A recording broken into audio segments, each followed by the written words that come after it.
What is going on? We're going to go straight into it. What's going on, everybody? We're here at Game Realms in Burbank, California. My name is Vicious. My name is Neil, a.k.a. How do they find you on Twitter, Neil? They find me at Spacing Cowboy. Yeah. Brand new to the Twitterverse. Today. Day number 1 of this Twitter.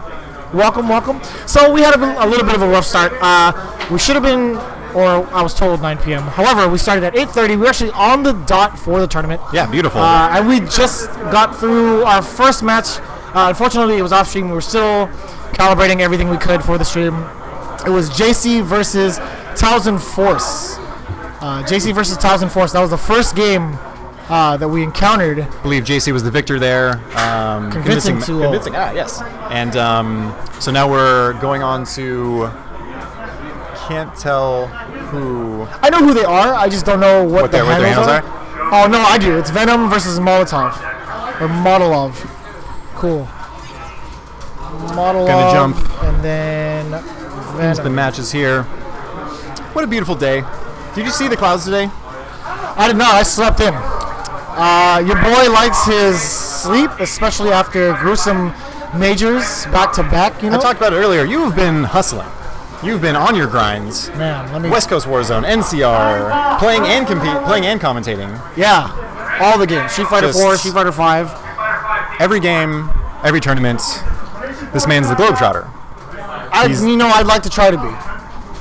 I'd say, I'm a very busy individual, but not as busy as these guys are about to be. They're going in, Urian versus Guile. Now, I personally do not like this matchup for Urian, as I see Modelov already with the booms, bringing the booms.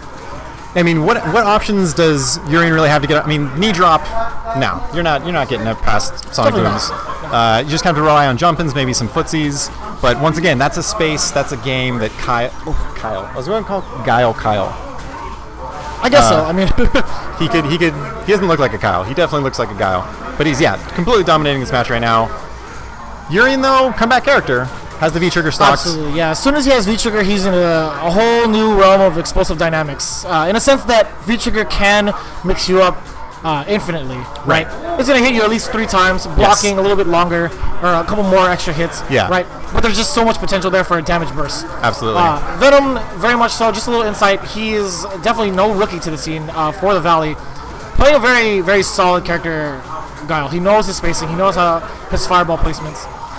I'm going for the EX flash kick just to say, get out of my space. Always good to throw those invincible moves in there because your opponent has to respect it, and it's in their head. They know this guy is capable of throwing out anything. Sometimes being crazy is the best option, as we learned last week from Mr. Azad. Oh, yeah. Crazy is definitely welcome and very much so appreciated. Everybody already popping off here at Game Realms in Burbank, California. I think that came from the Street Fighter 4 section of our setups here. I wouldn't doubt it.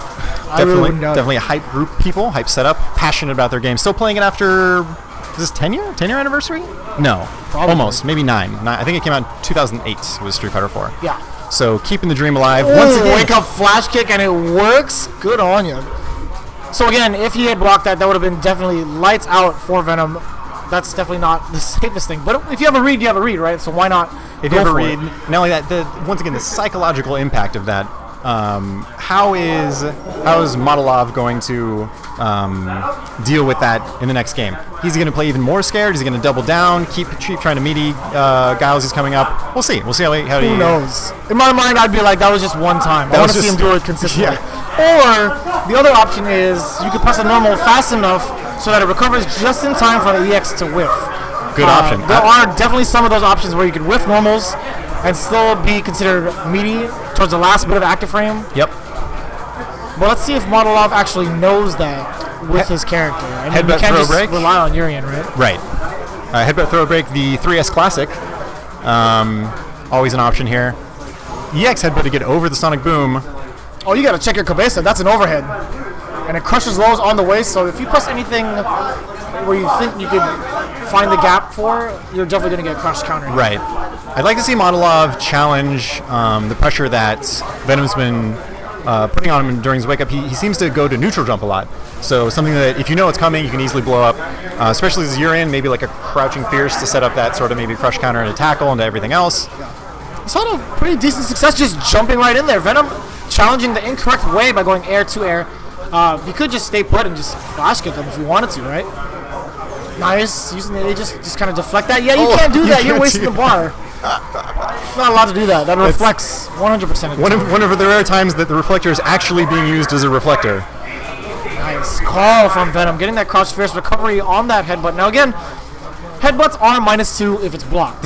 However, if it's completely whiffed, you're in the double digits. Yeah.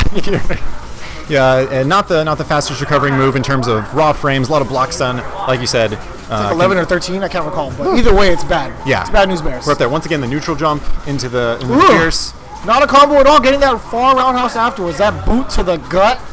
Nasty time. Just unfortunate timing so far for Modelov. Finally connects with the knee drop there, but you can see him earlier just sort of dashing into sonic booms. Oh my god, did you see how many times that counter hit flashed? I don't think it would have taken up the entire screen, but if it kept going... Does the game engine, can it like how many, what's its limit? Can it be 3? I don't know, maybe 3 to 5 probably, but that would be sick.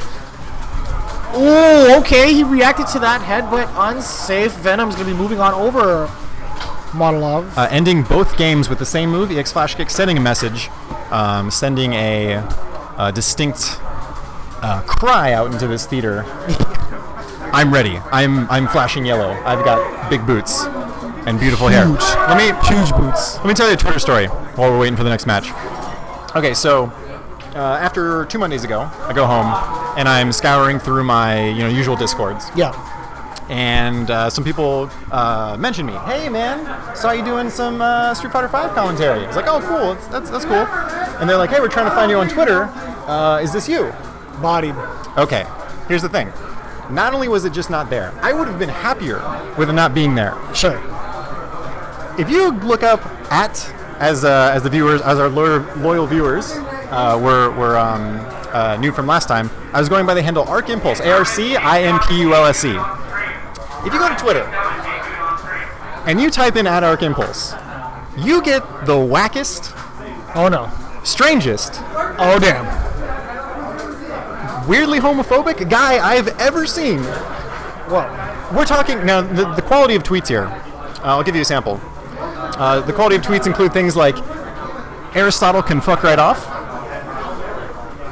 What does that mean? Who knows? I guess you don't need context on Twitter. You really don't sometimes, but it's clear to. It's a very, very good advice to check yourself before you wreck yourself when it comes to Twitter. So people get blown up so fast. So not only could I couldn't even hide in anonymity. I had to make an account to make sure people knew I wasn't this guy, because you didn't see our faces last time. Correct. I can vouch 100% that is not the guy. Thank you. Who you think it is? Thank you. I need eyewitnesses. Hope maybe some testimony in the future. Look, man, I'll give you anything you want. Send a C&D to this guy. Like, look, man, you're just don't kill me. And not only that, so then I'm feeling super ununique, unspecial. I search Facebook for Arc Impulse. It's a band. They do like video game covers. I don't know, dude. So I'm trying to think of other things. Came up with Spacing Cowboy. I like it. Shoutouts to Spacing, Footsies, Street Fighter. Shoutouts to Cowboy Bebop. See you, Space Cowboy. Clutch. So hopefully that'll work out. Good call. But I'm still crowdsourcing. I'm still open to the crowdsource. So if someone else has any ideas, I'm open to them. I'm telling you, man, Trillery Clinton was the sickest thing. It's fire. I really liked Trillery Clinton. I miss Trill. Do you miss Trill? Trill's alright. I miss Trill.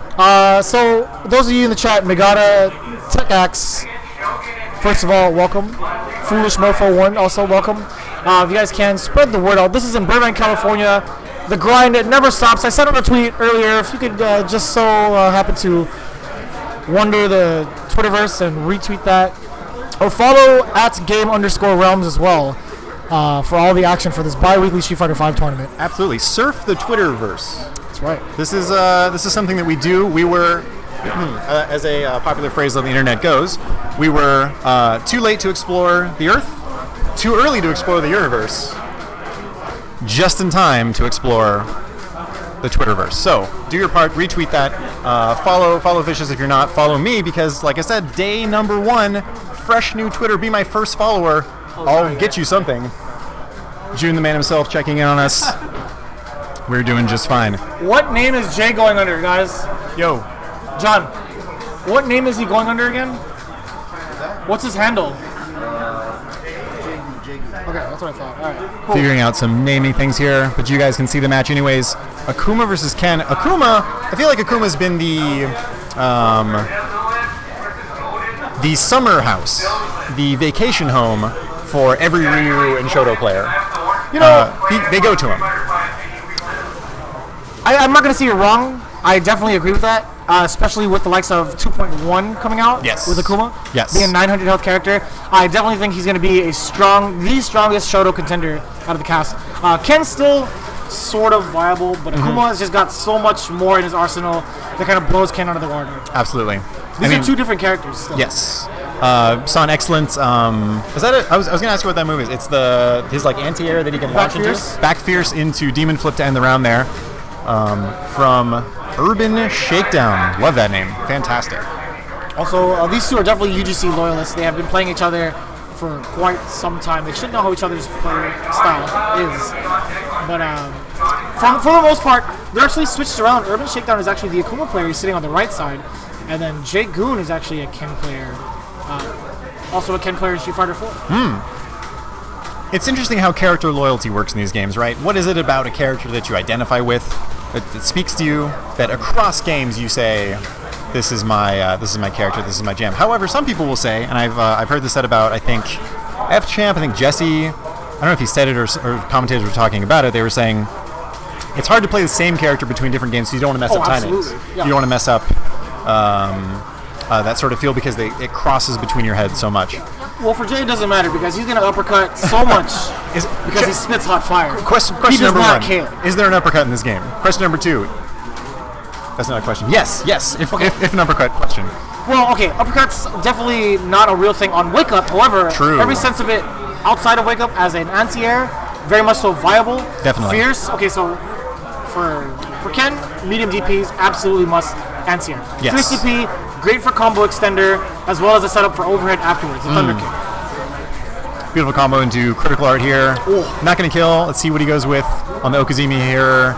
Nothing. Yeah, no medias to be had. Again, he really has nothing to lose or nothing to fear other than Wake Up critical art. But either way, the back fierce, checking the skies, very solid on the NCR play. Absolutely. Ends the first game the same way ended the first round. And we'll see how Urban Shakedown Jay Goon can adapt.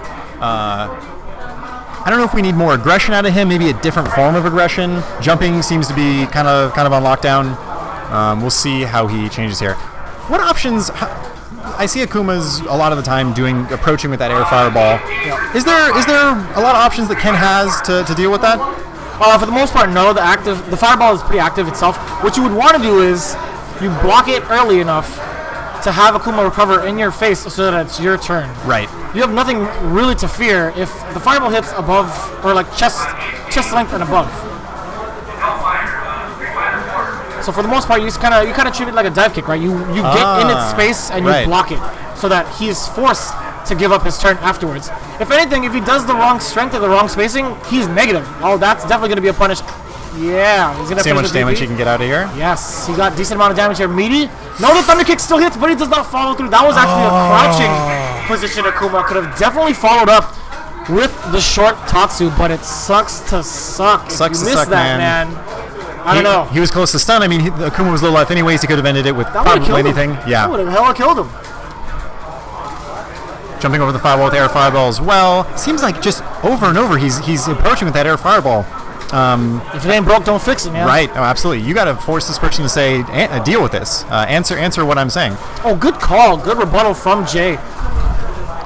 Yeah, maybe if you can't have a solution to fix the fireball, you can get a read on what they're going to do afterwards. Answers with the strong DP there. Yeah. I see Urban kind of changing up his fireball timing and his spacing a lot more, where he's actually at least neutral, not necessarily negative, on the landing. So now he's changed up how he's approaching just a little bit. It's still air fireball, right? But it's still a different strength and spacing. Right. Gets the raw jump in there. Of course, this is the benefit you reap from having that air fireball fear the entire time. Ken not wanting to DP just a regular jump in. Almost the same situation as last round. Activating the V trigger. Oh, you had to see that coming. He's not going to finish it. He's going to go for the fancy stuff. That's the same side, but not enough to kill. He could have gone for EXDP to follow through, but he just dropped the opportunity. And Jay gets to jump in, but no! Eager Beaver lemon squeezer, he was not even prepared for what side to land on. He went for back strong, but it was just on the wrong side. Yeah, and you can see the timing of that was all nerves essentially, right? The fireball was thrown in such a way that like Ken was landing as he was still in the recovery animation for his fireball. Gets the free combo, but can't finish it, and that happened I feel like 2 rounds in a row. So at least he knows next time, look, all I got to do is tighten up my combos, tighten up my punishes, and I'll have a better chance. Right. Well, man, he's still got plenty more to go. Yes. It's still a double elimination tournament. So, not the end of the world. Let's kind of take a look at the brackets here. We have how many people do we got? 51 people. Beautiful. Thank you, everyone. Thank you, Internet, for tuning in. Thank you, everyone, for coming out. Actually, let's take a really, really strong look here. We actually have, well, okay, so still a decent amount. 45 people. More than 2 weeks ago. What's going on, man? Long time no see. What name are you going under? What name are you going under now? Okay, I thought you would change it. Okay, so Panda is going to be going up against Shoryuken Daniel. Now you got to imagine what kind of character in the right mind would Shoryuken Daniel guessing Dalsum play? You know what? Your guess is as good as mine. I thought he was going to be a Chun-Li player, but who knows? Could have been Chun-Li. Who knows? It's a tough call. You mentioned to our friend Panda here earlier that you thought he would have changed his name. Is that a little? Did I sense some disappointment? Is it a? No, it's just people kind of change their handles in games just to kind of reintroduce themselves to the community, or I guess reborn figures like Street Fighter V, a new game. Reinvent yourself. Reinvent yourself. Yes. New game, new me. Yeah. Hashtag 2017. New game, who it is. Yeah. Going through some button checks, guys. Here we are, Game Realms, beautiful Burbank, California. You really should come check out the place. This place is alright. Burbank's alright. Burbank's okay. It's just the home of Disney and Disney and like everything else. And Nickelodeon as well. That's a beautiful building. I don't know if you guys have had the chance to drive by. There's a Bob's Big Boy somewhere. It's fantastic. I love Bob's Big Boy. What? Providence High School, Burbank High School, Bellarmine Jefferson High School. Yeah, I know all about those high schools for some odd reason. He's not a Shoryuken player at all. Well, actually, no. Jason, you're playing Cammy, aren't you? Yeah, that's what I figured. Okay. All right, well, names again switched around. I don't know who's doing what with their. But we had a feeling. Their player inputs or the controller plug-in, I guess. Yes. Like, come on, guys. Maybe during a break we can get that fixed. But here we go into the match once again. We were being sarcastic earlier. They just do it themselves, man. They just gotta plug it in and pick the right user. That's true. Come on, guys. In case you couldn't tell sarcasm over the internet, we were guessing that Shoryuken Daniel was playing a Shoto character, and indeed he's playing Akuma. Now, I'd like to talk to this guy later if he played Ryu beforehand or if he played Ken, because I have a feeling, like I said, he played Ryu. A lot of Ryu players sort of jumping to Akuma right now just because of how much more well-rounded the character is, right? Maybe he could have changed his name as soon as Akuma came out. He could have been Yoga Daniel. We would not have known the difference. Beautiful point. So who knows? You could definitely get that insider scoop and let us know on the Twitterverse. And then you can have the hard read on the new characters and just make yourself like in this game like Blanca George, and then think, hey, maybe. I like Blanca George. That guy's a good guy. Electrifying personality, if you will. Oh, very good. All the activation, and he went for the uppercut. So that's the only follow-up you get off of low forward V-trigger activation. You cannot spiral arrow as it's too slow, but if you uppercut, it's far enough, and it's 3 frames, just in time for you to get all those hits. That was pretty sick. One of the really interesting dynamics of Cammy, I think, as a character, and I think you saw this, who was doing it a lot a while ago? Xiao Hai was really impressive with his sort of roundhouse cannon spikes to get through fireballs. Yes. And so the horizontal distance of cannon spike, EX cannon spike, or V-trigger cannon spike is similar. The horizontal distance is huge and sort of like you don't expect it. So wonderful for him to be aware of that and punish, like you said. Yeah, it's actually coming back, season 2.1. They're bringing back projectile invincibility for Cammy. Oh, that's right. But in the later frames. So you have to more likely anticipate it from further out rather than react. Gotcha. Oh, and he's just going to DP with no regards. And again, that is 3 frames in V-trigger. It is also invincible. Beautiful. That is a huge difference that most players kind of overlook, is that if you DP, obviously, back, in normal state, you can media it. Right. If it's in V-trigger, it still retains its invincibility. Something players kind of forget. one of those sort of unique systems to Cammy. It's not like anyone else gets different properties. Like Necalli's DP doesn't change in V-Trigger, does it? It's just like his walk speed normals and actually advantage. his uppercut does change in V-Trigger. Gotcha. Okay. So a lot of things different for whoever's in that V-Trigger mode. What if Cammy V-triggered and was like Necalli, indefinite? Most broken character ever invented?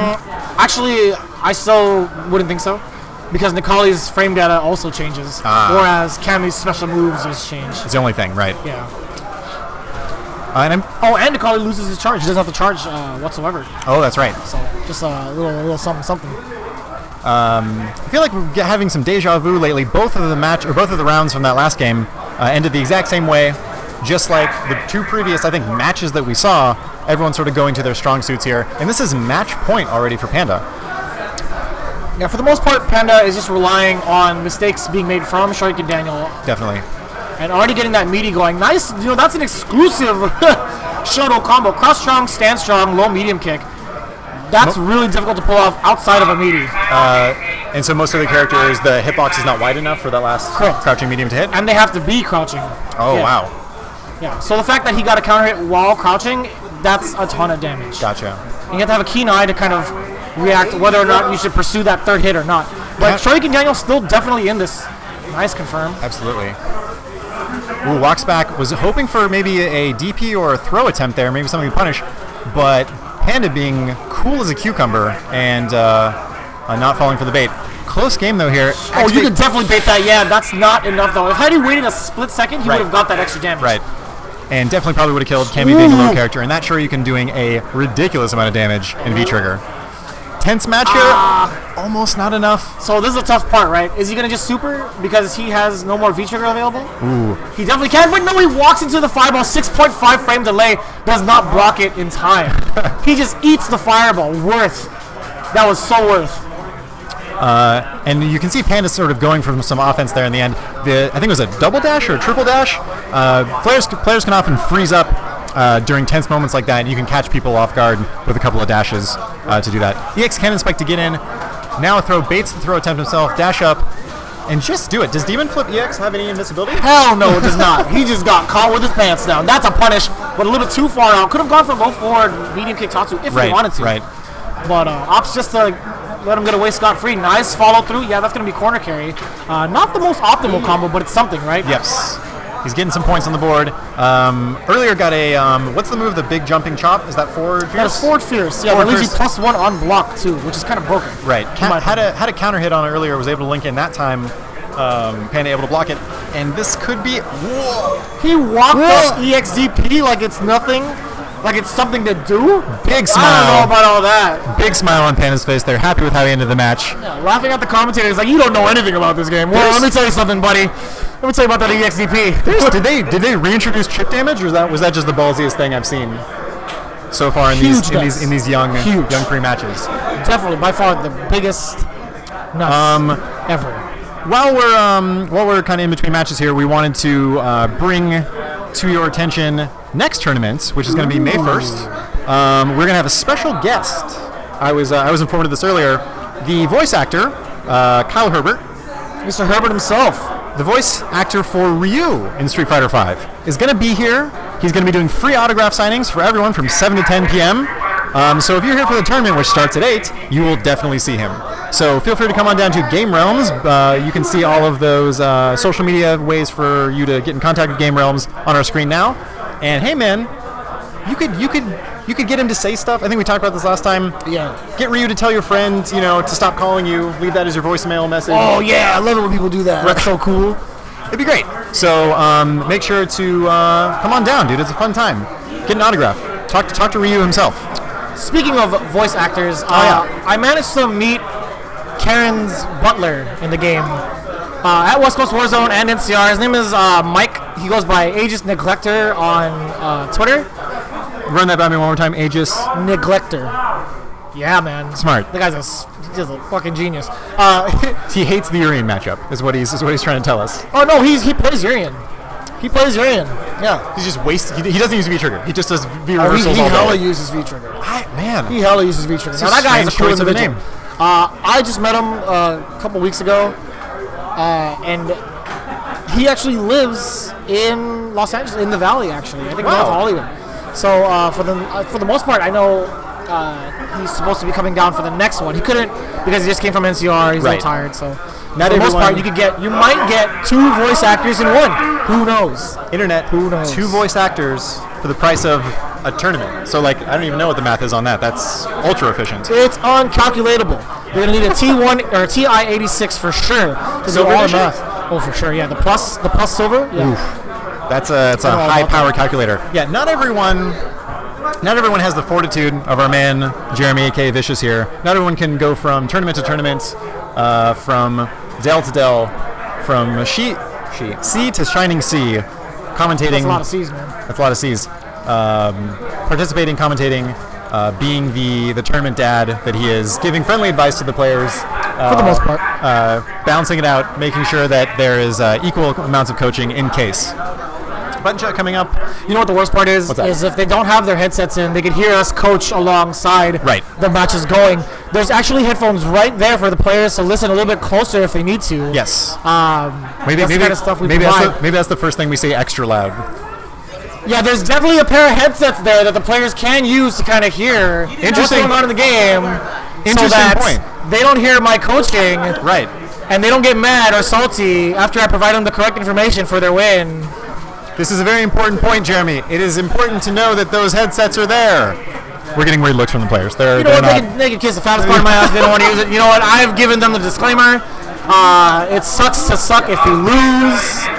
Not my fault. Yes. Here we go. Cloud versus John. John from Long Beach. So coming all the way from Long Beach. Shout outs to him. Yeah, the homie.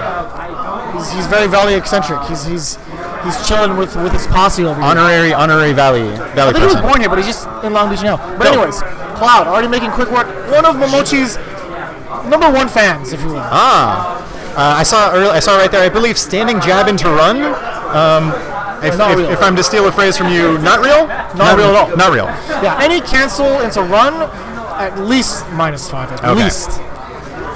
And Bison has, he doesn't have the fastest normals in the world, but he at least has a 4-frame either standing jab or standing short or something, right? It actually changed to 3 frames for standing short season 2. That's one of the main buffs he has, and that's what makes him such a great character now. Because if he ever follows up in offense with a stand short after the Psycho Axe, which is down forward fierce, they're in somewhat of a lock. Right. They're forced to take the stand short afterwards and then wait because stand short is still plus for the follow up. Gotcha. Cloud missing a stand short crouch strong into stand short there confirmed, but gets a combo as well. It's putting a little pressure on. Oh my God, the awareness! He saw the dash 10 yards away, sniped him. Back strong, fierce.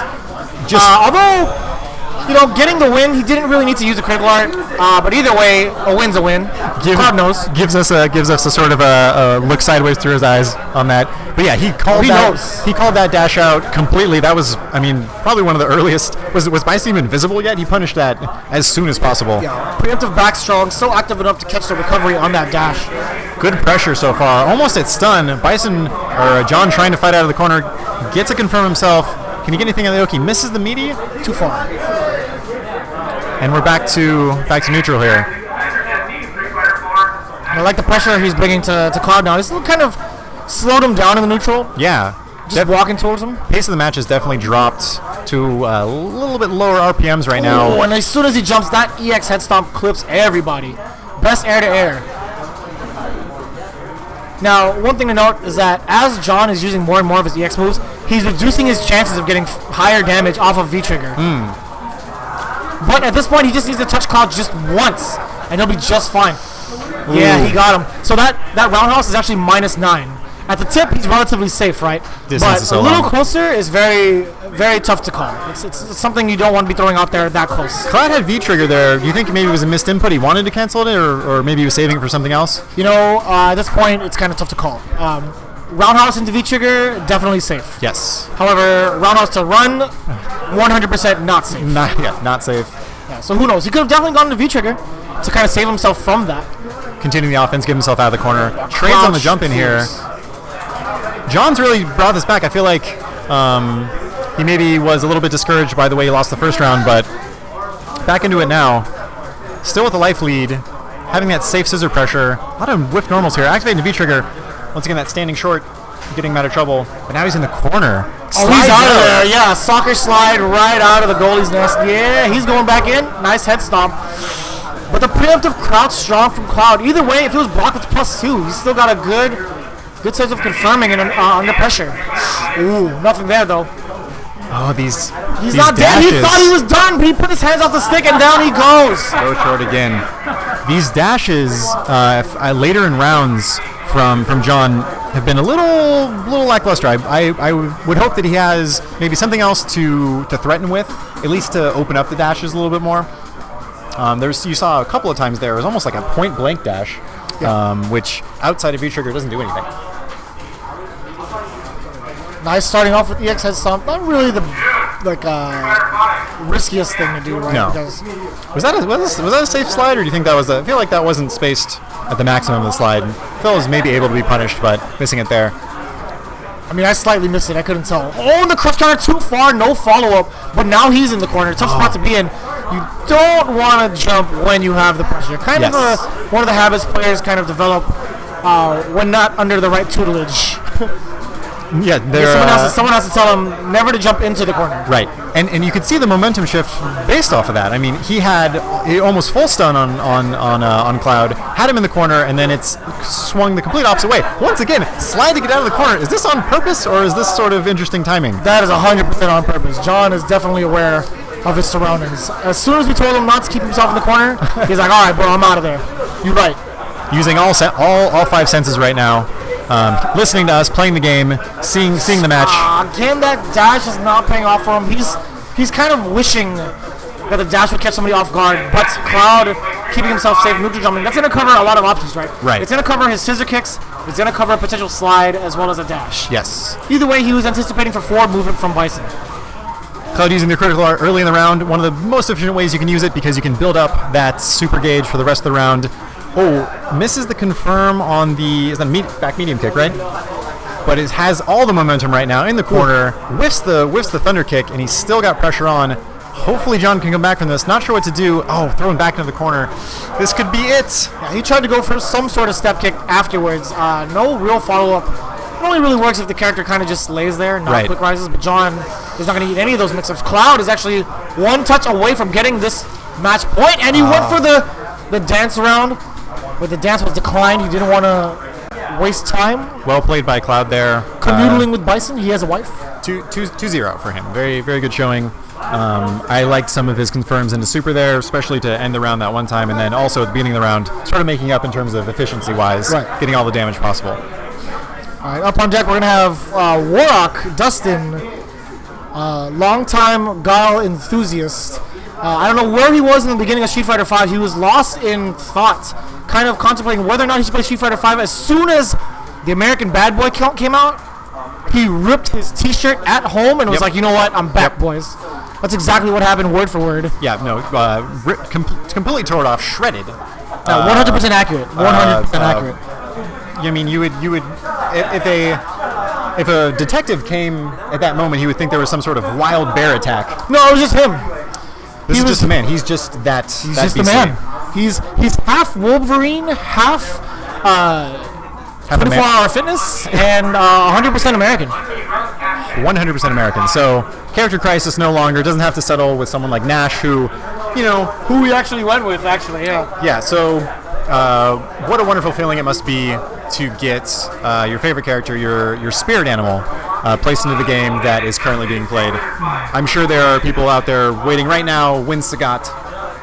When's DJ? When's Yun? Sorry. Moment of weakness. Seriously, when's Yun? Couldn't help it. Tough times. Are they going to wait to bring the twins both in at the same time, you think? Just like 4? Hell no. If they bring in Yang, will you play him? Has to be Yun. I'd give Yang a shot. Yep. I would definitely give Yang a shot. As long as it's any of the twins, I'm cool with that. Right. I'll mess with it. How about Yun and Yang's master? What if they put him in the game? Oh no, he's dead. That's canon. Yep. That's why Chun-Li's taking care of them. How about zombie Yun and Yang's master? I don't know if the zombie universe is ready for Street Fighter V because I don't know. It's just no crossovers, no licenses, no IP crossovers with like Walking Dead or anything like that. Probably not. No. I don't think so. Nash is half zombie, isn't he? Frankenstein? You're asking a lot of tough questions here that I don't have the answers to, man. I gotta wrap this all in a presentation. I gotta pitch it to Capcom. Look, you guys forgot one demographic: zombies. I mean, Evil Ryu. What about Zombie Ryu? Violent Ken. What about Zombie Ken? who knows? They have to die first, and none of the Capcom characters actually die, as we saw with Nash. He's not dead. He's just half dead. Half dead. Half of his face. How's Bison? All dead. Sorry, just homage to Street Fighter the movie, best movie NA. This is the animated one or the Jean-Claude Van Damme? The Jean-Claude Van Damme one. vehicle. And how's Bison? All dead. All dead. And then he comes back with his psycho powers. His psycho quote unquote powers. Played by that was the different Street Fighter movie. Anyways, there's a match going on. Not that we care. Warhawk, as we mentioned earlier, versus Urban Shakedown. Urban Shakedown winning his previous match, or now this is losers now? Yeah. Oh, okay. No, this is definitely still winners. This is winners. Second round of winners. Warhawk activating for full America. Yeah, there goes the Bill of Rights. Yeah, completely amended. A bald eagle somewhere is screeching in the distance. Oh, yeah. Comb that As hair. he's playing, you can't see the left side of Warhawk's shoulder, but there is an American eagle perched on the shoulders. It's coaching him. It's giving him advice. Correct. It's the wisest bird known to man. Absolutely. We'll see how Urban Shakedown deals with the pressure. I feel like Warwick had really good spacing last round. This time, Urban Shakedown coming in with a little bit more pressure, a lot of dashes, a lot of standing forwards. Try to open him up a bit. Shoutouts to Richard Wynn tuning in the chat. What's going on, man? Shoutouts to you. We love our viewers. We love Mr. Wynn himself. Catches him airborne with that. He sat on that boom. The tail end of that forward fierce, really unfortunate. No juggle opportunities for Warhawk, but he's going to just pressure him down. Yep. Full on America mode. He's just going to invade whatever territory he pleases. Manifest destiny.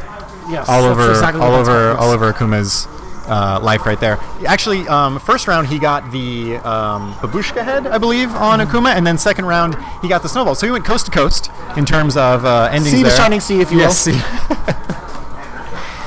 So we'll see how, once again, Urban Shakedown sort of adapts here. Ooh, big forward fierce into crush counter. Gets a really nice punish. A lot of stun racking out. V-reversal to get that lower, but still the pressure's on. Another V-reversal to get out. I like the use of it.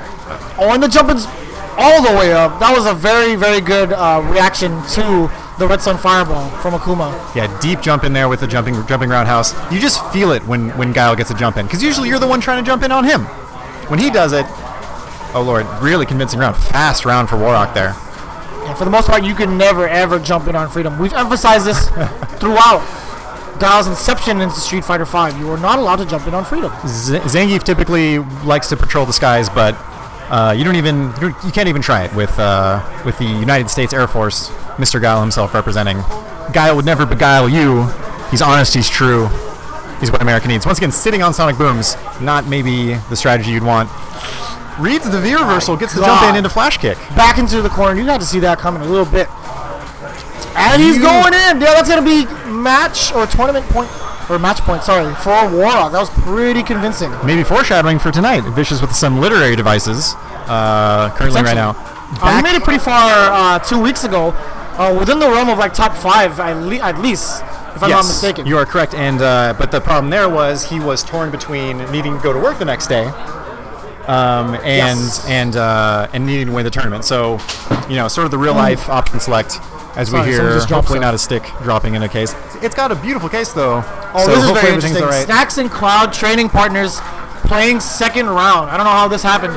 Whoever seeded the brackets. Maybe some agenda. Maybe someone needs to get replaced. Maybe some gerrymandering.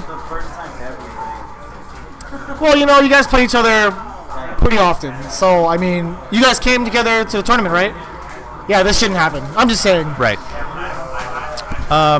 Hopefully not too long of a drive home in case there's some saltiness here. But once again, training partners. I was informed if you put too much pressure on this area of the laptop, it can do that. So body. Once again, guys, grassroots community here, FGC. Grassroots indeed. We're pulled together by the spirit of the community, by the fervent love and passion for the game. Vicious, not one person to be left hanging. Put out this is off camera. I'm sort of narrating to you. Man, it's cool. Folks at home. No, I like how you committed to that. I did. You said this is happening. Yeah, I'm going to will this fist bump into existence. So I went into Professor X mode and I was just channeling my inner psyche. It was like, mutants, tell this man to fist bump me. Yo, is there salt being thrown in game rooms right now? Because I hear some sticks slamming.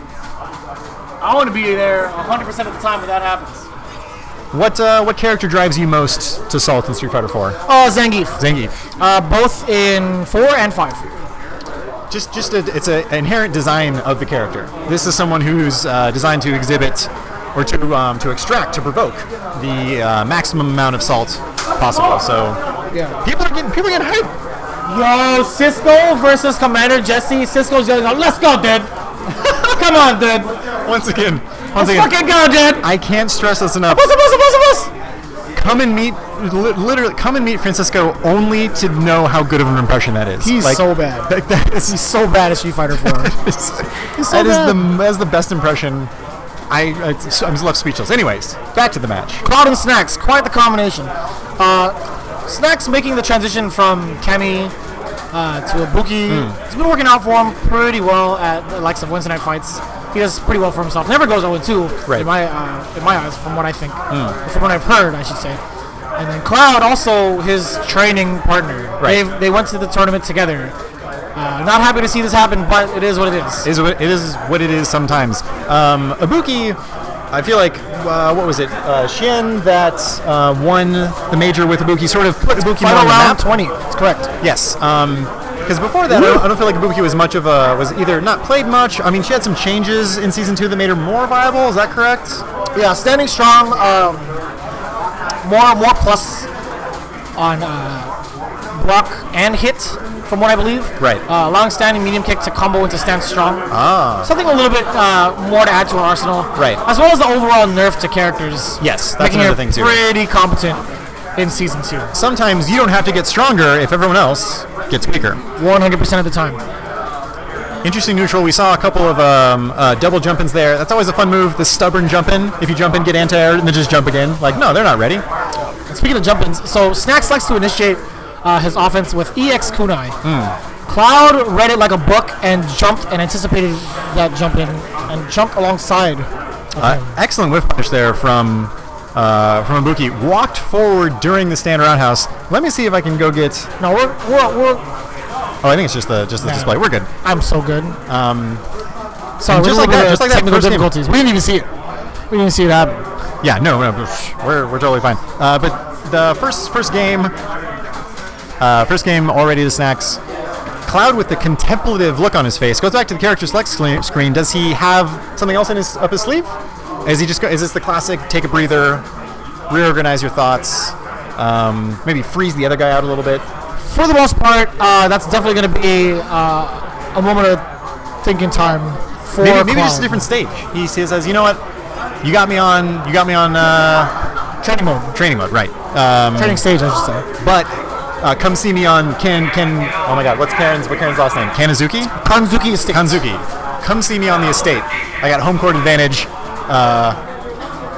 Me and my ninja squad up. We stay squatting up. Right. Ninja daggers on deck. All right, so again, Cloud and Snacks going back at it. Snacks had a pretty convincing win. Cloud definitely no stranger to the matchup. You can definitely see some of the knowledge there in the neutral. Yeah, like you mentioned, reading that sort of EX Kunai start. Excellent conversion from the crush counter towards and roundhouse. A lot of pressure from that move. Huge range on it, and he's aware of the run shenanigans, right? Punishes the unsafe run with target combo, gets the damage, and Cloud already at a huge life deficit. Let's see what he can do to make that up. Yeah, that spacing right. He's gonna throw out a couple normals and then kind of fish for stand roundhouse. If it hits, he's not gonna get wait a minute! He's using the extra secret tech where he pauses in between games to switch users. Do we need a TO here? What are the rules? Can we solve this like gentlemen? You're in block stun. There's a thank you so much. We were just given water by the wonderful one of the owners here, Maggie. Thank you, Maggie, so much for that. I believe they're just gonna play it out like true gentlemen. I couldn't tell who that was on. It might have been Cloud rocking with a converter. Oh, good points. But training partners, friends, they came here. Not friends anymore. Like Snacks already sitting on match point. Woo. And Snacks shaking his head there after the end. That's always one of my favorite moves. The winner of the round or the game shaking their head. they're not happy enough. They're not satisfied with that win. They didn't. They didn't want it like this. Not like this. And again, a lot of normals being whiffed right now. That neutral spacing, right? So the neutral game for Snacks right now, he's throwing out a lot of safe normals and then just kind of forcing Cloud to jump. Excellent block on the overhead. Gets in the corner. This is where Ken can make a lot of moves. But like you said earlier, that standing roundhouse -9. Highly punishable. And again, not catching those freelance dashes, the command dashes, highly punishable. But you just got to be aware of them. Excellent whiff punish. What side? Other side. Yeah, that's going to be a tough to block one, but Cloud definitely aware of how to block that. That's decent damage, but he gets a setup afterwards. No meat, he's just dropped it completely. Could have gotten a crush or a counter hit, but now he's going to go for the critical art. Interesting move from Cloud there. Jumped just out of range so that Snacks wanted to anti-air. Punished the anti-air with a low forward into super. He went for the wake-up punch gut, Rasenhan? That series of events from Snacks right there was incredible. Just double kunai into double discover kunai into dash forward uppercut. The assault from Cloud. Now, that Xrd on Wake Up was very questionable. I have no idea how he managed to let that fly. I was going to ask you about that. Once again, does that move have any invincibility? Was there? No. I guess just the read. This is definitely not. We've talked about this increased before. damage and increased horizontal range. Interesting. I don't recall it having any invincibility. However, I am willing to double check. As we said before, sometimes that can be the training partner read. You know so much about that person, and you know that they are not going to do that. You can get away with something like that on Wake Up. The scumbagger. Snacks even knows. He's like, I'm shaking his head at him. He's doing the same. Right. He's like, Xrd, that's my jam. Once again, the sequence of V-trigger, double kunai, double discover kunai, double dash into up kick is poetry. I don't know how else you can get more classy than that. Once again, guys, if you're just tuning in, we are at Game Realms in Burbank, California. Beautiful Burbank, California, as we mentioned earlier. It's home of, as we mentioned earlier, when you drive into Burbank, there's a big sign, population whatever, and then in quotes it says, it's aight. It's aight. It's aight. So again, Ibuki's Xrd, the hit grab, is actually projectile invincible frames 1 through 9. However, definitely not invulnerable to strikes. So, and it's also it's negative double digits. It's at least 12. Right. Jesse giving us the old chin up. Jesse over here. I think he's ready to play. Pulling out two phones. Definitely a battery. Battery charger and a phone. Definitely the hardest thing in the streets right now. Jesse also fresh from his NCR victories, made it out of pools. He lost to Kyle P in winners. Beat Pinoy in losers, and then so from then on out it was Kyle P, Haitani in winners.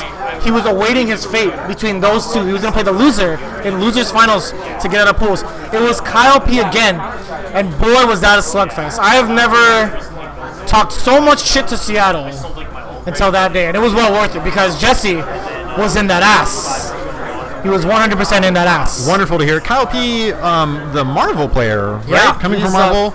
And he plays Laura? brought his Marvel mix-ups to Laura in Street Fighter V. And which is just absolute craziness incarnate with a character like Laura. It's insane. Dashing in, using all the armor, using the command dashes, the V-trigger activate with the crazy amount of stun you're able to rack up. He's a crazy person, for sure. 100% a crazy person. Crazy people play. Well, has a strange affinity for Ariana Grande, wearing all of her sweatshirts and T-shirts and pretty good taste in my opinion. Good taste, but you sort of wonder the origin story of that type of character, you know? Maybe. Yeah, for the most part, his story will definitely not be canon.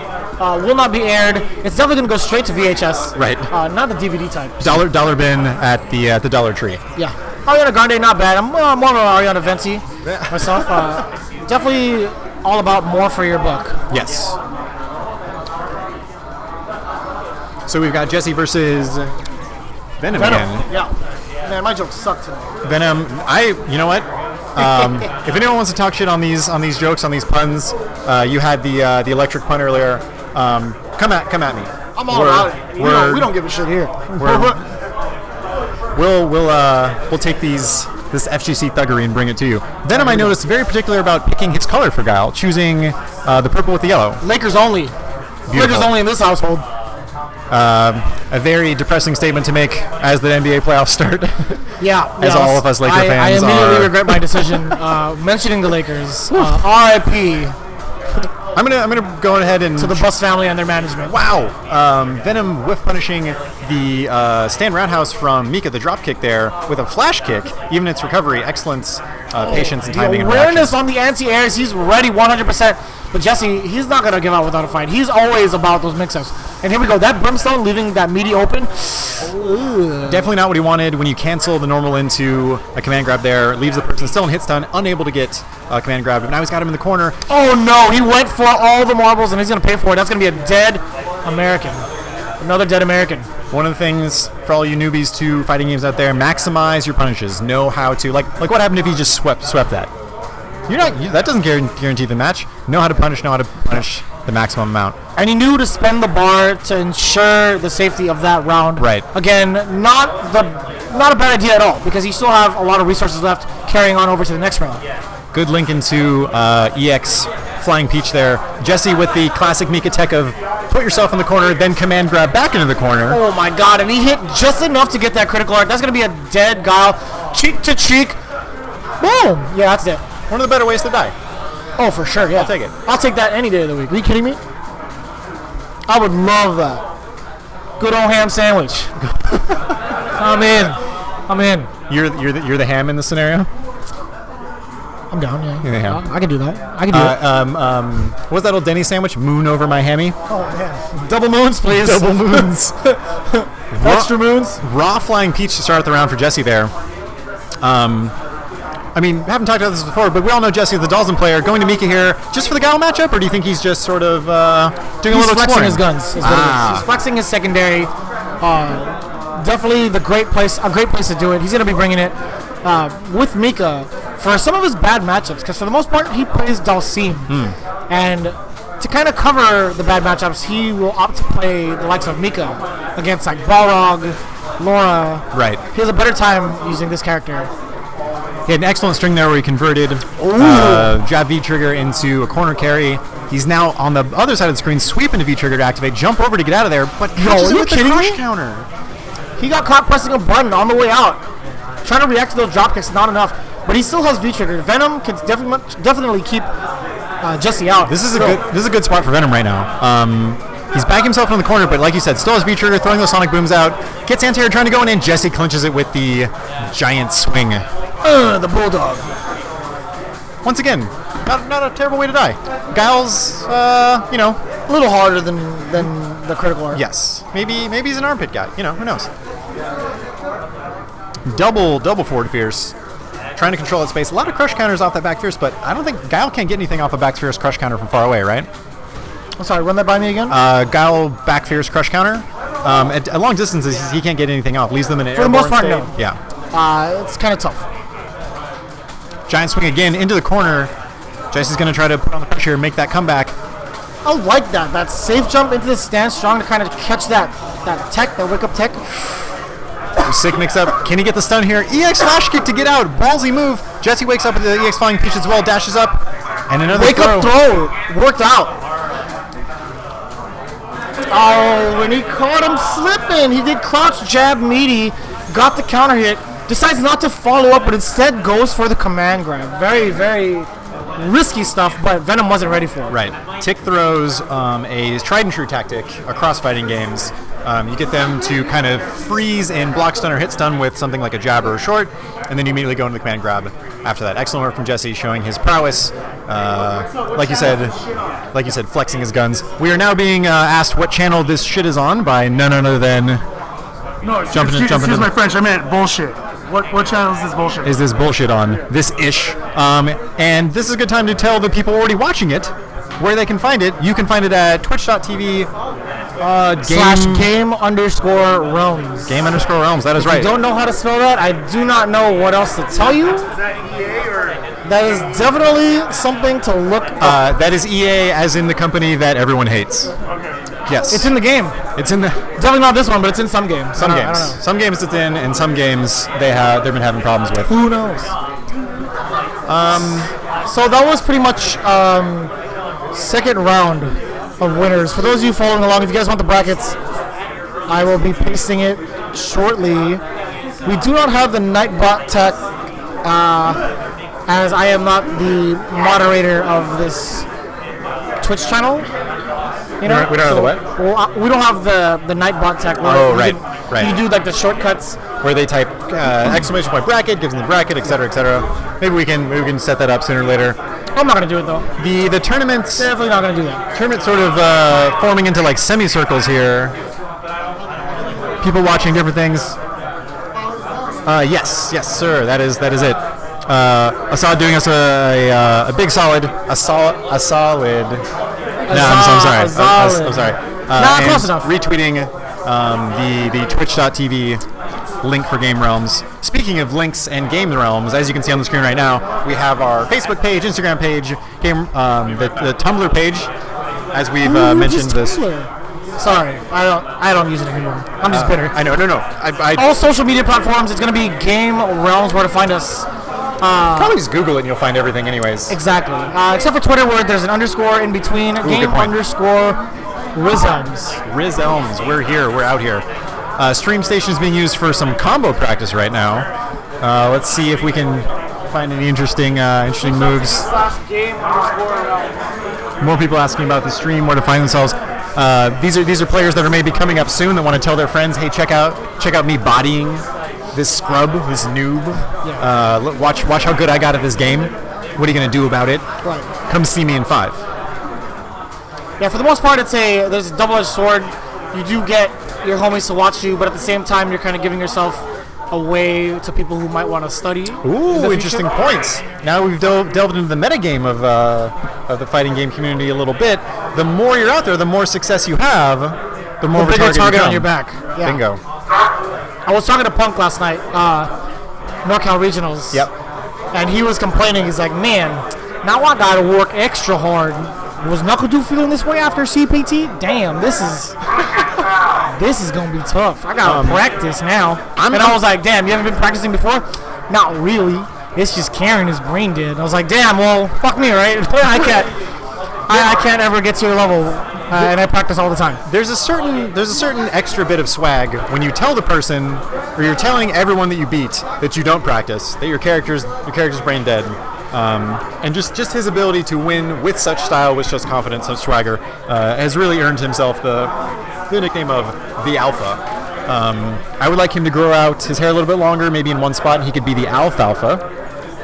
Damn, I never even thought about that one. I'm sorry. I saw it spelled ALFA, and I was like, that's close to Alfalfa. That's got to be a thing. He has that smug look, though. That look on his face. It's so smug. That's the character, or the guy. The guy is a caricature of himself. Yeah. Yes, he is. Yeah, and I 100% approve. He's very much so a very lovable guy. Absolutely, has quickly become a favorite of the community. I feel like. Yeah. People he's the man to take down and shake things up in the community. Definitely, new blood. Always something that we treasure here in the FGC. So godlike. All right, well. We're going to have a pretty interesting, to say the least, matchup right here. It's going to be Ender versus Futile. I personally like watching these two go at it because I hate both characters. Right. But personally, I like Laura in this matchup. We're going to see exactly why. Those thunderclaps are going to keep Urian in the neutral, a little flustered. The only real button he has to kind of contest against Laura is stand medium kick or just medium kick in general. Yep. Great footsie tool for him. I like Laura this match because Futile is, of course, Game Realm's inaugural champion last time. Right. So he's coming off of his win 2 weeks ago here, hoping to repeat, I'm assuming. I don't know why he wouldn't overhead kick to get in. Headbutt to get out, throw tech, back to neutral. We'll see if Urian can maintain this lead he has. He's been doing a good job, like you said earlier, he used a lot of stand medium kick. There it is again. EX tackle just to check it every now and then. It's positive on block, right? So like why not? EX tackle is actually 0 on block. 0 even. But either way, he could definitely throw out a headbutt afterwards because he does, EX headbutt I should say, because there's some invulnerability to it. Right. But he didn't have the meter at the time. His fastest normal is 4 frames. Laura has 3, so he's definitely going to be checking himself when it comes to EX tackles. Oh, and the sunset wheel number 1. Is Futile going to go for it again? Ooh, he waited a long time on that bait. Dashes in, dashes out. EX, fireball to contest there. Misses the anti-air. Ooh, good spacing there from Ender to neutral jump right out of that range that Laura's always looked for with the heavy version of the elbow to anti-air. clutches the round. Nice response from Ender. Checking Futile on his D-skill dashes forward. Always something that's important. The check with the crouch or stand jab. Stand jab at the perfect range for that, I feel like, for the anti-air. Very clean. EX tackle to grab it as well. I keep looking at the damn PC again. For those of you at home, once again, we are at a, I don't know what you'd call this, maybe a 20-degree, 30-degree angle towards the actual screen. We've been doing the creep tech, slowly sort of edging the table a little bit more and more closer to the screen, getting a little better of an angle, but once again, hard to compete with OBS right in front of us, who has the perfect viewing angle. Of course, once again, the problem being the delay, and people may be thinking that we're a bit slower than we actually are. Double head nod from both players to start the next match. Yeah. So for the most part, Futile, we've seen a transition of how he likes to play. He likes to go a little bit more ham nowadays, as it's been working out for him in his tournament career. But he really needs to assess the situation when it comes to Urian. Urian definitely has the tools to kind of stop all that momentum from happening. Misses the confirm. The damage too, yeah. Misses the confirm after the a blindingly fast dizzy. I mean, once again, it's lower, so we're not super surprised. But he must have heard you. He went ham that round, and he has a huge lead, and hopefully he can close out the round here. And now he's calming it down. He does have a hefty life lead, so he's a little bit more precautious. However, I feel like he should just keep going nuts against the likes of Urian, forcing the mistake, and he gets it. Yeah, that back throw, just in range to catch. Scary situation for any player when you're sort of up against Urian with the Aegis Reflector behind you. Makes the right choice, gets the throw. Of course, invulnerable during that throw animation, so didn't have to worry about anything clipping him. Tough situation to be in. He's going to get the meeting. No, not in time, but he gets another sunset wheel. He could go for the elbow, but opts not to again. So that's 2 bars, and speaking of bars, look at Urian. He's got full critical art on deck, almost on his way to his 3rd V-trigger. You got to think, if he gets opened up, if Futile gets opened up, it's going to be a ton of damage, and there you go. Just like you said, stand strong, tackle into critical art, huge amount of damage, and now he has the lead. Oh, and the jump in that roundhouse, again, that hurt box on it is so far away from the Armani shoes that he has.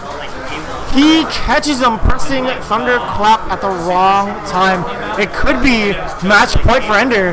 Tough spot for Hero Futile. Right. Couldn't have been a better timing for him on that jump roundhouse. Really changed the flow of the match at that point. And he gets it. He puts it at 1-1 in terms of rounds, hoping to end the match right now. Will Goku and his friends find a way against Urian? Find out in the next episode of EX Headbutt. It's good from Ender. He's still following along with that pressure. That confirm was so sick off of 4 strong. That meaty is so deceptively good. Urian, definitely the most anime character in terms of DBZ. I mean, big brawny man. For villains, yeah. I think he's like the Broly of the entire cast. Oh, and the EX tackle or EX elbow through it. Great reactions by Futile there. Stand, medium kick, and activate. This is where the damage comes. Look at all that stun activated already. One more mix up for the first stun. And the EX. He did not follow up with the tackle. Could have gone for it, but now he risked it all. Only for Futile to steal it away with a sunset wheel. He's not going out without a fight. Making this 1-1. He has a throne to defend. Watch the throne. Ender could have definitely ended it right there. And Ender not living up to his namesake. I didn't even mean to do that. I'm just saying he definitely could have ended it. I'm just activating overhead checker cabeza. Vicious has ascended to the next level of punnery, activating them without even knowing that he's doing it. That was not even intentional. I swear. A little bit too far out for that tackle. Trying to react to the thunderclap, but again, too far out. Futile now on the offensive, again hounding. Interesting mix-up from Futile there. Dash into stand jab to stop the jump away, stop maybe the neutral jump that Ender was looking for to punish the command throw. So good change up from him, changing up his pressure, keeping it varied. Same side, that's going to be it, party time. Oh, and he resets, wow. Big sigh. To go for the EX thunderclap. Big sigh from Ender there. He had the shrugs. He's doing shrugs at the gym right now, working those trap muscles. Hugs, not shrugs, man. He's just definitely got to stay positive. He's still in there. He definitely is, and I guess it's just like you said, Futile going a little more ham in this point in his career than previously. Has to really slow down the match, play it at his pace, and try to control Laura. No anti-air opportunity there, but the tackle through the V-skill. Oh my gosh. Raw stand roundhouse. Can't get anything off of that, right? Definitely not. Crush counter only, but for the most part, that's it. Full charge on the Urian Fireball. The activation Spirit Bomb. Nice V reversal out, and he's out of there, but he could get a back throw, not in time. But he does still have V trigger available. Nice V reversal again. That's safe. Interesting pressure from Ender. But not tight enough. Gets the EX elbow through Ender. Very close stuff. Great comeback from Futile there. Came back from, I believe he was on the verge of losing the round. So 100%. I think he won four rounds right after that. So snapping out of it and showing the true power of his Laura. Coming up next to the stream, looks like we have a fan favorite. The man himself. Carnage Azada. Yeah, he did. Really? You gotta put A in there, man. I don't want you to get it right. Alright, well, sounds good. Carnage Azad. Worst name in A, because it's not Azada. Azad flipping the script, giving the commentators coaching on how to do his our job, or should I say, Jeremy's job, Vicious' job. Once again, Renaissance man, handling the stream, handling commentary. What he doesn't know is I do whatever I want. He doesn't know. We will tell him that we put his name on there as he wanted, but in reality, he has been bamboozled. Yeah, he's definitely got his own headsets on. He's not gonna hear a word we're saying. What do you think he's listening to? Genre? I don't know, man. He's Year definitely 80s? He's an 80s guy? Doesn't look like an 80s guy. I'm surprised. I mean, I feel like it's something high energy. As we talked about last time, he sort of plays Donkey Konga on his stick in his free time. So who knows? He's probably an anime OSTer. He's definitely got all the tracks to Naruto. Right. He's got all the Shippuden OSTs from all the seasons. I like where you're going with that. I have, and that made me think of what I think ties it all together. He's listening to the hardest tracks on Osu possible, and he's playing along on his stick in between rounds. That's why he's tapping it so much. That's why the BPMs on the stick are just so insanely high. Right. That sometimes the buttons. Look at even on stage select, the man is. He's intimidating the young man. Just let the boy play. Testing the limits of the engine, testing the limits of the game. Edgar, with a kind of a smile on his face, entertained by Azad to his left. Let's see if he can focus on the match, focus on the game. Gives his friends. Do you see when he gives his friends turned back? Gave him the. Oh yeah, I got this.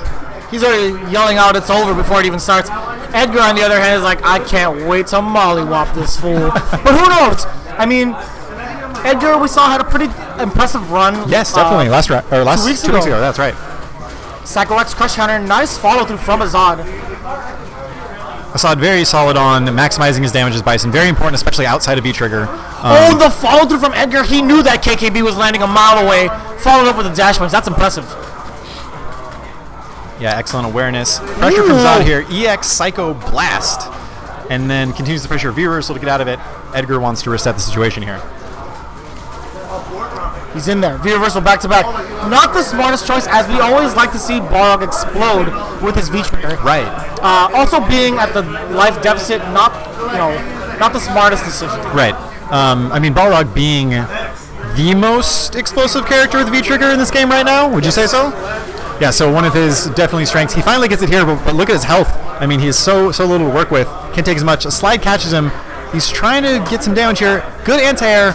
Even better blocks from Azad. Yes, Azad not falling to pressure. Very patient with these blocks. Yeah, that's not going to chip anything, but he gets the target combo going. V-reversal out. And the stand jab. Very, very good call from Azad so far. Really an excellent series of defensive choices from Azad there. Block that. You can't block that. Devil's Reverse. We've talked about this time and time again. EX Devil's Reverse is insanely good. The man himself, General Azad, would be an expert at using Devil's Reverse, as he sometimes seems to channel the devil himself, speaking in tongues, reviving dead languages. How did he catch that? Sorry, got caught looking at the PC again. Here comes Azad, again with EX Devil's Reverse, but Edgar not falling for it, but that -8 overhead, not looking too good for Edgar. Really, the highlight of this match so far for me has been Azad's defensive choices. That was not a read at all. He just went in. And it just so happened to catch Edgar. Dashing through the dash punch. He goes, yo, you're dashing? Let me show you dashes, son.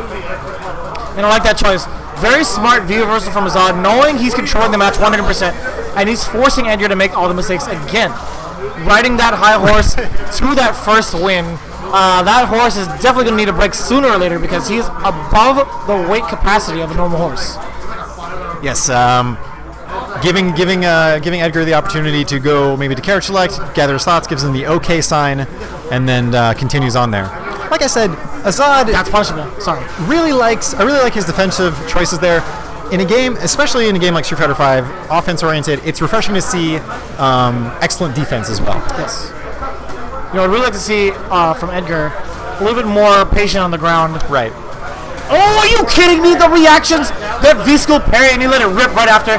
Drops the opportunity for the stun, and he knows, he smells blood, he is hounding, he is trying to break that chair with his forward and upward momentum. That is definitely not going to be our fault if he breaks that chair mid-game. Assad has been, he's ascending to different power levels here. You're starting to see him sort of add flair to every button press. Flair is definitely the word to it. Yeah, go on. He, if we're familiar with the salt meme, with the guy spreading salt on the, this is the pose that Assad is striking after each button press, especially when he throws them with such conviction. But this round, Edgar with some momentum. And as soon as you say momentum, Azad patiently waits for that V-skill from Balrog to come out. And again, Edgar went for the follow-through of the overhead. He has not once conditioned Azad to block the other mix-up he could have with the low. Right. Oh, and he got it! He got it! Crouch Fierce, the screw! And he's got a round. He's alive. Azad yelling that he was about to do something so cool. Edgar with the first round of the match, and Assad is seemingly devastated, but I think it had more to do with, like you said, the cool move that he wanted to do, as opposed to trying to actively win the match. That's the one! Now he's got him conditioned. He is striking fear in the heart of the dictator. That could be a stun. Is it a short? No, does not get the meaties. That is safe afterwards. He can continue his pressure, but Azad trying to find a way out. He's panicking. You smell the fear in the butt crack of Azad. It's coming out. You smell it. I was going to say, I was expecting a V reversal from Assad there in the corner. Went with the stand short, like we said. It was buffed 3 frames now, so it was a good option. It got him out of the corner. And now he's racking up a stun himself. Misses the EX. Is that combo, or is he just doing that? No, he's doing that for swag points as well as a setup afterwards. But all jokes aside, there is definitely a setup afterwards where he can throw perfectly. And he knows he's not going to block that Devil's Reverse. That Psycho Axe again coming in hot. Good throw break. Anti-airs.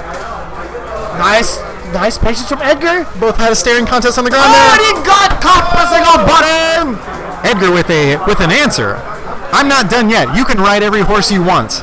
Edgar, a lot more patient this time around. I like to see that. He's not taking the game airborne as he was the first time around. All he needs to do is just walk and block. Right under the range of the Psycho Axe. He definitely has this in control, but Azad, definitely no stranger under pressure. And here we are in game 3. Azad with just the fervent pressure here. Nice reversal out. Yeah, finally a reversal from Edgar. Has had enough of it. Oh, and he got checked again, but he got the target combo instead. Could have followed up with something stronger, but right. Damage is damage. Ooh, big jump, neutral roundhouse from Assad. More pressure in the corner. Trades on that jump fierce. A lot trickier to stuff as Balrog. Definitely. Uses a reversal when his opponent's in the corner. Really wanted to keep him there. Input error there from Edgar. Got an instant air jump fierce. Not what he wanted at all. That's -4. He has to make it safe. Yeah. Once again, nice. Stand short. Good defensive option from Assad there. Assad back to playing Donkey Konga. He's not even hitting buttons anymore. He's literally just playing Donkey Konga.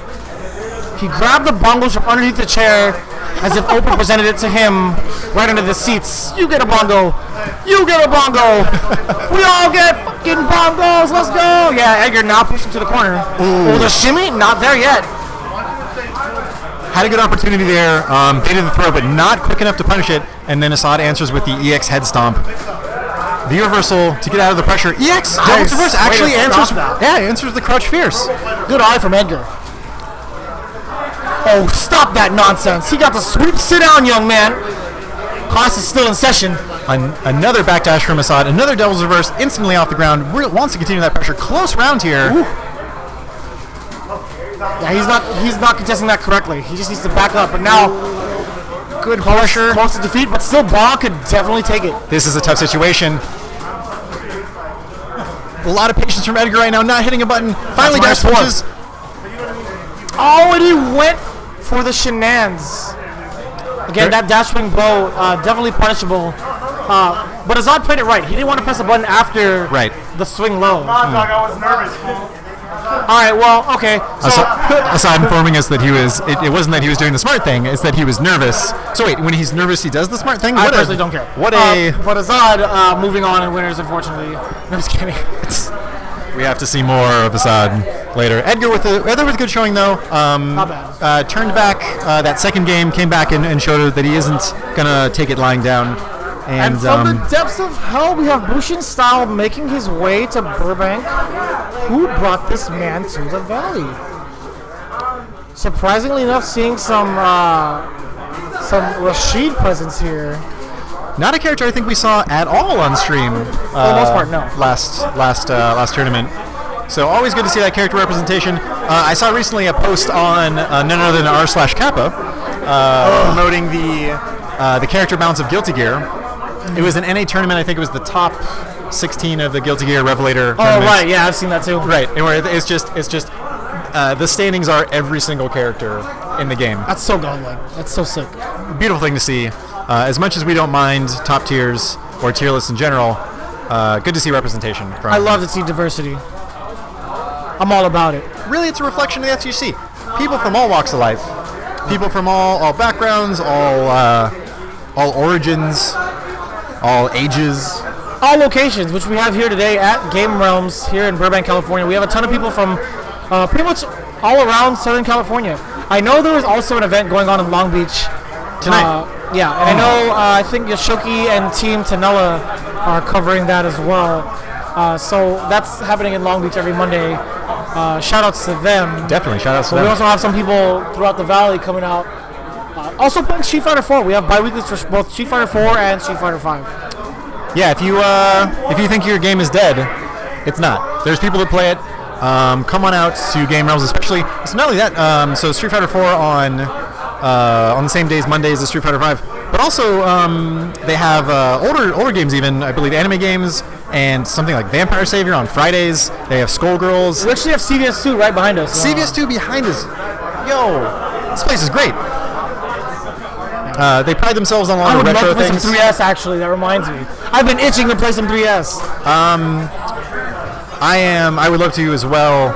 I wonder if Don still. Do you ever go to Don's arcade? Yeah, Don still does his on Friday, but I also think that's bi-weekly. He also has he still has the Astrocab for 3S, right? Oh hell yeah! He does. Beautiful. What an excellent thing. Shout out to Don's. That was a place a lot of people used to go back in the day with Street Fighter 4. Kind of a little hub for people in the South Bay or near the Torrance area. I think he's relocated since then. But Don, if you're out there, buddy, I miss you. Good stuff. Way to open your house to the community. And here we go. We got Bushin Style versus Zori. We've seen Zori 2 weeks ago. Did pretty okay for himself here in the Valley. Mm-hmm. He's facing up against the likes of Bushin Style. And he's off to a great start. Has Rashid in the corners. Got a nice combo confirm into Sunset Wheel. Sunset Wheel? Is that his word? What Sunset an excellent Wheel is the command grab, yeah. Excellent name. Jab into V-Trigger, dashes in. Party time, yeah, that activation.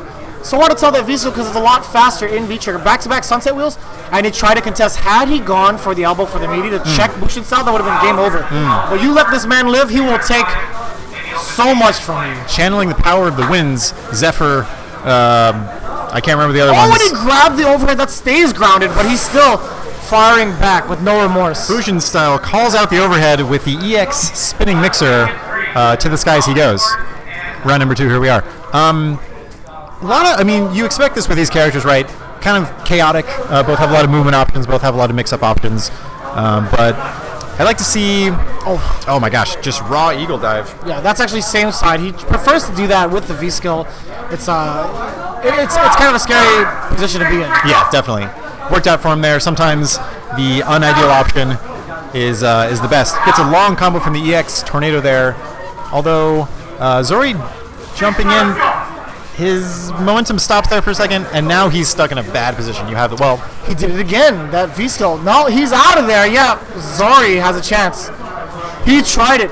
He went for the read, went for the EX Sunset Wheel, didn't pay off for him as Rashid just kind of just laid there lifeless. Right, he played dead. And Rashid with the possum tech.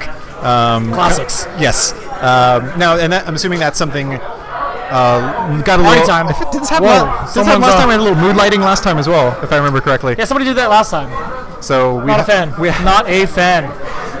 Yeah, when the lights go out, you don't know whose hand is where and who's touching what. So Who's touching whom, yes, for that matter. Yeah. And again, Zori's been doing pretty well in the beginning of the game for both games. Right, first round in the beginning is always towards Zori, and then Bushin just so happens to find a way after downloading that air-to-air was sick. Jump strong to the Eagle Spike was so sick. I think I know that. I know that combo exists because of the missions, the trials in Street Fighter V. So thank you, Street Fighter V developers, for putting that in there. Oh, he didn't quick rise. That's gonna be a tough one. He just blocks it. He doesn't give him the shimmy, or doesn't give him the shebang and bang. It could have definitely gone the other way, but Zori was not ready for it at all. Unfortunately, I agree with your observation there earlier. Zori having the good parts of the kind of the beginning of the round, but it seems like once Bushin style starts his sort of pressure with Rashid, I don't know if maybe one of the benefits to playing a less popular character is people aren't as familiar with the options that they have against your block strings, so maybe it's a little bit of character unfamiliarity, but once Bushin style gets his offense going, it's been a tough road for Zori. You'll see a stun pretty quickly, and you saw it just like that. That's going to be a ton of damage out the gate, and again he tries to go for the V skill instant air Eagle Spike. Does not pay off for him, but Zori hanging on for dear life. It is pretty much match point for Bushin as I'm updating the scores. Yeah, jumping all over the place is Bushin style right now. Really sort of expressing himself, having the character being the vector of his personality, the avatar of himself, and ends it with the jumping short. Rashid doing his best impression of Urian's knee drop. Yeah, that was pretty quick. Spirited conversation between the players after the match. Always good to see. Maybe sort of asking questions. Hey, why did you do that? Why did you do that? Maybe is a common question. Who would ever do that? How dare you do that? Yeah, terrible thing to do. Give people false information after their loss. Oh, that's typical Bushin style. The long standard. con. You see him again in the next tournament. Like, I thought you told me that move was negative. I thought you told me I could press a button after that. It's like, nah, son. I knew we were going to fight again. No, the worst part is, no, you can. You just didn't press it fast enough. Oh, okay, you're right. And then, how many layers? Yeah, I don't know, man. How many layers is this mix-up? All the way down the rabbit hole. The real-life mix-up. Yo, shout-outs to Classico for hanging out with us today, all the way from Chicago. Ooh, visiting. He was in town for back-to-back majors. What a trooper. Toshin, what's good, baby? Let everybody know in the Hoop Squad veteran himself, Toshin. Let everybody know this is going down in Game Rums. This is happening. Yeah. Live and direct. I like to crash all the streams, man. I do that from time to time. Yo, whoever made that Twitch, the multiplier thing, where you can have like 4 or 5 things, beautiful. Wonderful technology. Oh, dude, there's one of Sajam split up. It's like 2 pieces is his hair, and the rest is like the bottom half of his face. Those guys are fucking geniuses. Artists. The Michelangelos of our time. That's what's up. Dude, I don't know if you saw NCR this past weekend, but so the commentators are, for the most part, it's like Tasty Jam, it's Tasty Steve and Sajam, right? Rip, Ringe, and myself. Yep. In Tekken 7, when Rip came out for his top 4, he has his own entry music. Yes. Played out, and he played it with Mr. Perfect, WWF wrestler. Classic song. And so what happened was he had all the commentators on deck because Tasty Steve was commentating. So me, Rip, Ringe, and Sajam helped him with his performance on the way up. Like, I was carrying his stick bag like a championship belt. Sajam came from out of nowhere to unhook the belt and take out the stick. He handed the stick over to Ringe while Rip was sitting down, and Ringe placed the stick on his lap. It was so sick. It was the funniest thing ever. How did I miss that clip? How is that not the number one clip? It's up somewhere. It's up on Twitter. I gotta find it. I gotta do some searching. It was the funniest thing. One of the things I did see from NCR in terms of, especially in terms of sort of in the commentary aspect there, them giving Bronson Tran a mic. Genius. That was the smartest thing anybody could have ever done. Well, not only that, but unprecedented. Has that happened before? Have players been mic'd previously? Or I mean, we're treading into new waters here. This is not for a major. Not for a major. To be honest, I've never seen it happen in a major.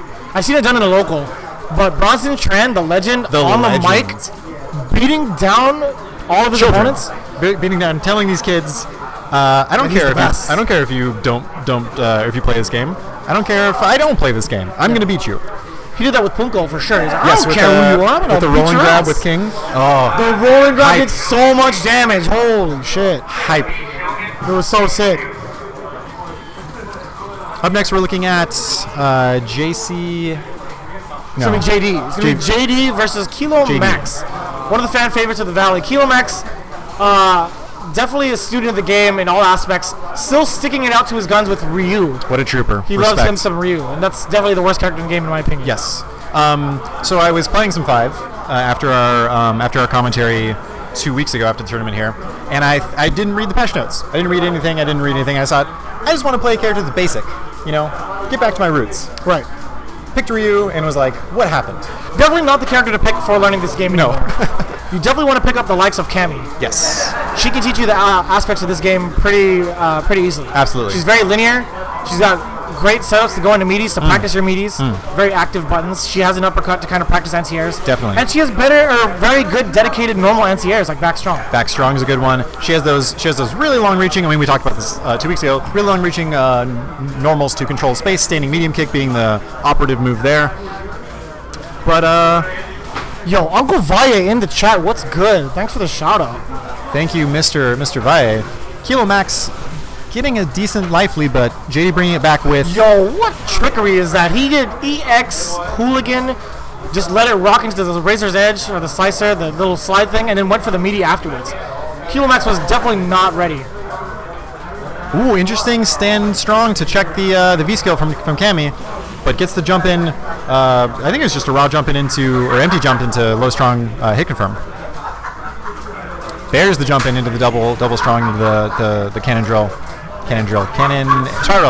Sorry, Yeah. getting my cannons mixed up. Oh, and that back strong a little bit too preemptive. Kilo Max got a pretty good chunk of damage, but here comes that activation. He's going to go into critical arts, swinging away at the stick with finesse. Dripping in finesse. JD almost taking the first game. Is he going to do it? Oh, Kilo Max. Sure you did get it.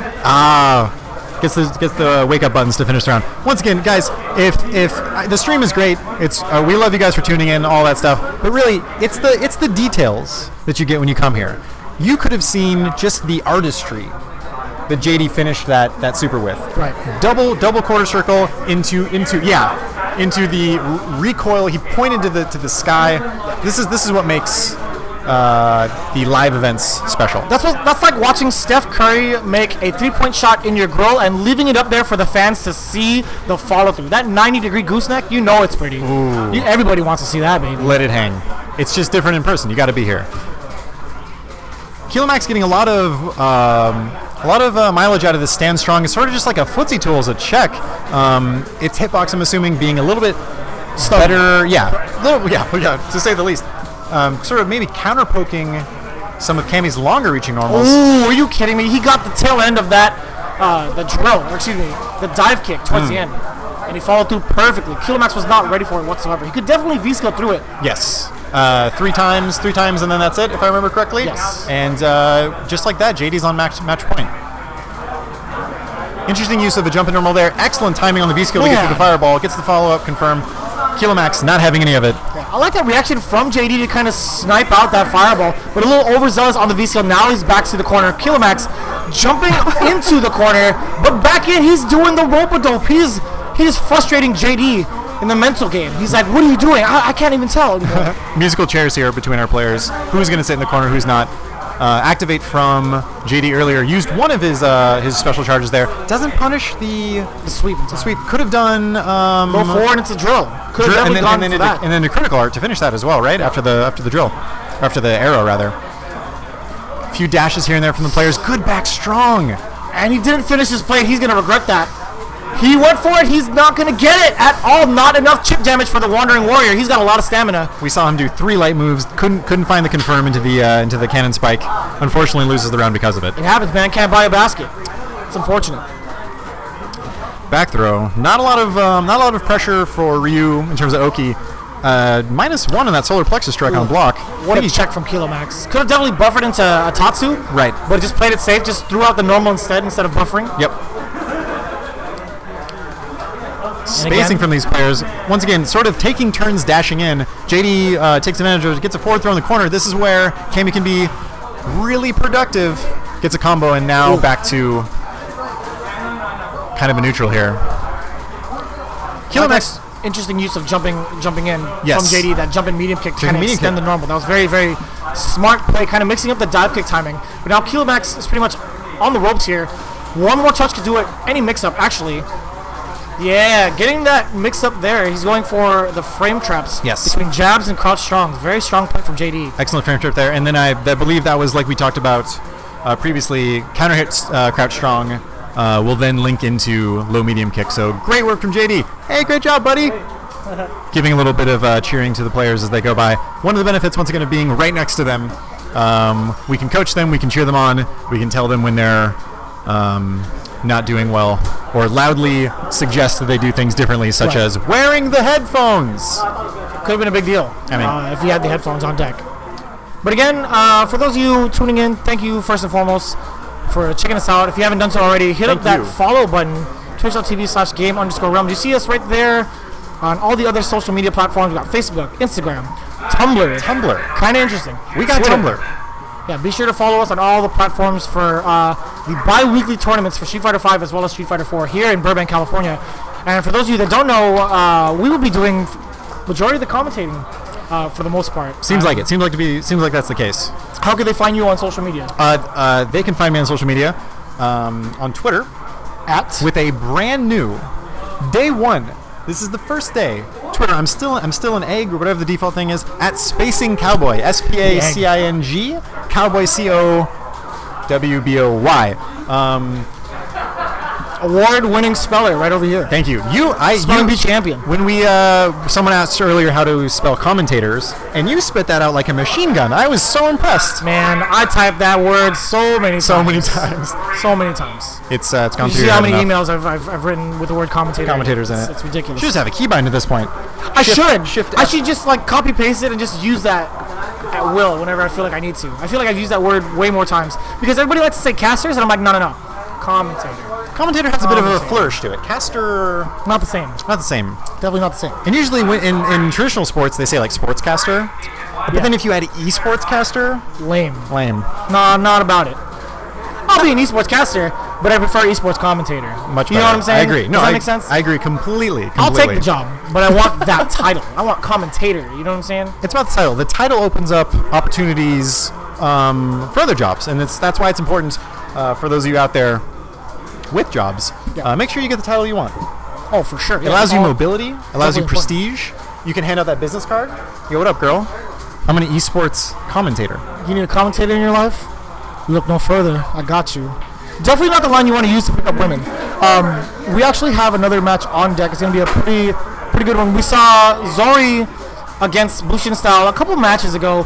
Again, when he has the momentum, it's something to fear. Yes. Once he's on defense, he kind of second guesses himself just a little bit, kind of falters that way.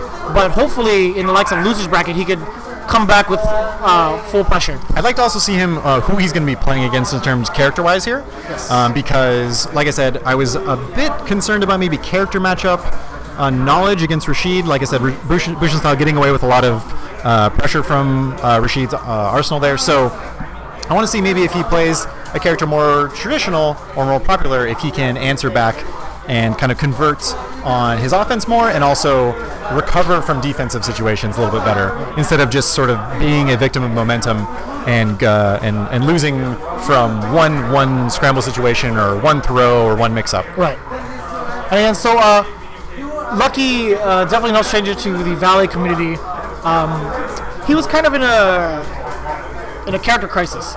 He wasn't sure who he wanted to play, and I was like, well, what's your playstyle like? He's like, oh, I really like playing the neutral. I really like playing footsies. So I recommended either Cammy or Guile. Nice. Because he still wants to maintain projectiles. Right. He's like, why not Ryu? I was like, well, Ryu in this game, unfortunately, his limbs aren't as strong as the other characters in the meta. No. Current meta. With that being said, I think he's pursuing Guile full-time now. Good to hear. Hopefully. Yeah, he said when you hear somebody say, why not Ryu, you have to sort of sit him down, give him the parent talk. Like, look, son, I'm sorry to tell you, I'm sorry to let you know, Ryu's not the choice for you in this game. But Guile, not a bad choice as well, an excellent choice, in fact. Becoming as free as he possibly can, embodying the spirit of America, like we've mentioned with Brock earlier. So never a bad choice. And also, in a game like Street Fighter V, where offense I feel like is a little bit more universal between characters, like the characters I wouldn't say are polarized as other games. You know, Dalsum having a lot of strong mix-up options. Yeah. Guile having his V-trigger loop. I feel like even if you choose somebody like Guile, you have the option of zoning, of spacing, of playing footsies, but also burst damage as well. Absolutely. Yeah. Well, I mean, yeah, I guess you could say burst damage because one confirm into like a boom into V-trigger could lead to a ton of damage and a potential mix-up where if you get him in the corner, you could still get resets to go in your favor. You could get a knockdown to apply extra meaty pressure. Definitely. Yeah, a lot of characters can do that in this game. It's kind of scary. It's a scary thought. And he's going with Ryu here. Damn. Rebellious against the paternal figures in his life. It's like, you know, when somebody asks you for the answers to a test and you risk your neck to kind of help them out and they choose not to get the answer from you, they're like, no, I don't think that's what it is. Well, all right, well, I mean, well, they don't wish you good luck. Right, yeah. The nerve of somebody. I would remember that story forever. No, I'm just kidding. I think he's just more comfortable with Ryu. I mean, yeah. It's all player preference, you know. Yeah. He's a great guy, nice guy. Never met him, but he looks it. And I believe you. Already out the gate. Zipper is definitely not the right name. I don't know how that even happened. That's weird. We can call him Zipper. I have no idea how that happened. But not only do we have names, not only do we have handles, but we have nicknames as well. Oh, he went for the double stuff. He tried to get the double parry. Yeah. Trying to read Zori, but he got Zori on his toes now. It's going to be... He could have got a Tatsumaki out of that, yep. Could have confirmed that Laura was standing after that whip. Lucky playing like he did in CVS 2. Dear God, the reactions. Smart play so far. Excellent play so far. Kind of showing us what for. Getting a lot of mileage so far out of Ryu's. Just sort of crouch strong, especially some of the normals here. Getting some good spacing, firewall pressure as well. Look at the space control. As soon as I say that, he gets kind of opened up. And I'm watching the PC again, but still, Lucky has that space control to kind of keep Laura away. He's so good with the spacing right now. Good Shoryu with the anti-air. That's going to hit. Oh, no, it's going to block instead. That's -6. No punish from Zori, but here comes that sunset wheel. Tries to start his offense here. Lucky opens. My God, the reads. Are you kidding me? Lucky started with the crouch jab there. That's the 4-frame move instead of the standing jab, which is 3. Still got the pressure off of him. Oh, the whiff punish from Zori, going for the forward fierce. Now applying that pressure again. That sunset wheel could be meaty with the elbow. He goes for the EX sunset wheel instead. You have to preemptively jump because that is meaty. Takes his hand off the stick. Is happy with his work at the end of that round, and we're all tied at 1-1 at the end in this first game. Good anti-air good air rather from Zori. Staying outside of the sweep range a couple times there. Lucky's been doing just sort of sweep before Ryu has V-trigger, which is an interesting thing. Usually you only see that move come out when V-trigger is on deck. Same thing with say like Cammy and Crouch Fierce. There's sort of these moves. Chun-Li's low strong really become a lot more popular once that character has V-trigger. With the advantage, the reach, and making it safe. Sunset wheel to open up again. How does he goes with the raw jump in here. V reversal to empty it. EX Shoryu counters the EX shoulder. 2 hits, breaks the armor, and he's back into neutral. Way to neutralize that thunderclap, by the way. He's not going to let Zori just take that space for free. That's going to be... Oh, he could have gone for the uppercut. He could have gone for way more, but he dropped it. Yo, the parries, no, a little bit overzealous on that one. It's so sick to watch Ryu players play.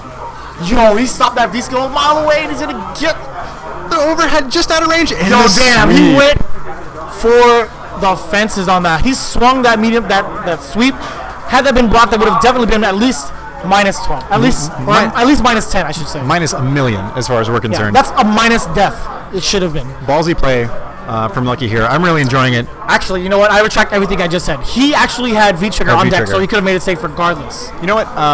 Body. One of the things that I kind of don't like about this game, I wish if you, let's say you end the round like that, and I'm sure that he had V-trigger buffered there. Yeah. Put me in V-trigger for the end of the game. I want to be Ryu. I want to have glowing electric hands while I walk off. That'd be sick. That'd be hella sick. It's like the FADC ending after the KO in Street Fighter 4. Post KO animations are always the best. So sick. Anti-air parry from Lucky there as well. Now putting on fireball pressure. Yo, Lucky's looking really strong here with the most basic Ryu play. Switches it up there. Ryu's 16-frame dash, if I'm correct. Goes in and gets the throw. Nice check on the low forward, and the uppercut from downtown. He's in for a ride now. Feeling himself a little bit too much there.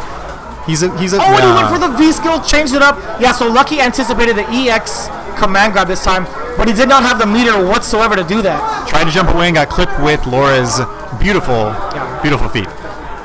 Don't read into that too much. Anyways, Lucky now with these Shoryu reads. Love it. After Fireball, blocked Fireball just goes for the Shoryu. Yeah, that's actually a nerf after the throw. He can no longer follow up with a forward dash. It's really unfortunate. That's one of the main things that killed Ryu's offense after a throw. I was doing a bit of reading on that. So if he forward throws and dashes, a jab will punish him, or he can just block and is negative. He's just negative. Oh my gosh. Once again, one of the benefits of Akuma, right? Akuma can forward throw, dash up, and have some offensive pressure still. So you can have all his crush counters available. Sunset will able to finish the round. Zori is back in this. 1-1, I believe, after these two games. I don't know who's updating these scores, but that guy is slow. Dude. Unreal. Somebody should fire that guy and hire us. I agree completely. We are 4 higher. That guy is slacking. Sleeping on the job again. Scorekeeper. Out the gate, going in for the jump. No reactions from Zori. Didn't anticipate any sort of anti-air movement. Once again, forward throw into dash jab. I wonder if Zori's aware of these new changes to Ryu. Not even new at this point. I mean, it's a couple months, right? Yeah. After forward throw from Ryu, any dash follow-up is definitely not real. Yeah. Had a low forward buffered into Tatsu, went sailing straight over Laura's head. No punish from Laura. And again, that jump short so prevalent in Season 1, not a factor here in Season 2. There we go. Still getting away with murder. Zori that time correctly saw the forward throw into dash, stopped Ryu in his tracks with a stand jab, adapting on the fly. Zori, you can kind of see him getting a little bit impatient in the neutral, kind of opting to go for V-skill forward instead of just kind of walking and blocking, checking Lucky. Laura can definitely whiff punish Ryu's normals with the likes of medium kicks or roundhouses, but now he's just going nuts. Definitely, yeah. I would completely agree. I wish we could see a little bit more. Lucky could have had it and he gets the uppercut. No, he dropped it, but he still gets a follow-up. Gets the break because of V-trigger, right? Oh no, this is a tough spot to be in. That's not going to chip, but he cannot follow through afterwards as the thunderclap sends him into the tunnel of love. Slow impending death there. You know that Granny's going first. Yeah. Could we witness esports history again? No. As we did last week. Nobody clipped that, by the way. I still need somebody to clip that. I'm gonna go back and clip it. Jeez. Spam r/Street Fighter r/Kappa every Discord channel I have with that. Yo, he went for all the buttons. A lot of advantage, but not real frame traps because there's significant spacing in between. Lucky just got caught. Whiff punishes the sweep with the dash-in command throw. Beautiful recovery from Zori there. Goes down the first game, comes back commanding in a commanding presence with the next 2 games. Yeah, very close play from Lucky. That last instance where he activated V-trigger to react to a jump-in, it was a very smart play. Yeah. However, it might have been an input error where he got super or critical art instead of maybe an EX uppercut. Yes. That would have definitely killed Zori. Yep, agreed. But again, it's one of those things you live and you learn, right? Yep.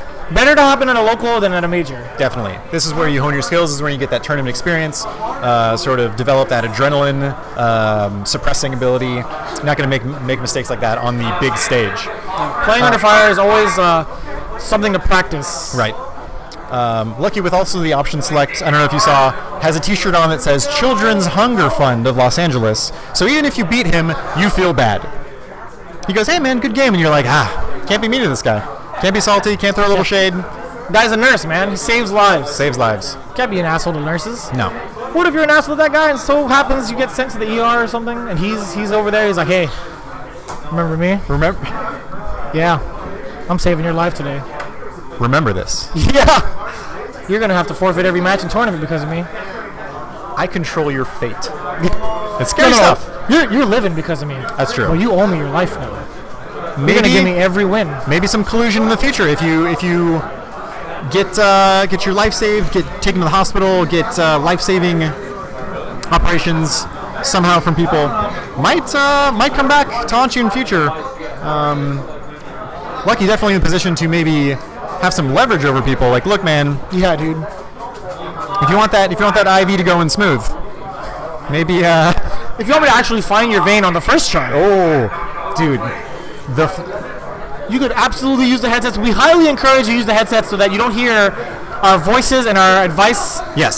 So that you don't blame us for your win or your loss. We should make some sort of a sign. We have all the advice in the world to help you win, but that's up to you if you want to take it. Right.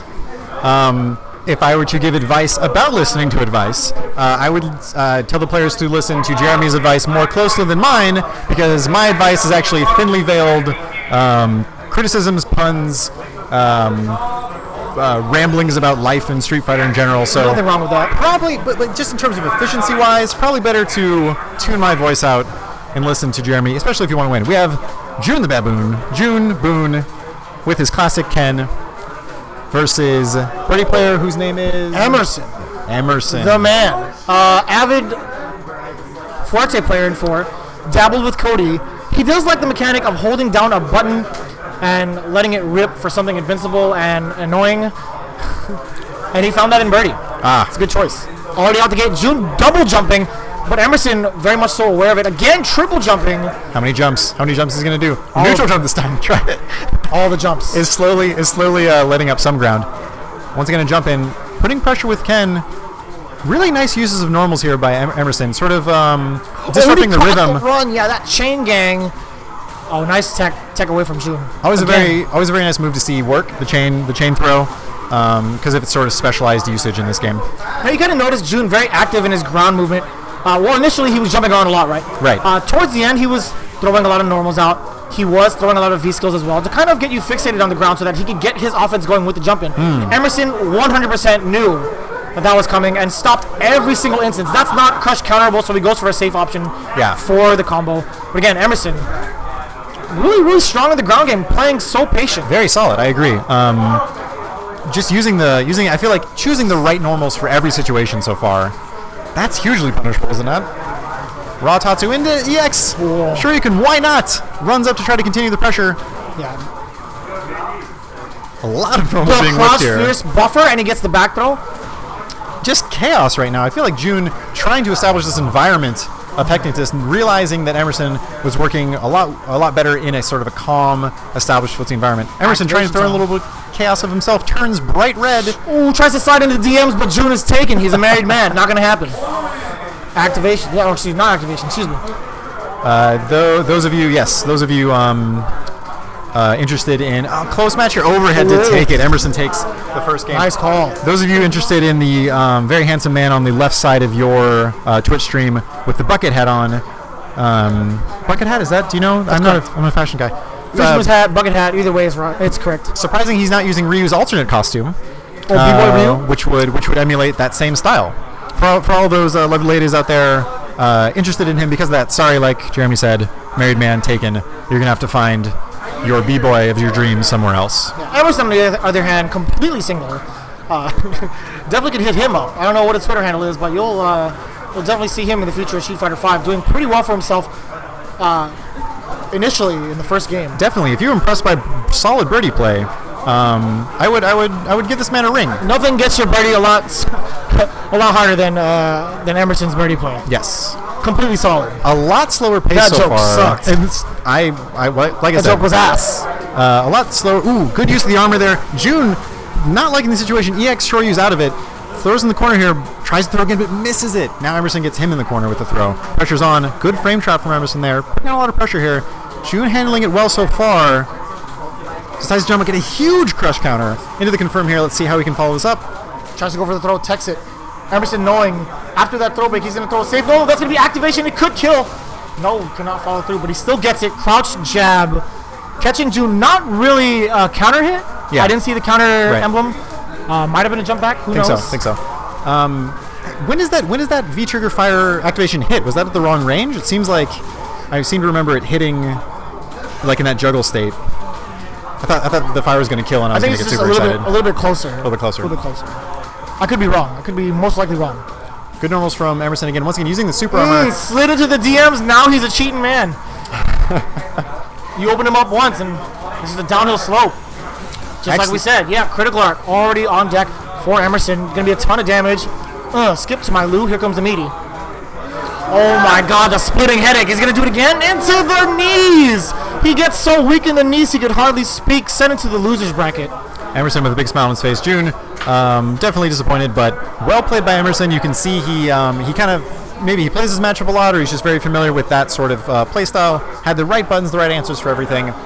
June not jumping back on the normal hop and throw from Birdie, but jumped back and avoided the EX one. So maybe using the color change or the sound as a cue to avoid that. Not necessarily ready for the default version of the move. Yeah, really tough stuff. Some of the things that June can take away from this is on the ground game, I haven't really seen him throw a lot of fireballs. If he wants to establish that ground game, fireballs are definitely essential. Definitely. Agreed. Birdie not having the most tools in the world to get around that. The hop and throw having a large startup time, hard to react to. Not like a B skill from a Cammy or some other faster moving move. So if you're going to react to it, it has to be a little bit as Ken is starting up with the fireball in order for it to be effective. Yeah. Because any later, you might risk getting hit as Birdie, or Ken will recover in time to DP. Yep. Those are the many factors that kind of go into that ground game setting. Yeah. God forbid Ken reacts with a neutral jump and gets a huge whiff or huge punish. Jumping heavy normal into Ken's many very damaging options there. I think we're going to see JD the third time on the stream here tonight. Very popular fellow. Kuya Brad is his new name. Kuya Brad is his new nickname. Blessed upon him by us 2 weeks ago because he was playing out of his mind. Excellent play. We were, I think, remarking 2 weeks ago about his interesting use of EX spiral arrow to get out of certain situations. Is it faster than short in terms of startup? In terms of startup, I'm actually unsure because I know that nobody ever really looks that up. Like he's using it in an interesting fashion, definitely, to kind of get out of there. But I'm going to double check right now. I'm curious because I know that it's a tactic sort of visited by Kami players every now and then to kind of throw out the short spiral arrow, just to catch people kind of walking back playing footsies. It is a low hitting move, so they'd have to go down back to get it. So I wonder if he was maybe thinking about it the same way. I feel like last tournament he was using it more of like a way to get out of the corner because it switches sides, similar to the V-trigger version of the spiral. So interesting thing, all spiral arrows, including EX, are 7 frames. The recovery on all of them is, I believe, it's 12 and higher. Okay. So it's actually 12, 15, and interestingly enough, Roundhouse is 11. EX also 11. So what's funny is, what I like to do sometimes as Camby, if I use EX Spiral Arrow and it hits at the tip, you can actually be safe enough to get a frame trap going because there's a lot of active frames on EX Spiral Arrow. So if you hit at the tip, you still actually can get a crouch jab in there. Interesting. It's pretty cool. Here we go. Game number 1 between the two. Yes. Always wonderful to see the sort of different uses for moves here. Starts off with a crouching strong counter hit into the low forward link. Beautiful move. Already has the pressure. Forward throw into the corner. We're doing it again. I know. Gosh. Justin getting out of the corner, jumps out, gets the knee, trying to start some pressure of his own. Kuya Brad jumping out of the corner as well. Whips the throw. Here can be the start of some offense for Justin. Activation, no confirmed though, but he's still going to get this pressure going. Justin with all the blocks, more blocks than Legoland. He's trying to make it happen. In the neutral, back in the neutral. No, the scramble situation. Yeah, really good patience from him. Long distance communication. Damn, he went coast to coast with that flash kick. But Kuya Brad not scared at all. The tip of that steel toe boot came out and told him what's what. But Kuya Brad keeping his composure, claiming that round. A lot of neutral jumps from Justin here. I don't know if that's against. I feel like Cammy's maybe one of the least effective characters to do that against, simply because she has a lot of like long range anti-air options, etc. Once again, right there, Kuya Brad using the EX cannon spike that we were talking, the spiral arrow together. Was that a hooligan throw? Yeah, that was a hooligan throw. If I've ever seen him back to back, the throws underused special move, hasn't been used in tournament play as much. He went for it again, but kind of baited Justin to press something. In one of JD's earlier sets, I believe he used that empty EX hooligan into some damage, so good for him there. Forward throw. Can we see maybe a V-trigger activation from Justin? Oh my god. JD just controlling the space all across that game. Justin, huge smile on his face, still has a lot of room to work with, though. That is only game 1. Yes. 100% still in this. A lot of data was given to him. He now needs to kind of control how and when he wants to throw his sonic booms for the most part. Thumbs up from JD, thumbs up from Justin. They're back in the game too. Yeah, you could see from that anti-air when JD hit it that really he saw it coming. That was the very vertical hitbox of that back strong. Appropriate punish from Justin. One thing to note is that if he blocks Cammy's V skill, she is +1. Yes. So if you're not hitting with the 3-frame normal or faster, you're gonna lose to crouch strong. Definitely. An important thing to note, especially because when you're considering if a Cammy player is very into like using that move, you got to think of ways to preempt it, to not let her get that block stun. Dropped the opportunity from that activation a couple seconds ago. And JD again with the pressure, crouch jab, stand jab, pluses all across the board.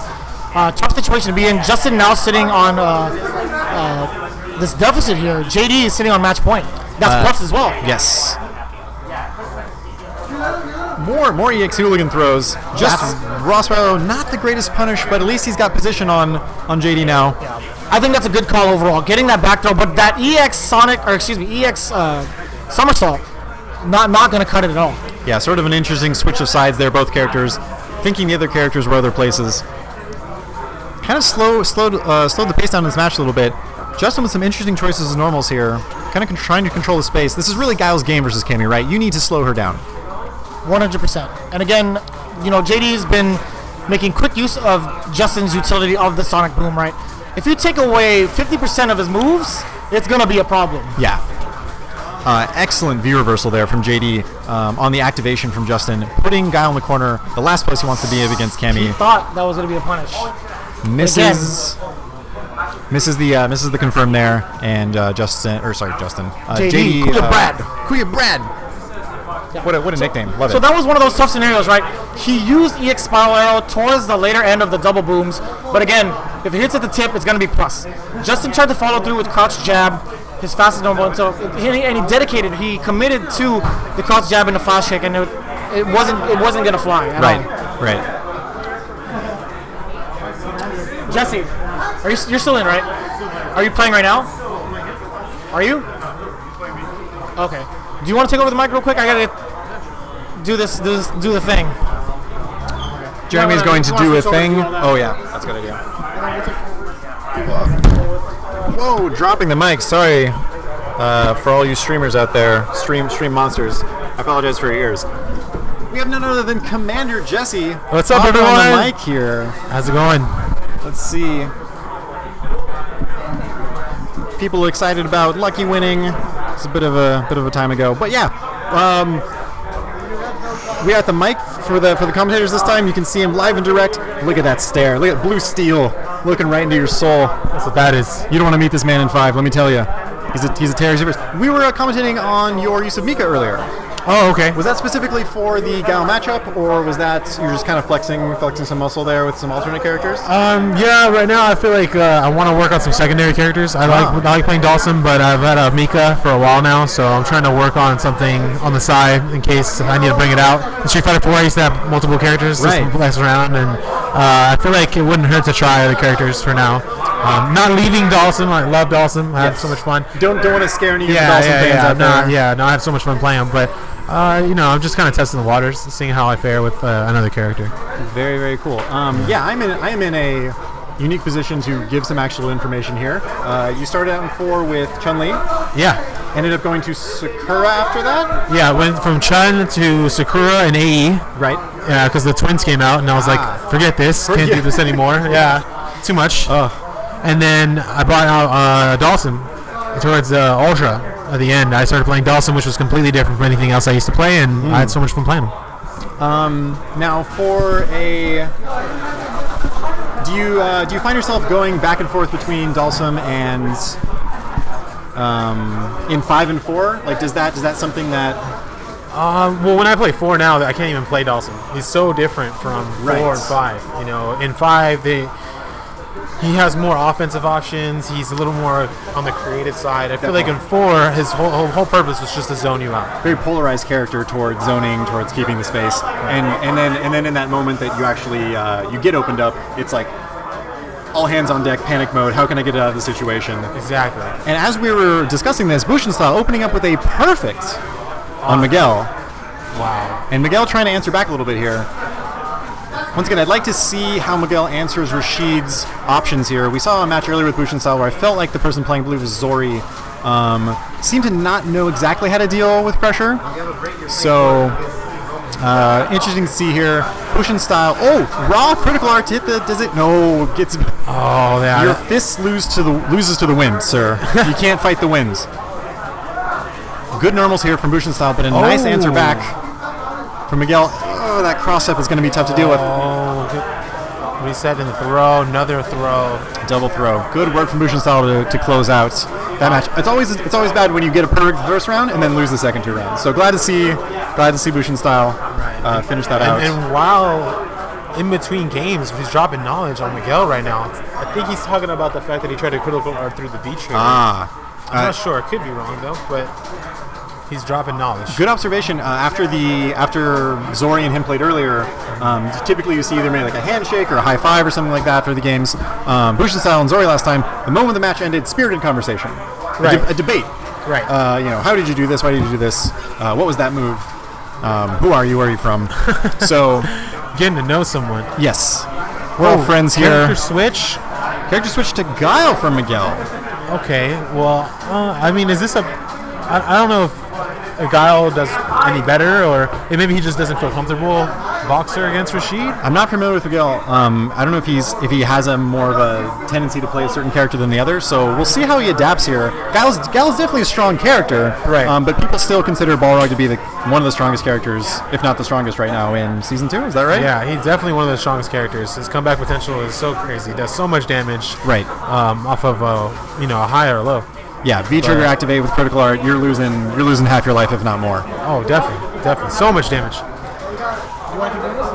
It's kind of a neutral hill here. Bushin style adapting to the character switch.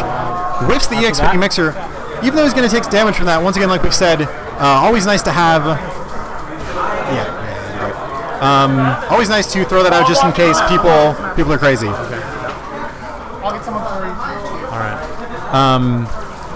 V reversal to get some damage out. Rashid's in a tough spot, but has his V trigger there to help him out. Can we see a comeback out from Bushin style? He has the momentum. Crush counter on the fierce. He's been doing that. The raw EX. EX flash kick. Takes it away. Says, I had enough of this. Enough. Looking like the character switch, really good decision so far. Yes, so far. Let's hopefully he can keep it up. Bushin style maybe just needs time to adapt, sort of time to get that download bar complete. Switching his Ethernet maybe. I don't know how. They must have really good internet in Saudi Arabia, especially this guy. If he's running around with a jetpack on his back, the dude has good internet. You can't. It's not one or the other. He has the technology. Yes. Power level scanner. EX mixer after the spinning mixer, always good mix up when you're sort of even after something. Right. Make people put the fear into their hearts. I can't hit a button. This guy's crazy. Oh my god. Continues the combo. Throw into the corner. We've seen this pressure again. Another throw. One more? No. Goes for the jump. Cross up. Oh, was that a cross up? Crosses up. Could finish the combo, but doesn't. You can see Bushin style shaking his head. One of the things we remarked earlier about, it's always great when someone loses a match and shakes their head. I don't think he knew what side that was going to land on. I don't think he knew. Very ambiguous from Bushin style there. Back throw. It's one of the more stylish moves in the game. Sort of like a football player going over the top. Walter Payton style. I wonder, because Bushin style seems to be going for that crouching fierce and the EX tornado shot, if he can EX flash kick between that. Good point, because that's commonly a tactic against any fireball character, right? Right. You have that there's that string. There's a gap usually. Right. It feels like a block string, but it's not. Just as we're bringing that up, Bushin style finishing it in commanding fashion. And I think I'm going to take a break for a second and tag out for Vicious. Jesse, always good to talk to you. Absolutely, Nino. Let's put that amazing beard back on the mic, or back on the camera rather. Look at how do you? Somehow, some way. Oh, I think I have to play Street Fighter 5. Okay, so I'm gonna get off in a bit. We're going to leave you stream for a little bit. We'll be back. I'm sorry, guys. I'm sorry. I have to play my match. I think we're gonna get some people on the mic right now as I play Tekken Tim. 0-2 Tim, I guess he registered us today, but he did obviously not go 0-2. He's still in winners. I think he's in the 3rd round now. doing pretty well for himself. So he's 2-0 Tim, soon to be 2-1 Tim, maybe, or 3-0 Tim. We'll see. We're gonna find out right now. Jeremy, Vicious, back on the mic. I have to play 0-2 Tim. Do your thing. So 0-2 Tim. yeah. King of the Iron Fist 0-2 tournament. All right. So sick. Do Later, your guys. thing, bro. Do your thing, bruh. Let's see. So we're gonna have Commander Jesse versus 0-2 Tim. I swear this dude changes names like he does his clothes. Let's see. So we're gonna expect to see Dulcim versus Urian. Personally, I like Urian in the matchup for the most part. What makes it extra scary for Dulcim is when he has V-Skill activated, right? If you ever let Urian activate V-Skill against a Dulcim, that pretty much makes his point of entry a little easier with either a tackle, a headbutt, or a knee drop. Only because it grants 1 point of armor for Urian. And that's about as basic as it gets. Afterwards, Urian up close versus Dulcim, kind of a slugfest. You can't really make a mistake against the likes of Urian because he can, off of a counter hit, connect to a lot of his normals and special moves, or the tackle in particular. But we'll see how it plays out. Jesse pretty much knows how this match goes, and I know Tim has put Dulcim into the lab, so we'll see how far these matches can go between these two individuals. For those of you tuning in, also some of you from the Hoop Squad, what's really good? It's good to be back after 2 back-to-back majors. We had West Coast Warzone and NorCal Regionals. And again, the grind never ever stops. If you're in the chat right now, you feel like saying what's up, you will be definitely acknowledged. We are in tune with the chat as we are commentating. I'm in control of the Game Realms account right now, so I'm the one typing majority of the stuff for you, as well as these brackets coming up right now. So for the most part, if you want to say what's up, come hang out, talk to me about how the stream's going, let me know. Also, I'm very excited to play some games with you guys because I haven't seen you guys in forever. All right, let's get started here. 0-2 Tim versus Commander Jesse, playing Armika instead. Just jumping into the action. Hello again, sir. What's going on, baby? I was actually, when Jesse was on the mic, I had a chance to ask him why he was choosing Mika there. He kind of gave us a mix of the answers that we guessed. Decent in the matchup against Guile, but also he brought up his past in Street Fighter 4 where he also kind of liked exploring alternative characters. Yes. And said that it's just a good idea. It's good for him, especially when he can get away with it, to play those characters. Oh, what a safe jump center. Empty jump low, already pushing Yuri into the corner. Nadeshko coming in hot. Yep, doesn't matter. He could still get the finisher. Opts not to, though. What a nerd. Good blocks from Tim here. Better blocks from Jesse. Not enough. Finishes it off with the job. Very good. Very nice sequence there. Damn, June popping off in the background. He loves it. He loves all this action. Tim signing up as 0-2 Tim, being the humble man that he is. I know him as Tekken Tim. I know him as Filipino bus driver. 100%. Not even joking. Jesse on a tear here. Stun bar racking up. Nice jump out from Tekken Tim. 0-2 Tim. Yes. Whatever. Yeah, great read on the dash out command throw. It was actually super early too. He's looking into Jesse's soul, reading his mind. EX shoulder, because why not? Yeah. 0-1 block. Not going to be a problem. Nice anti-air there. Beautiful. And he jumps out. Now he's just kind of resetting. He's kind of forcing. He was trying to force Jesse into making the mistake, but he does so himself with that unspaced roundhouse tackle. Jesse going for the full combo there. I was wondering how much damage a does critical not would get do. the far Aegis. He's gonna really hate himself after this match. You're gonna see it in his face. Jesse playing very conservative right now. A lot of jump backs. Doesn't want to deal with any of Urian's pressure. Urian out of EX meter, so he can't get in with that EX tackle. Yo, he reacted to that forward fierce. Are you kidding me? Commander Jesse, and you see it on Tekken Tim's face. He's like, damn it, I did 4 ages. Come on, man. Jesse very pleased with himself, playing a little tune on his joystick right now. Excellent rhythm. Donkey Konga. Not as fierce as Assad, but definitely a nice tune. I like the percussion of that. Back into game 2. This is 1-up Jesse, right? Yeah. Powerbomb will start things off back to back. Now the Brimstone's coming in. He's going to get a meaty. Jesse establishing that pressure already, pushing Tim into the corner. No punish on that body splash. Definitely minus 13. Yeah. A lot of time to punish that. Just hard to kind of react to. It's very unorthodox. It's strange how well that move works, given its frame data. Good jump from Tim. Gets the cross up. Tries to go for a couple lights into a throw. Doesn't get it back to the neutral where I think he wants to be. As much as Urian is good at his own mix-ups, he wants it to be on his time, and it might be that time now. No, Jesse wakes up with his jab into the combo confirm, and Tim answering back with an EX headbutt of his own. Yeah, he's just kind of jumping away to kind of regain his spacing, but again with the roundhouse tackle. Right.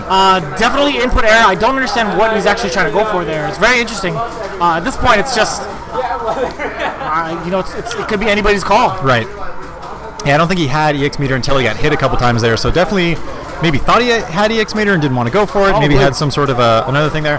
Body splash working. Crush counter on the charge drop kick. Doesn't get a follow up afterwards. I think he was too far away. The drop kick, I think, hitting an extended part of Urian's hitbox there. Good reversal out. He doesnn't want to eat that +2 scenario where it's going to be any button for Mika. Right. One of Mika's best tools to approach. Only downside, like we kind of talked about with Cammy's V-skill, large startup, easy to react to if you know that it's coming. Again, no punish on the dive, or the dive bomb, I guess. Dive belly bomb. flops. EX tackle connects. A little bit of pressure afterwards. Jesse checks it exactly correct with a crouching strong into the Nadeshko assist. Back to neutral here. Jesse's in a commanding spot though.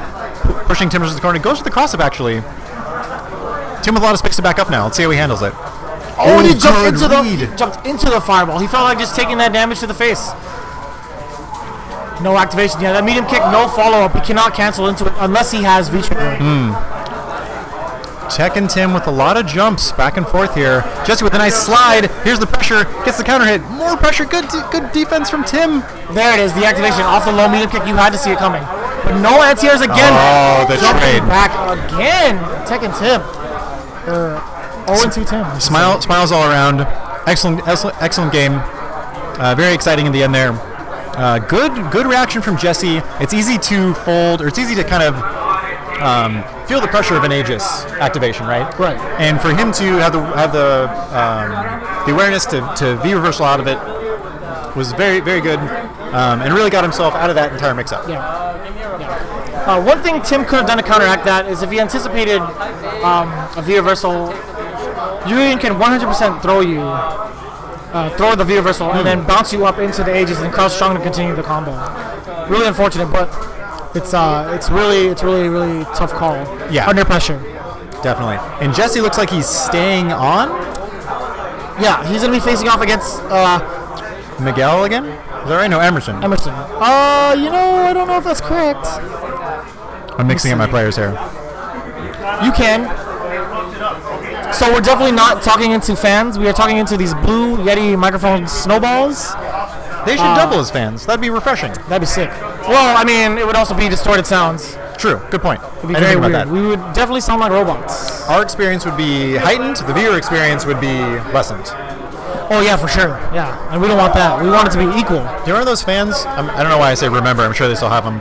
With the spray bottle attached? Yeah. Godlike in summer. I had never had the luxury of using that. But I know what they are. The fact that you used the word luxury to describe. That's what it was, man. We were broke-ass kids back then, man. That shit was rough. Let me tell you about that struggle here in the Valley.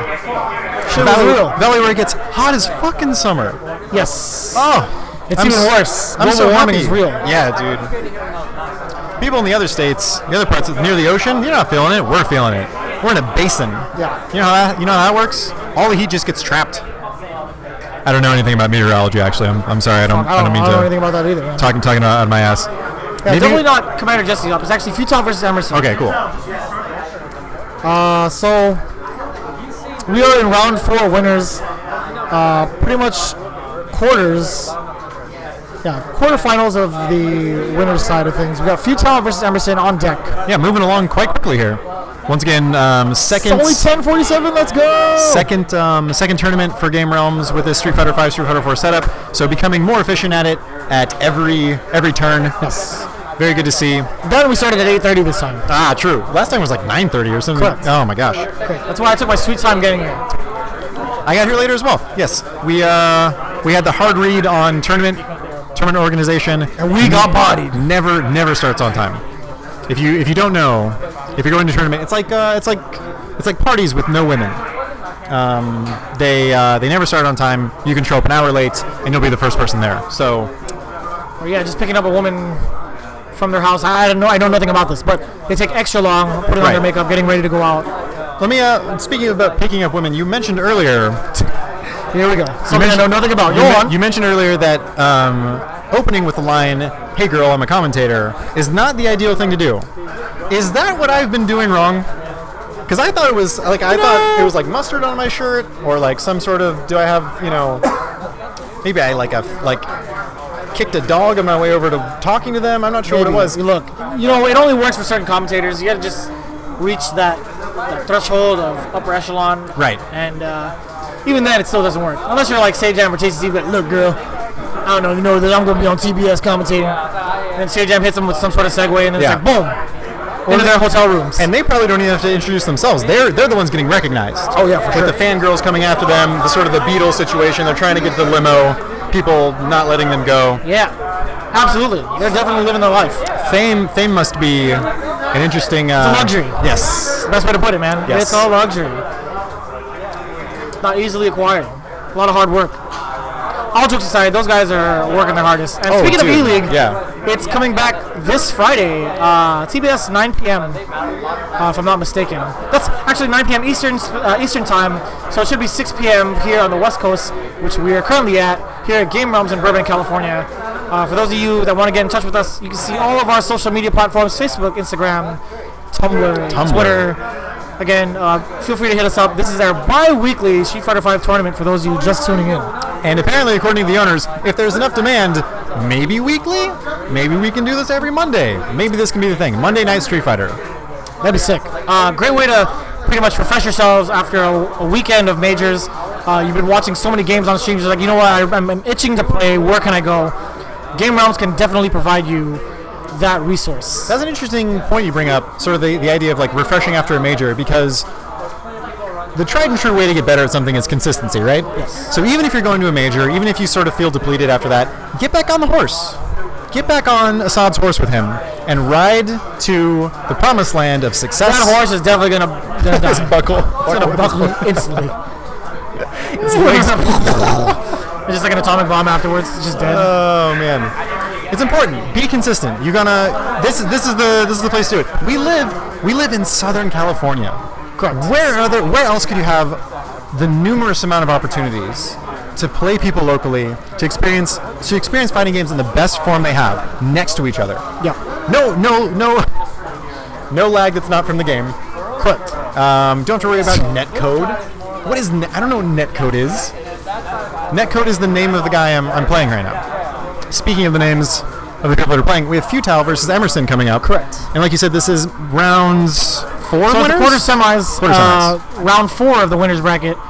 These are the top parts of the bracket for those of you following along. And further and further down the line, we're going to have all those matches for you on stream, as well as loser side, a little bit of it.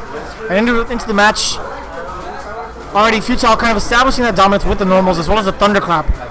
Birdie, he got one. I was just going to say that chain grab needs to be kind of off of a read for those thunderclaps. Definitely, like I said earlier, one of those moves you really root for to hit. Like it's great to see the character hit it. Now, question for you: Birdie's fastest normal is 4 frames. Is that correct? Correct. So he's going to have an extra hard or more of a difficult time against Laura, not having that 3-frame option to contest some of her buttons. Try to slide into her Brigitte DMs, not going to happen. Futile jumps out of way of safety, gets the thunderclap going in. I don't blame Birdie at all. Tried to read the EX command grab. That's going to be the trigger. You know what?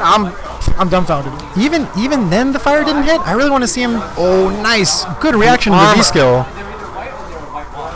Yo, that stand strong counter hit, stand short into the bull charge. Unfathomable. Very nice. Emerson, I feel like You know what it is? Actually, it's the bull horn, which is the release move. The Zong Knuckle if you hit that early and then do V-trigger, that's where the fire hits. That's what it is. Pops them up. Yeah, I've been... Okay, we're back. We're back, boys. Whoa, what was that interaction with the chain and the EX armor? There was definitely a banana down there. Oh, okay. I was going to say. Emerson, I feel like, in terms of efficiency of buttons, doing a great job. Oh, he won't be able to move forward. Yep, that's not going to happen. He set that trap, and he still got the bull charge afterwards. Playing some tower defense, setting up his defenses before Laura can even get in. Nice backdash on that command grab. He knows he is not trainable.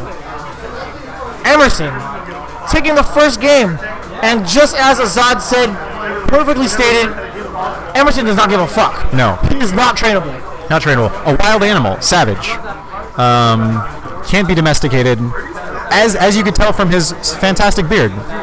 I was commenting on Jesse's beard earlier. How are you on beards? Man, I can't grow a beard. it's hit or miss with Asian people, dude. I'm not gonna lie. We have the thinnest facial hair on the planet sometimes, and it sucks. Game 2 here. Emerson trying to finish this one out. Fake chain. I don't know if that was much of a threat earlier. He landed a couple times, but good to see him represented a little bit here. Futile with a much more offense this round. Good buttons from Emerson, though. Now he's got Futile in the corner. That VCL still connected off to that crouch fear, so it was a buffer, 100%. Managed to get it. That banana, yeah, that armor, very good use of resources. Interesting. Gets the Fierce into a double dash, though. Doesn't, ooh, there's the armor from Emerson. He has him in the corner. This is a place that he can make a lot of happen. Ooh, missed the meaty timing. Unfortunate for Emerson, but it's still one round on the board for Futile. Okay, so what's Emerson's reaction here? We saw 2 times in that match Futile go to the EX elbow to get him out of good situations, change the momentum of it. What does Birdie have to to answer the EX elbows? Just jump back and then punish?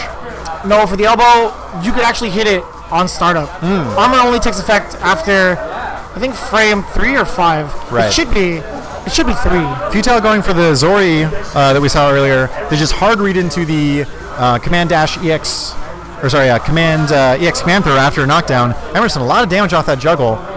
Back in neutral hill, we will see how he handles it. Both players slowing down a bit. Just as I say that, The confirms off that crouch jab from Emerson. But Futile well aware that he's not allowed to use any VCLs. Oh, he could have finished it right then and there and gets the low medium kick. Emerson puts himself on match point here. Yeah, I feel like Futile after that first game, very aware of Birdie's V skill, whether it be banana, can, donuts, and is trying to punish Emerson every time that he gets a chance with sort of a long range elbow to stop him from using it. Because really, once you get set up with Birdie, it's a big problem. Nice evasive maneuvers there from Futile, getting away from the dive in. But again, Emerson now he's going to be on the rope too. There's going to be a meaty potentially. No quick rush from Emerson, but still the relentless pressure from Futile. Yeah, great offense from him, and you can see sort of the frustration in Emerson releasing the EX bullhorn there, or Rising Bull, EX Rising Bull. I think just EX bull charge is what it is. EX bull charge. Bullhorn, sorry, it's bullhorn. Yeah, trying to get out of that situation. Futile riding his momentum to take that second game right back into it. Immediate rematch. We're at game 3 here. Winner takes all. I think at this point we could just call it a headbutt, I guess. Yeah. For the most part. Nice check there in the neutral. You see Emerson there kind of changing it up. He'll press a couple normals just to get ready for that confirm, but then he'll also check with low medium kick to kind of keep Futile from walking backwards, right? Right. One of the main things to kind of keep in mind with Emerson, he really wants to control the spacing and the momentum, because once you let Laura have party time, she's just going to ruin it for you. Yes. It's her birthday. She will stun if she wants to. Well done, sir. I like that. Yeah. I like I'm that. reaching bottom of the bell. Banana gets activated. Futile didn't want to say anything about it this time. Can get activated too. Can you not? He says right into the sunset wheel, back to that meaty. You can't press a button afterwards. That's +1. If he does command grab into the elbow, the light elbow, you are at +1. He does stand jab, which is 3 frames. Makes it 2 frames technically. Right. Emerson would not be in a position to press a button on wake up. Right. Futile really riding his momentum here. Kind of feeling himself. You saw a couple of head shakes, head nods afterwards after that round. Futile wasn't actually ready for that to connect. Off of the elbow, if it does connect, he could follow through with that jab again to go into another combo. And once again, we see Futile adapting, not letting Emerson do any of those V trigger setups or V skill setups rather with Birdie. Good spacing from Emerson. tons of damage and a carry. But no meaties to the head. The reset, yeah, same side. That's going to be it for Futile. He's going to get the game over. Emerson. Great adaptation from him. I feel like he really got put in a lot of bad situations because of the V skill usage from Emerson to begin with. Yeah. And really, he became ready on his toes to punish that every single time. And I would have liked to see Emerson adapt to that a little bit more. It's kind of like an ebb and flow between the players. But well played all around.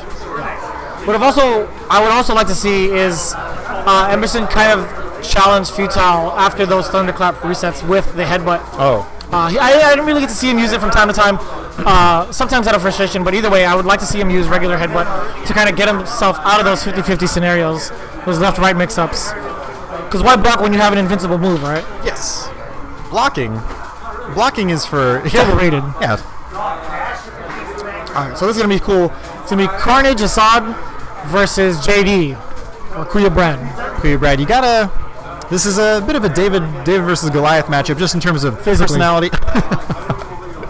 I was going to say in terms of personality, charisma. Assad, a larger-than-life figure. You can hear his voice boom through the venue every time he speaks. Kuya Brad, a little bit soft-spoken. You want to make him. You want to be his brother. Kuya Brad is more than just a play on K-Brad's name. Wholesome kid, that guy. I wish him the best in life. Definitely learning a lot of the Cammy character pretty fast. He's gotten exponentially better each time or each encounter I've seen him. Right. He knows how to use the tools and he's well aware of spacing. His anti-airs are always on point. He doesn't do anything too risky with anti-airs. Like, he won't go for the uppercut. He will always go for back strong for the most part to get that 50-50 scenario follow-up. Good observation. Which is a lot better than I would ever do, because I always go for the uppercut for some stupid reason. It's just fun. Doing an uppercut's fun. I love uppercuts. That's a very good point. I don't think we've seen him do a single uppercut anti-air. Ooh, we got some salt on some of the casual stations. Laura just blew up somebody, and that man unplugged the stick so fast. It's like, I'm out of here. He's out. He's leaving. He is like, I'm out of this fucking tournament. Peace out, nerds. And this guy is living. See if we can get a little... Infuriating. He's gone, man. He's out of there. I think the salt is over. Damn it. I would have loved to shake that guy's hand and be like, damn, what happened? How'd you get bodied? Why'd you... Tell me your story, sir. Tell me how you lived your last breath. That's always the option select that you mentioned it earlier. You lose at a game and you go, whatever. I don't fucking play this game, dog. I'm just here because I like video games. Like you, dude. Yeah. For the most part, is what it sounds like. Yeah, no, that's, once again, I didn't know this was a talent of yours, Jeremy. You are full of voices, impressions. Yeah, it just comes out of my ass sometimes. It's weird. I would like to see you in the next Pixar animated film. Yo, we could talk about Pixar. That dude over there, that dude Warrock, he's all about DreamWorks and stuff. He could probably sneak me into some movie or something. I don't know. I would love to see Definitely not. No, shaking his head. SMH. He's like, nope, not that kind of dude. Well, I know nobody in the industry, but I will sponsor you. I will say, give this man 5 minutes in a room. I'm telling you, man, I come up with some wacky voices. All right, well. Speaking of things that are wacky. Damn, I hear the percussion from this man, and it's the most soothing beat I've ever heard. This wasn't a that could put any baby to sleep. It's sort of a jazz maybe like Latin fusion type of BPM coming from his stick right now. Possibly. I mean, who knows? He's got the full anime OSTs plugged into his headset. His nice Sony, sponsored by Sony headsets. Sony General Assad. Sony Azad, yeah. Sony Azad. Putting his pressure to work here. I really like Assad's use of 1 EX Psychoblast and 2 V Reversal in spots that you wouldn't really expect it usually. Not when he's necessarily up against a corner, but even in neutral, just to get out of situations that he doesn't like. Yeah. Yo, double dash, no respect, getting the Mario Kart in that ass. He's just going in. And here comes JD. Just as we said earlier, JD opts with the uppercut for an anti there, probably because of the different ability for Bison to approach from the air. Yeah. In this matchup, you would definitely want to use the uppercut to your advantage. Nice call, EX uppercut. Speaking of which, Kuya Brad, no respect. Makes a statement there. He goes, "Oh, you're gonna dash twice in my face? Check this out. I'm glowing yellow. Let me show you this golden uppercut, bro. It's such a Look how much more resilient he is to press a button now. He's not pressing any of them. He's scared. His stick has gone silent. Yeah, he's so much quieter now. Is General Azad afraid of Kuya Brad? Oh, yo, he got the back strong this time. That 50-50 scenario is such a tough one to call. Nice, good stand shorts into Psycho Blast there to get him off of him. I think I've said this before. I feel like Azad is almost like a Viking berserker. He sort of gets himself into a fury, into a rage, and then goes off of that power. Did you see all the blocks that Kuya Brad just had? And he's out of there with the V reversal. Dear God, dude. Again, that Devil's Reverse is one of the hardest things to block. No activation. Yeah, he used both of his V gauge to kind of get the V reversals going. Yep. So after the crouch fierce, he couldn't get anything off of that. There's the dash mix-ups that we see from Bison and V-Trigger. With the conversion, that was so risky. Had JD just woke up with a button off of that dash fierce, like if he just fierce and then V-Triggered, it would have been over for Azad. So risky. Azad has been really creative with dashes in this match. EX Devil's Reverse right into standing roundhouse. A lot of blocks so far. No one's been opening anyone up yet. Nice neutral jump from Azad. Again, such a great tool to kind of spot check Cammy whenever she wants to do EX dive kicks. Definitely great option against that. Especially because EX cannon dive, whatever, dive kick. Cannon spike. Cannon spike. Cannon strike. Cannon strike. I don't know what it is. It's one of those two. Especially because it's such a good option for Cammy to get in. You got to expect Cammy players to use it. It's not like some sort of move that just sees kind of the verge of play. Like no, it's this. This is going to happen in a Cammy match. Good, nice confirm. Jinx, you owe me some sort of beverage. Again with the double dash being really fancy, and I appreciate that because he does not want to walk himself back into the corner. Yes. Now he gets all this momentum in the neutral with the space and the estate. EX Hooligan from JD there. He hasn't gone for any of his throws or empty. For it. Azad, please. This time, one dash. He's going to go for it again. He tried it. JD, not the right button choice. JD smelled it, though. He was realizing he was getting danced on. Definitely smelled it like a fart in the wind. Azad, now in the corner. Oh, good back strong. We've mentioned it before. He's going for the dive kick over there. He missed it. And I think General Assad saw that, too. So he's playing more conservatively, trying to stay out of that sort of quick... Still in a hooligan range, though. Still alive. Another hooligan for the EX dive. Yo, he waited the longest second and he got clipped. Azad with the nose scratching tech afterwards. He is just on it. Really excellent defense from Azad there. Tech the throw after the jab, and then decided to go for the EX scissors, which is safe regardless. So always a good option. Catches the back dash. Who knows what's going on in his mind, but I'm impressed. Nothing at all, sir. He's just waiting for the next dank opportunity. That's how he rolls. Carnage is odd. He goes from dankness to dankness, wherever the dankness takes him. I'm looking at the screen again. Damn it. Carnage is odd up. One game now to JD's 0. I want to see JD adapt a bit here. We already saw him sort of check the dashes from Azad, but I kind of want to maybe see him try to open up Azad in a different way. I feel like Azad's been doing a really good job of blocking when he needs to block, teching when he needs to tech, and then hitting a button when that's the best option as well. Azad is taking full control of this match, as you see. As you see the comfortability of his movement on screen, you also hear it in the percussions of his stick. Definitely.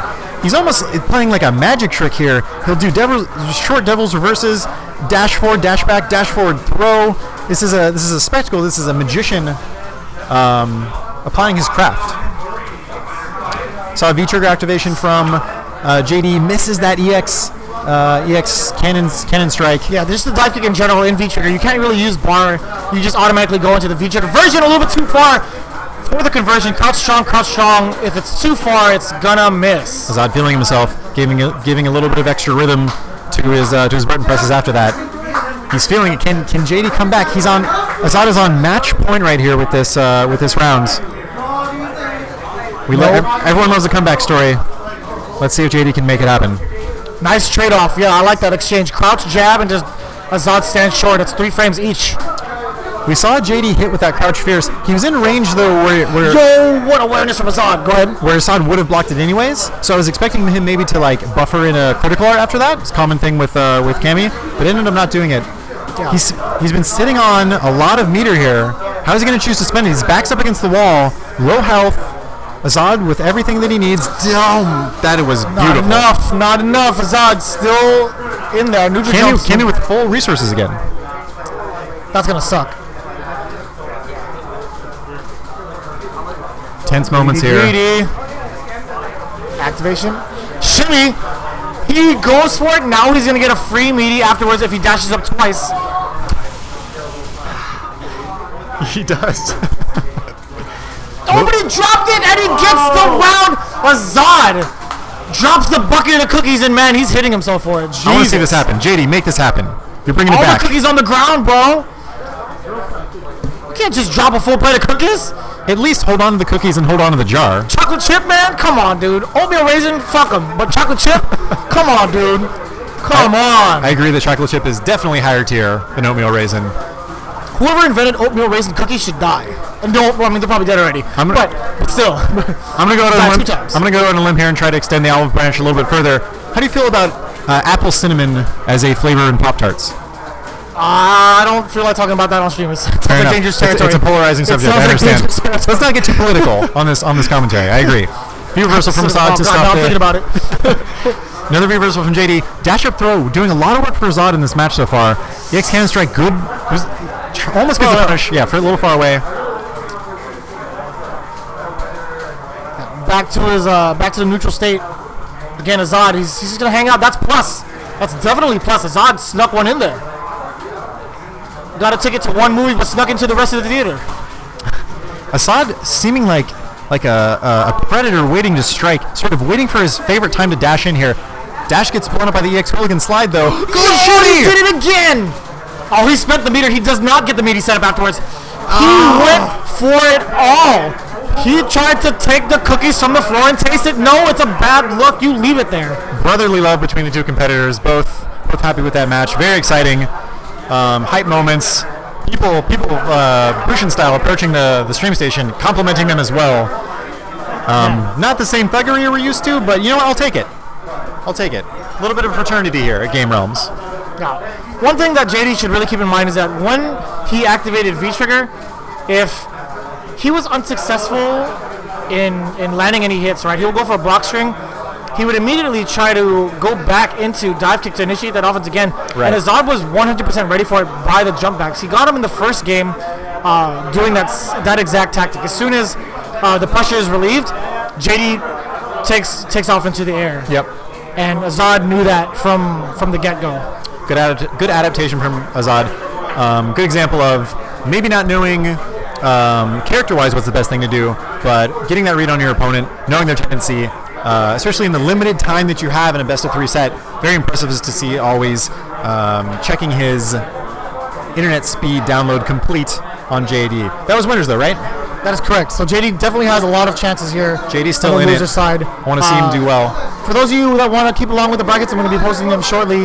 But thank you guys again for tuning in to Game Realms. And then I'll take this time to talk about the next tournament that we're going to have, which is May 1st, 2 weeks from now. That's right. Where we're going to have a special guest, as we mentioned earlier. And it's I'm gonna mess it up. I know his last name's Hubert. Do you remember the first name? Was it Kyle? Ken? I thought it was like Ryan or something. But Ryan. It's the voice actor for Ryu. We have no idea what his first name is, Right. but it's Mr. Herbert. Yes, Mr. Herbert. Hubert. Damn, we suck. Are we But gonna- it's the voice actor for Ryu. He's going to be here. He's going to be here. You don't need to know his name. You just need to know that he can say Hadoken the same way that you've heard Hadoken a million times. He was actually Goken in Street Fighter 4 as well. Oh my goodness, this man has an bald. IMDb page. Well, maybe not IMDb. Whatever the page is for voice actors, he's got a page a mile long, and he'll be signing autographs from 7 to 10 p.m. Yeah. Tournament starts at 8. So if you're anywhere around in the area and you want to get some time to hang out with that guy, please come by. Game Realms, Burbank, California. Google it. I'm so glad that we don't have to ever give directions anymore. Google Maps really lending a hand there. Hang button checks are done, and we're going right into the match between Warrock and Bushin style here. Rashid versus Guile. Definitely a hard match for Rashid, right? You know, I used to think that way, but I feel like Rashid definitely has a way around Guile's weapons in the neutral. And again, it's very momentum-based for Rashid. Right. Of course, Guile does have ways to kind of negate that momentum. But at the same time, Rashid is just so full of tricks. Yes, tricks, mobility options, things like that. Scumbaggery. Yeah, that right there. Move spinning mixer into EX spinning mixer. Nice lag from the game there. Sick. That was interesting. Connection to the internet is no longer valid. You got kicked off the server. Luckily for the integrity of our tournament, it didn't happen in a critical moment. Oh my god, the activation. Could have gone for more, but opts to go for the hard knockdown. Warlock in dangerous territory? Not at all, actually. Just flash kicks out of there. Interesting series of events there. Yo, Warlock getting the boom to boom. Fisticuffs on deck. And I like the strategy. He has the headphones on, so he doesn't have to hear anything Bushin Style has to say afterwards. Yes. He's maintaining the focus. Right, he's noticed, he's done his homework, watched Bushin Style play a bit before. He likes to keeps talking to people. He likes to soften you up. Right. He likes to soften up the dough. Like put you in the oven. Like the catchers in baseball who asked the batter, "Hey, what are you doing tonight? How's your wife doing? Your wife doing all right?" "Oh, that was strike one, buddy." A lot of momentum here for Bushin Style in the corner. Gets the stun. Let's see if he can finish this round out. Off of a throw, so not a lot of damage scaling. Spinning mixer again. Still in the corner. Oh, same side again. That V-skill usage into the Eagle Spike. I feel like once you've seen it, then you'll be able to block it the rest of the game. Throughout his matches that we've seen tonight, we've seen him go to that constantly. A lot of damage, right? A lot of raw damage off of that. And yes, definitely unexpected. Yeah, not ideal fun if you see Bushin Style shake his head about that. Oh, but he got the tip of the Eagle Spike where you don't get the rest of that animation. Really tough play. Was there immediate timing that to that as well? Yeah, there was immediate timing and the angle it's at. Let's see how the damage scaling finishes this off. This should be it. Yes. Yeah, that's a perfect KO for Bushin Style. Already out the gate. 1-0. Now Warlock. Oh, Bushin Style is giving him advice. It's that tech, man. That tech. You give him the wrong idea. That is so treacherous. That is an evil villain, like last boss level shit. Because you fight his muscle first, and then you fight like the older guy in the suit. You're like, how did he get there? Intelligence, mind games. That's like one of those games. Like speaking of, like you fight the muscles. Yeah. Right. And then they tell you where to go, but it's actually the wrong way. Oh. Yeah, they lead you somewhere else before you die. You gotta face more muscle. You gotta face a trap. Yeah. You gotta dodge out of the way, Dark Souls style. Yeah, dude, that's annoying as hell. And by my count, that's the second perfect of the night for Bushin Style. So he's racking up those P's. And again, that spinning mixer is gonna be safe. It's amplified due to the nature of V-Trigger being on the screen. Power of the Wind. Really creative V-Trigger in this game. Thank you Capcom for that breath of fresh air. EX flash kick to get out of it. He had his back up against the wall there, stun racking up, and decides to let it rip anyways. Yo, the neutral jump was perfectly placed, but no follow through. I don't know exactly what that was. That might have been input error, but all the same Bushin Style. He's just going to take this damage. That's going to be a crush counter match point for Bushin Style. First EX flash kick worked. Second one, unfortunately, Bushin Style had the read on, finished up the round there. Lovely use of the V-Trigger again for him. Had those interesting jump angles that you can get with Rashid. Kind of having this weird sort of like jump neutral into like a sideways descent, able to switch sides, be very tricky. Like you said earlier, Rashid full of tricks. How deep does that bag go, and how well can they use those tricks to win the match? Nice. I like that idea of getting up close as possible to Rashid, so that when the V-Trigger activates, if he blocks, all of it just dissipates almost instantaneously. Again, caught him with that V-skill. Not enough. That's going to be it. Warlock down into the loser's bracket. Might not even play the rest of it, as he has to go home. He is a working man. Working man, as Guy would want. He needs to spend the appropriate amount of time with his family, with his job. You need to contribute to that GDP. Right. It's not just about American pride. We're working together. You know. I'd like to blame Richard Wynn for Warlock's loss, because as soon as he said "Go Warlock," it's like the Justin Wong curse.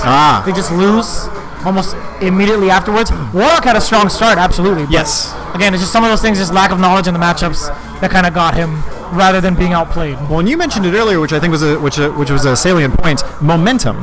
One of the things that Bushin Style and Rashid players in general really thrive off of, and it's lovely to see them take advantage of that sort of style of the character. So that was the quarterfinals of winner's side. Yep. Bushin Style is moving on to fight against the likes of Commander Jesse. And we also have Futile versus Carnage Azad awaiting their fate in round 5, the semifinals before winners, or the finale of winners. Yeah, we're getting down to the wire here. Yeah, we should have Azad coming up shortly. He is definitely one to hold up a tournament to kind of dank up. Yes, dank up, or as he likes to put it, does anyone want to go get food? There he is. Finger quotes, food. Of course. Calling these fools in. Hey, Futile, you're up. Another wonderful thing, guys, about tournaments like this, you may go 0-2, You may go 1 and 2. You may go in 2 and 2. Still But what's 2 your out of outs? 3. You guys are only in semis. Once there's that second loss, as we can see in front of us here, so many casual stations. People are able to level up afterwards. You don't just lose the tournament and go home. Don't think of it like that. This is a place to meet new people, because even if you're not going to play everybody in the tournament, you're not going to get all the matchup experience you need. Casual stations afterwards open up, especially as the tournament starts to wind down. So you may be thinking to yourself, I don't want to go to a tournament. I'm not going to spend $5 to get bodied twice. I will. I'll do it. I'll do it. Shit, I spend like $60-something to get bodied on a national level. But hey, I'll do it. we're in here. That's the point. In fact, and that's something like, you know, has probably great stories about that, is the man who himself registered as O2 Tim. But you know what? That's a sign. O2 Tim, right. But that's a sign of He still veteranship. won something. He won the continuation tournament. That's why he claims himself 0-2 Tim. It's not even like a humble brag. It's just straight up bragging because he won that championship tournament after. Some hidden messages in usernames here. Oh yeah. Man, I'm starving. I'm not gonna lie to you, stream. We're here in Burbank, California. We need you guys to Postmate us something good. I was gonna say, order us some pizza. Order us some. Pizza's really. I mean, You're on the right track. I feel like this is established idea already. Pizza is the best delivered food. I mean, because you have Chinese, you have other staples like. Chinese is kind of sketch depending on where you're at. Good point. Pizza, You could never fuck up a pizza. never fuck up pizza. And then like, If you fuck up a pizza, you might as well shut your restaurant down. Dead ass. Like, that is the dumbest thing you could fuck up. Yes. It's just dough, tomato sauce, and cheese in decent proportions. and there are people that would, no matter what you do, would love to eat it at that moment. Yes. The hungrier you are, the better the pizza is. It's just such a versatile food. Yeah. Versatile food, rather. You know, last week at Wednesday Night Fights, somebody ordered pizza for Tasty Steve and Sajam at Wednesday Night Fights. What did we say about fame? What the hell? What did we say about fame? It's It a was luxury, sick. man. It was so sick. The pizza guy came into the esports arena. He's like, "I'm looking for Tasty Jam," and they're like, "What do you mean?" They ordered a pizza. It's all paid for, and it's just like, "Oh shit, no way, that's sick." We'll get there, I believe. Into the match, Azad versus Futile. Not looking too great for Futile, as Azad is already feeling himself. That's highly punishable, but out of the way. Both the players with headphones on. Assad, of course, with his self-sponsored Sony headphones. Futile choosing to use the headphones now. Lovely that our PSA is sort of spread around to different players here. Jumping from Futile, good view reversal to get space back from Assad. Oh, party time for Laura. We've all seen the scenario. Goes for the hard knockdown. Is he going to thunderclap? No, gets the anti-air anyway. Back troll. Laura once again with that option to just do a regular throw to counteract the neutral jump. We saw it there. Assad. Ooh, and the look away. He did the jump shot, the fade away, and he just turned around towards half court. He's like, I made this. And then cackling in the face of Futile, really a master of the psychological warfare aspect of fighting games. I believe the term is scumbag. Scumbaggery. Professional scumbag. Thuggery, scumbaggery, Assadery. This is where we're at. V-skill to open him up a bit there. Nice. Dash into command grab. He's in a great position here. Yeah. But Azad, no stranger to danger. Can definitely still fight his way out, as he just so did right now. That activation, activating and then using the meter to pursue extra damage. I was going to say, I like the hope. When you see someone use EX meter like that, when they're so far behind, they go, no, I believe in myself. I can make this comeback. And it's good to see. Yeah. Not believing that Futile would have went for that option, catching him low. Assad's reactions to each thing. He couldn't be more incredulous by every button that Futile chooses to use. What an answer. Did you see that? Nice, the V-skill crush counter. Does not follow through, but he's going to get this stun. Thunderclap. 10 seconds in, already stunned, in the corner. Couldn't be better for Laura right now. Working on the perfect. Good reversal. Definitely thrown that. Could have 100% thrown that. Oh, throwing the reversal? Yo, damn, that was sick as fuck. What a choice from Futile there. Because we've seen Assad get so much mileage out of EX Psycho Blast. He follows it like Guile would follow Sonic Boom, forcing that pressure onto you, whether it's going to be mix, is it going to be button, is it going to be jump in, and Futile finding the perfect answer to that EX command throw to get through it and take the first game. What composure from Futile, not phased at all by the finesse that is General Carnage Azad. Can That was pretty Assad- sick. Did you see that? The read on the double dash? That hella psyched him out. Yes. Assad was just like, what the fuck? Yeah. And it was just like, done deal. Usually he's saying, I'm the one doing the dashes. You can dash too? How am I going to react to this? Yeah. Again, that EX dash is projectile invincible and has a point of armor. Yeah, perfect answer to the EX Psychoblast. As if she needed more, right? Yeah. Big jump back roundhouse into a combo for Assad. He's now got Laura in the corner, or Futile rather. Backs off a little bit. Always hard to approach when Laura has that Thunderclap out. Nice call. Assad committing to the stand short EX scissors because hit or miss is still going to be his turn. Right. Back throw. Tries to get the EX double reverse. Safe after a big crush counter on the stand roundhouse. Almost gets the kill here. And he does. Yeah, he's going to get that. No ops to get, just the roundhouse. Again, for the most part, if it's in a kill situation, you might as well just do back throw. Right. Get the most mileage out of that to get more meter for the next round. Definitely. But Assad just wants to let it rock, and I don't blame him. He makes decisions and choices that I can't find the motive for. He just wants to kick you in the face, I guess. Yeah. It's a good character to pick. EX Scissor to try to get in. Good answer from Futile here. Big crush counter to Thunderclap. Getting something started here. Futile decides not to quick recover. Wow, we got clipped with the Thunderclap. At the very last second, Assad neutral jumping his way to a bunch of damage. Oh, and the dance around. Ankles are broken, stun, almost. One more tap. Gets it. What Assad. a call out from Assad there. One neutral jump off of a command grab dodge. Gets him the entire round there. That was 90-0. Excellent string of decisions from Assad there. Futile sort of looking down, seeing where it all went wrong. And now it's 1-1. Yeah, already tied up here. Assad on the momentum here. Double Now he's gonna Thunderclap. back off a little bit, yeah. Yeah. Good use of standing forward there. Once again, Assad really an interesting use. He uses dash a lot, and he uses it so well. You're right, yeah. And as soon as you say that, he looks over at us. He's like, yeah, you're right. I got a little scared there. That was got a little adrenaline pumping into my glands now. He looked into our souls collectively. Yeah.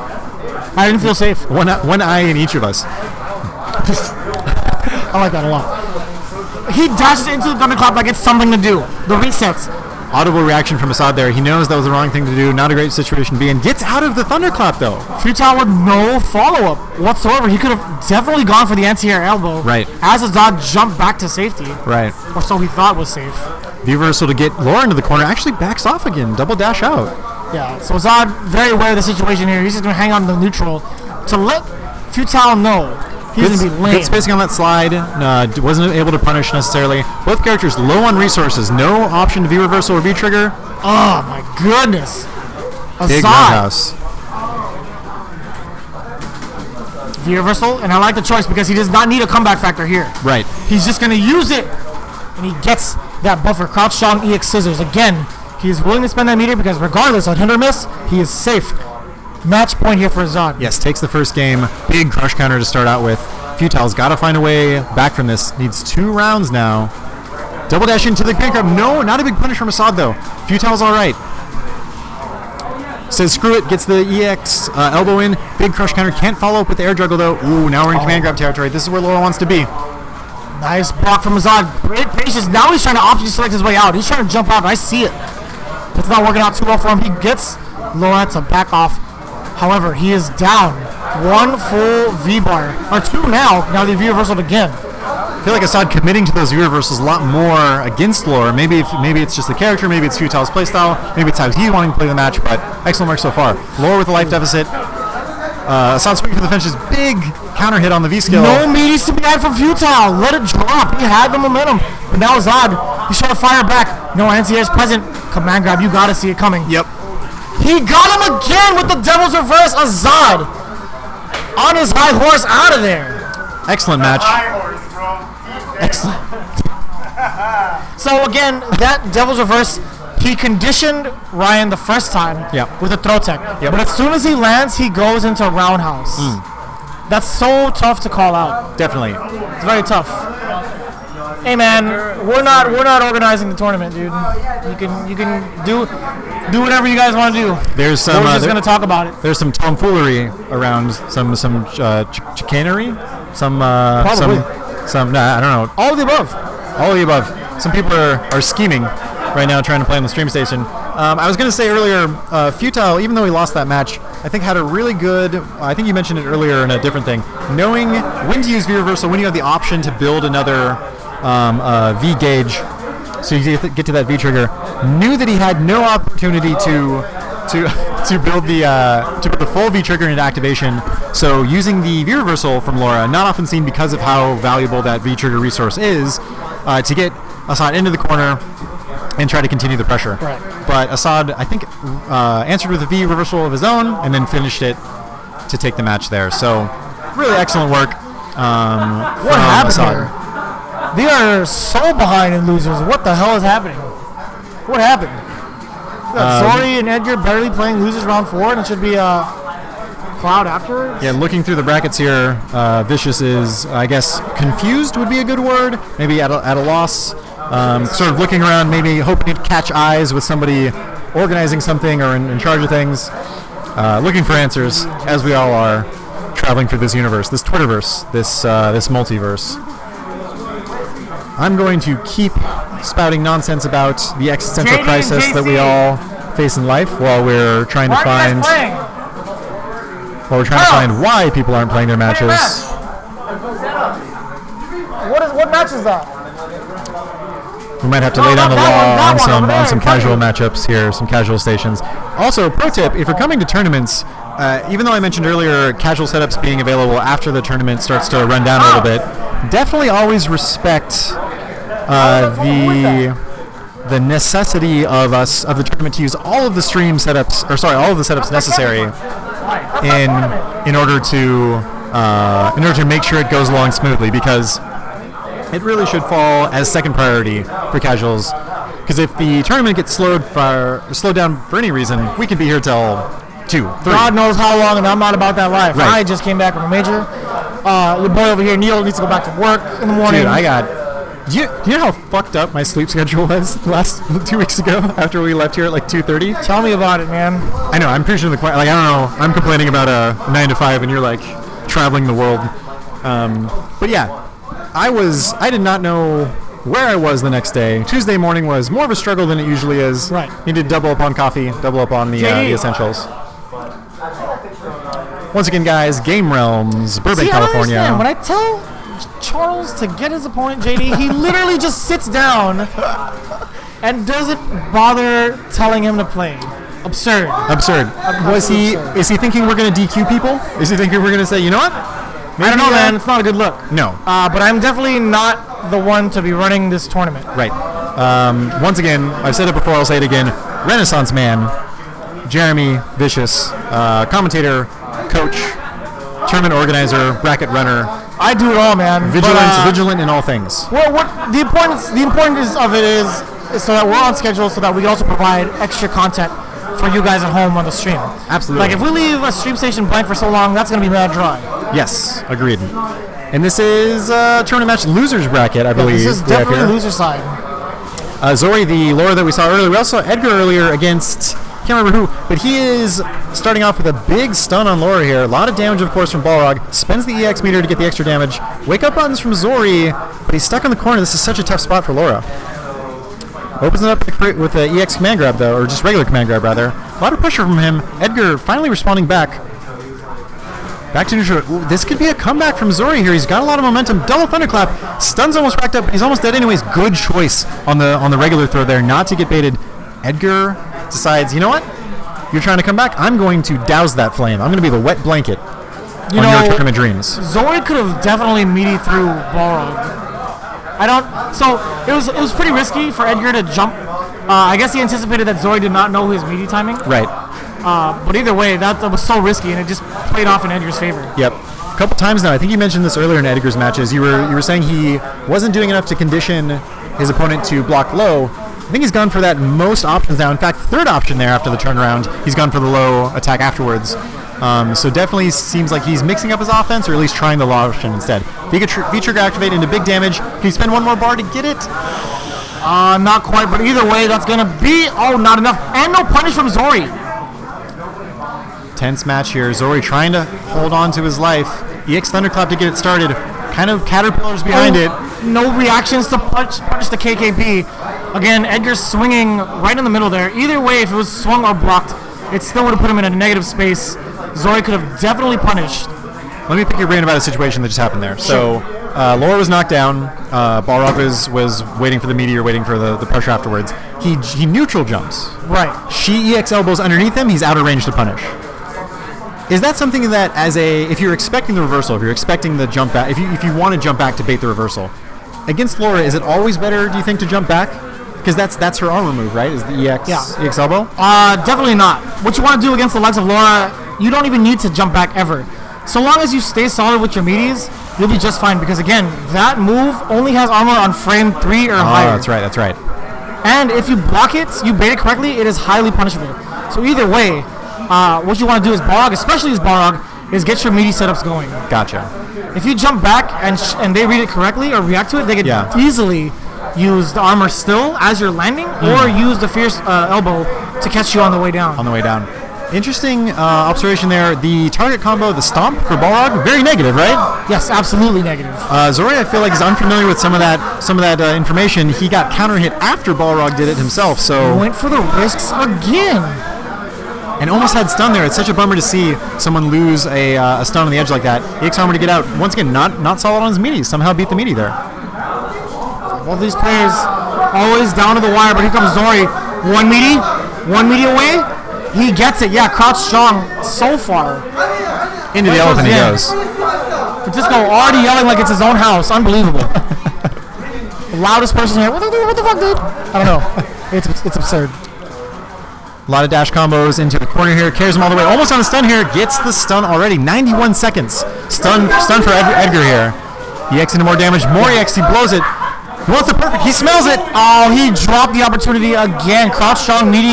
He went to standing medium kick. Could have easily done a dash punch. Dream is still that alive. is punishable. Oh, you're in for a world of hurt. Does not go for the reset. So close to stun. Could But this he be a gets it. return? He's going to thunderclap. Forward fierce. Elbow. Okay, well, he can do that too. Either way. You do that too. He wanted to secure the kill. He spent the meter. Really tough spot to be in for Edgar. Edgar with the head nod towards us after you mentioned that's also an option of his. Looking around, looking behind him. Where are you looking, sir? Didn't need to crouch medium kick at all. A tough loss for Edgar, especially because he was on the verge of a perfect there. And Laura said, "No, you know what's green? Not your life bars, my pants." Check out these colors, son. Red versus green. Red being a primary color, green being a mix between blue and yellow. Hey, your guess is as good as mine. I don't know shit about colors. Oh, and the overhead is blocked. Yeah, Zori. Again, speaking of blocks, there you go. Edgar, back on the rise here in the corner. Zori punishing things that he wasn't punishing before in the match, which is nice to see. Punish the stomp, punish the overhead. You could have seen him adapt mid-match. Yo, and again, not meaty enough to stop that EX from happening. 3 frames is when the armor happens. Again, not ready for it at all. You gotta understand, right? It looks like the move should be meaty enough. But what you have to understand is with Roundhouse for Balrog, there's significant startup for it before the active frames hit. So if you want to get a meaty, you might have to do a faster move. But for Zori, getting these opportunities, you got to just make the most of it afterwards. The follow through is what's important with Laura. You can't let the other person get their momentum back.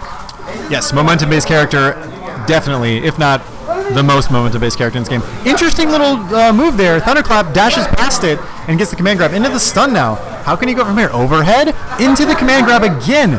Balrog still having the, he didn't get the health nerf yet, did he? No, not yet. That's season 2.1. So surviving by the skin of his buffs there.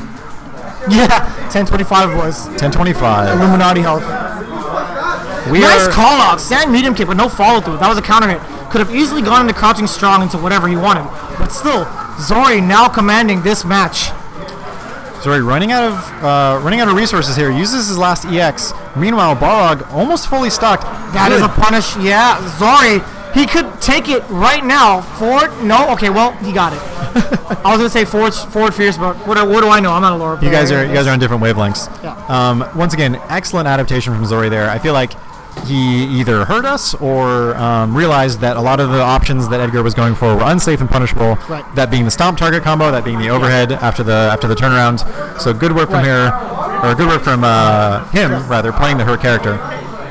Always nice to see. So I do know Commander Jesse is going to be facing off against Bushin style.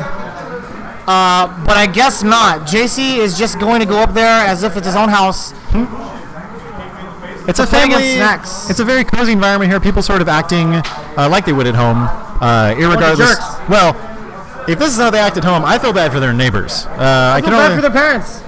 Also that. Roommates, parents, neighbors. I can only imagine the torrent of sound that Jesse inflicts on his... No, sorry, not Jesse. Francisco inflicts. Jesse's like a mouse. He's so actually, polite. Francisco probably lives by himself. He has to. No. You live by yourself because you have to. Yeah. Yeah, very loud individual. Yes. Needs all the space he can get bodied. Yeah, is probably the result of, or the inspiration for many Craigslist stories in terms of, hey, I'm looking for a roommate. This time, no yelling, no button presses, no playing Street Fighter 4 until the late hours of the night, yelling at his opponent online or in person. I have work in the morning. I'd like somebody who could keep at least a curfew of quiet hours. No, I know exactly how loud Francisco can get. He's at least 20 octaves higher than the normal human voice whenever Jesse's around, is what it is. I don't know how he does it. He's just, I guess he has a big sort of abdomen. It really resonates. It's like his upper body is like an instrument. It's like a cello that he plays. Yeah. Really resonates through the room. I wonder who else can join him to complete our orchestra here at Game Realms. Assad would be a good contender, probably. Probably for a falsetto, or not a falsetto. Sorry, for a vibrato. Oh yes. Whatever the, I don't know what the deep one is called. So baritone and then bass. I believe baritone is the second. Baritone. Baritone is the second from the lowest. Actually, I don't know. His voice is kind of weird too. But anyways, yes. On to the match. Here we go. Snacks versus JC. Snacks already getting first blood with the kunai. We saw Snacks earlier. I really liked his use of Towards and Roundhouse. Used it in a good space. Got a lot of crush counters with it. That's right. We'll see how he uses it here. I saw him use it once already. Now it's sort of... I wonder if he's looking for an anti-air jump in, using sort of more safe normals, not wanting to commit to anything big. Nice sweep. So you saw that earlier. Snacks was kind of just conditioning JC to kind of get ready for some ground game incoming. Right. And at the very last second, JC swept, but Snacks was already mid-air. Absolutely. Now, one thing to note about Karen when you play against her is that she doesn't have the strongest anti-airs unless she has meter. Stand Fierce is a great tool, Stand Jab is a great tool, but that's only further out on the hitboxes. Right. If you were to actually land directly on top of her, it's such a tough time for Korean to anti-air you. Definitely one of the weaknesses of the character, and something that we'll see if Snacks can really abuse here. Overhead after the blocks. Even if he did block, he dropped the critical out. What a nerd! Oh, but he still gets it. It's fine. And he dropped it again. He does not want this win. All right, but he's fine. All right, well, that's. I guess that's the JC nature. How many? Is just drop all the combos in the world. How many options can you get? Because how many chances of life does he get? What an asshole! Just spoiling himself in terms of opportunity here. Really, I think both characters on Critical Art. We'll see who's going to use it first. Once again, in terms of efficiency, JC goes for the EX uppercut as well to get pressure off of him. But always nice to use that meter so you can build it later. Sort of a meta idea, I guess, in Street Fighter. You can't build meter if you're at full meter. Right. Using the kickstand, the combo there. Nice anti-air into Rikoha? No, that was definitely Raida. Raiden, thank you. Dodges the first V-trigger activation of the bomb. Snacks still has one on deck. Full shebang-a-bang, but no punishes there from Snacks, though. That's highly punishable. And he gets the combo. Yeah, that's very simple confirm. Cross strong, low forward, into the Rekka. Full string. He could have gone into Critical Art if he wanted to as well. JC putting on his dancing shoes at the end of that round there. Got some sort of a knockdown, you believe it was a throw or something else, and then just paced back and forth in front of Snacks, telling him, your move. I want to see what you're going to do. At this point, he's dropped so much, I think he's got 2 left feet at this point. Reset? Yeah, reset incoming. You got to see that. But at this point, you got to understand that if she goes for the reset, if it's command dash, it's in the front. If it's normal dash, it's in the back. And one way to tell is that off of the jabs, you see anything canceled, that's command dash. If there's a small stutter, that's normal dash. Both players having the headphones on now, so Jeremy's wisdom lost on them at the moment, but we'll see how Snacks can recover from that. Again, no punish from Charles. Again, that target combo definitely not safe. No anti-airs to be had either. It's as if he doesn't play this character. The jump in from Snacks especially was at that angle that you mentioned that Karen could have an opportunity to anti-air. Yeah, the GOAT. Wake up buttons. Again, drops with his easiest combo. Crouch jab confirmed. Nothing there. A lot of movement from Snacks here. Dashing forward, dashing back. Jumps as well. Good defense. Doesn't fault for the frame trap here. Again, he does not get the confirms either. He's buffering that crouch strong, but he's still not ready for it to hit. But then he gets the V-trigger activation off of the block, but instead so sloppy. Snacks, you see him shaking his head. He's going to take the win. He's going to take it. As he's been... As seems to be the theme in this match so far, I'll take it. Oh, for sure. We take those. Yeah. You can hear the buffer behind that crouch strong. Oh, you are not allowed to press a button, sir. Snacks is letting him know.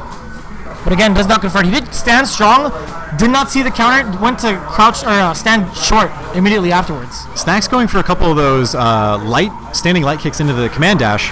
JC doing a good job of recognizing that and punishing it, not letting him get in for free.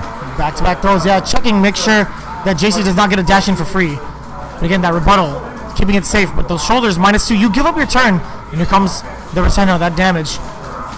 Wake up buttons. None. Just didn't want to stop by the deli. Just went full vegetarian. JC, the vegetarian himself. No anti-airs either. Yeah, another jump in.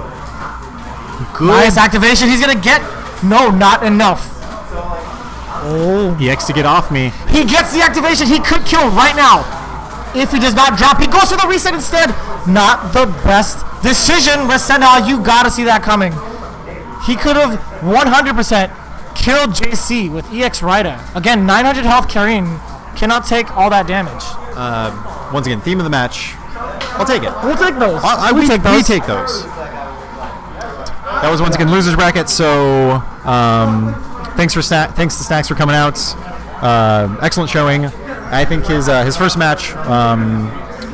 I kind of showed his ability to space a little bit better with Ibuki. I don't know if he got nervous there or if it was just that JC was sort of shutting down a lot of options that he had in terms of footsies or spacing wise, but excellent match from both players. Yeah.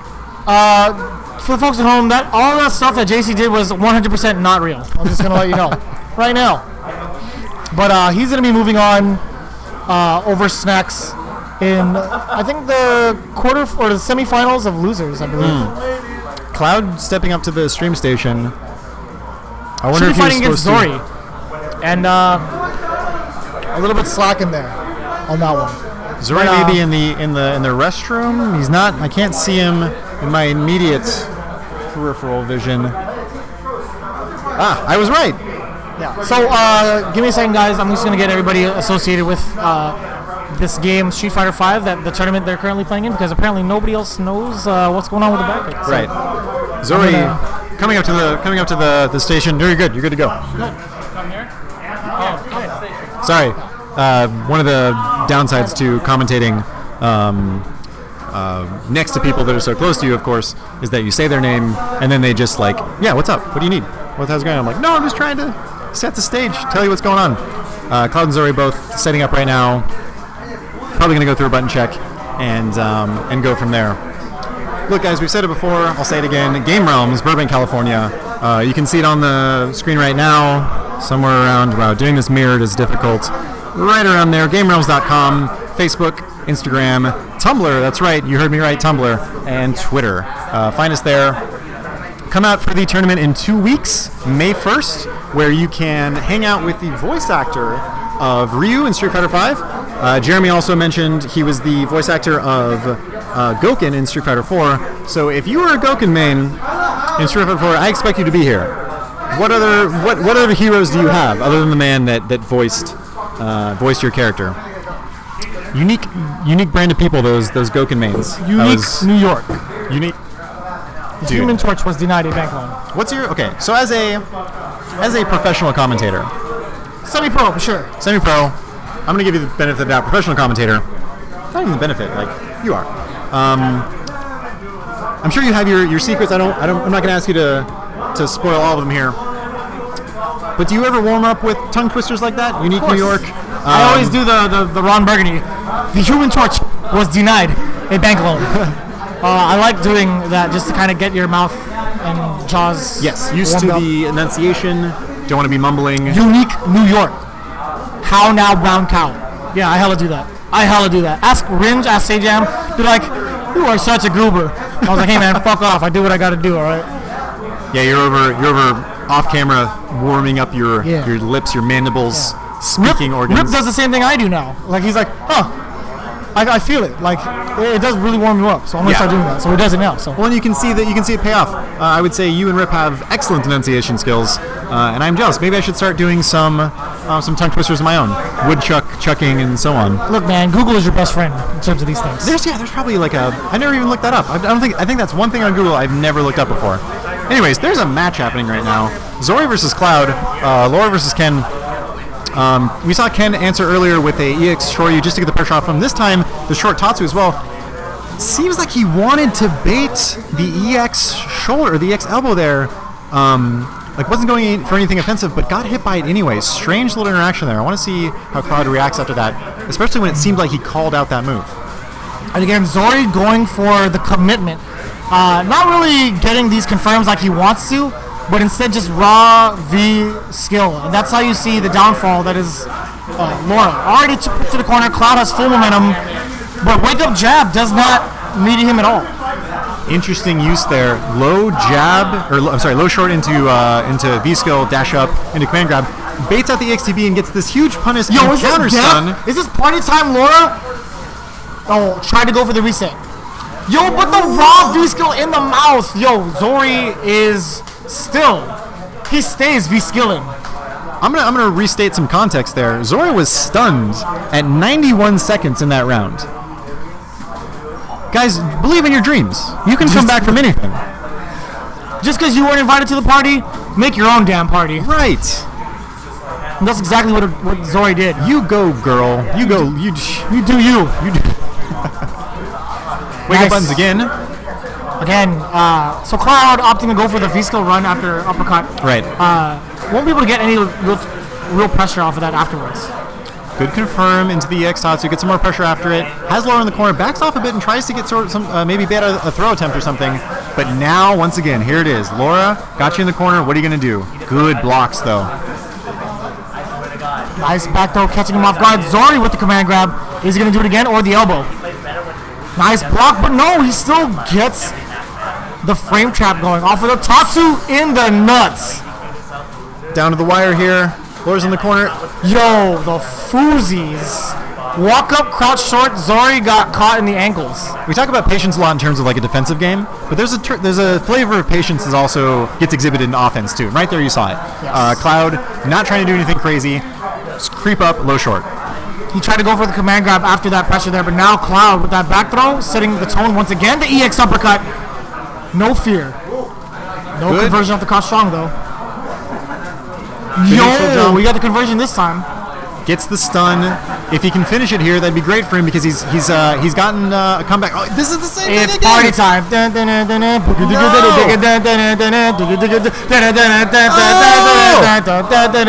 Clown got body. Those who don't study are doomed to repeat it. Study history, or doomed. I think I missed the word history in there. Look, man, all you gotta do is just block high, buddy. Down to Chinatown. Whatever Azad said, I'm with it. Down to Chinatown. I'm all about that late night Chinese grub. Once again, if you're listening and you are independently wealthy, send us food. Yes, independently wealthy is the correct term. Yeah. Nice neutral jump there. Gets the big punch after it. Confirm this time around, he's going to spin the meter. Yes. And I like this. Now he's going to be able to apply meaty pressure afterwards and rebuild all that meter. Yeah, Cloud feeling the urgency here, knows that he needs to win this round to make it 1-1 in this set. And again, rookie mistakes. You do not want to trap yourself in the corner. Now it's party time again. Had a little bit more patience this time. Decided to go for the V reversal there instead of pressing buttons. He got him. He got him with the meaty this time. Cloud jab to finish it. Now we've got a match just sort of developing a little bit of a crowd here. People pulling up chairs behind the station. Things are I think we're on a one-way train, one-way ticket to Hype Town eventually. Yeah, we're already the residents here. We don't need that ticket. That was that second round in that match was incredible. Trade after the run, big crush counter. No follow through though. Yeah, you can run into Shuriken after that, right? 100% could have gotten an uppercut afterwards, and then could have potentially gone into a thunder kick mix-up. But Zori, not worried about that whatsoever. The mileage that Zori is getting out of V-skill, the overhead wheel kick, is incredible. Yeah, no blocks here. No blocks. Sort of a little bit of a stare down after that forward fierce. Two whiff punishes. Yeah, definitely out of range. The stand medium kick again. Party time for Zori. He tried it. EX command grab was denied. Very ballsy move from Cloud there to EX Tatsu out of there. Activates himself, now putting on the pressure. Is that going to be enough? Not quite. One more could do it, and he still gets it. Either way, one more touch would have been stunned, but he opts to reset. Kind of risky, but it paid off. Definitely. Zori looking up at the sky, wondering what he can do, how he can answer this. Cloud definitely riding the momentum of this match so far. Has won, I believe, at least 2 or 3 rounds in a row, if my memory serves correctly from the last game. Dash forward after the thunderclap. EX uppercut. Cloud has been getting a ton of mileage off of that. Right. I feel like Zori has only blocked one of those so far. So really excellent work. Nice balls from Cloud. Definitely has the courage to go for that EX uppercut. Nice shiny chrome ones. Zori, now he's going to get Ken to the wall. He tried it. He went off a Vision of Prayer. Whiffed EX command dash into fake overhead kick. Oh, no confirm off of the target combo, but still. Again, no meter to be had. Zori with the reset. You can feel the pressure mounting. One more mix-up. He dropped it. That could be game. That is game. Oh, doesn't. He dropped it. He went for the reset instead of the EX uppercut. Zori with one more chance to play. What a nerd. And we find ourselves here at match point for both players. 1-1, final round, final game. Man, he had it. He had it. Neil, he had it. We're both feeling disappointment like parents would after their own kids. Sorry, Dad, if you're listening. Zori could have definitely hit after that, but here comes. It's all right. Well, he's been in this predicament before. Yes. He's definitely not in any sort of danger. He has a ton of life left, and he has V-trigger. Good confirm in that super. A lot of pressure here from Cloud. Zori handling it well, blocks the cross up. Yeah, and party time for Zori. He knows. No anti here. He could have gone the elbow, but it's still. Tatsu to get out of the pressure. Oh, no, he's not going to get it. Yeah, Cloud taking down Zori. So close. So far. One of the fun things to watch about a match like that is really the back and forth, right? We saw Cloud start out with the momentum, or was it? Did Zori win the first game? I feel like it was Cloud first, right? It was kind of equal, to be honest with you. But Cloud definitely got the first game. Yes. So you see sort of the momentum shift back and forth. Zori had a lot of really good strings there offensively from Laura. Yes. We saw him get stunned and then counter stun and win the match. So really nice stuff from them. Bushinstall now sitting down. Now here's the match we were talking about earlier. Yeah. Bushinstall versus Commander Jesse coming up for you stream monsters at home. Now the question here is: we've seen Jesse play Armika all through the tournament so far against someone like Rashid. Does he bring the offense to Rashid with someone like Mika, or does he try to control Rashid with Dalsum? I like Dalsum in this matchup a lot more than Mika. I feel like Dalsum, does he have both options, whereas Mika doesn't have the zoning one necessarily? Like, can Dalsum lock down Rashid with his, like meaty gales and sort of teleport shenanigans? Absolutely. For the most part, when you think about Rashid, for the most part in neutral, he kind of opts to go for tornado shots to kind of test the how aware their opponent is. Right.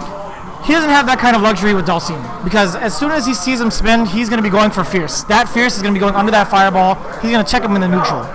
There's a decent amount of recovery. So it's going to be a tough call for Mika, on the other hand, where she doesn't have that kind of range to kind of intimidate Rashid as he advances.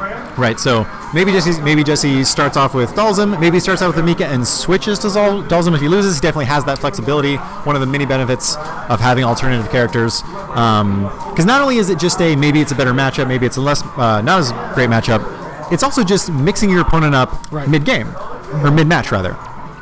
Yeah, we'll see what goes on between both of these players. Again, Jesse being able to play Mika and Dalsim, and then Bushin Style staying loyal to his namesake, Rashid, as his name is El Cid Rashid. That's actually his last name, yeah. It's crazy. Is it really? Yep. See, okay, that's sort of the thing too. Like, if your name is in the game, you have to play that character. 100%. Right? You have no options. If your name is Ken, you have to play Ken. Yeah, it sucks actually, but yeah. Because then every time you don't Your name play is Ryu, Ken, you're fucked. I mean, don't even bother entering tournaments. I'm sorry. Don't either change your name or don't play this game. Be like J.R. Rodriguez's son. He named his son Akuma. Play Akuma. Wow, did he really? If there's anyone to do it, it's JR. It's 100% J.R. Rodriguez, yeah. That is 100% accurate. I hope he doesn't name his second child Pikachu. He might. Who knows? Gotta keep the squad together. Possibly. Matches started, and like we may have predicted, Jesse's gone to Mika, so he has that option to change if he does feel it goes not his way. Yeah. So for the most part, I haven't really seen Bushin style fight up against Jesse's Mika too much. I mean, it's probably occurred at Wednesday night fights, but again, it's still a tough call. Flying Peach out of nowhere, but no heavy punish. Damn, the awareness like that. Yes. Into the corner, reset, calling in the Jesco tag team. Good blocks from Rashid. Excellent blocks. Bushin style. Wow, that was tricky. Ended up on the other side and then empty short to open him up with the V-trigger. Now he's got Jesse in the corner, dashes up. A lot of lockdown pressure here. Neutral jump. Can he finish it off? Jesse with unbelievable patience here. All the defense in the world, Jesse. He's not flinching at all. Would you know that he plays Dalsum from that sequence? Absolutely. I've never seen a Mika player hold block for that long in my life. That's how you know his defense is impeccable. Some would say impregnable. Mike Tyson. I'm in there. I know all about that. So, kind of a tough spot. Jesse hasn't really found his groove against this matchup. Yes. Bushin Style has really checked him with that crouch fierce in the neutral, and now again, being the character that he is, Rashid excels so much in the corner. Right. Switching roles here. Ooh, the confirm stands strong, the Fudo. Missing the meaties, tough spot to be in. Both the players experience the same thing. Back throw into the corner to get them out of it. V-trigger activate, Bushin Style, going up and pressuring with some buttons. Spinning mixer call out, wow. From so far away, caught him in the jump. Again with the blocks, he was waiting for his sweet time. No meaties again.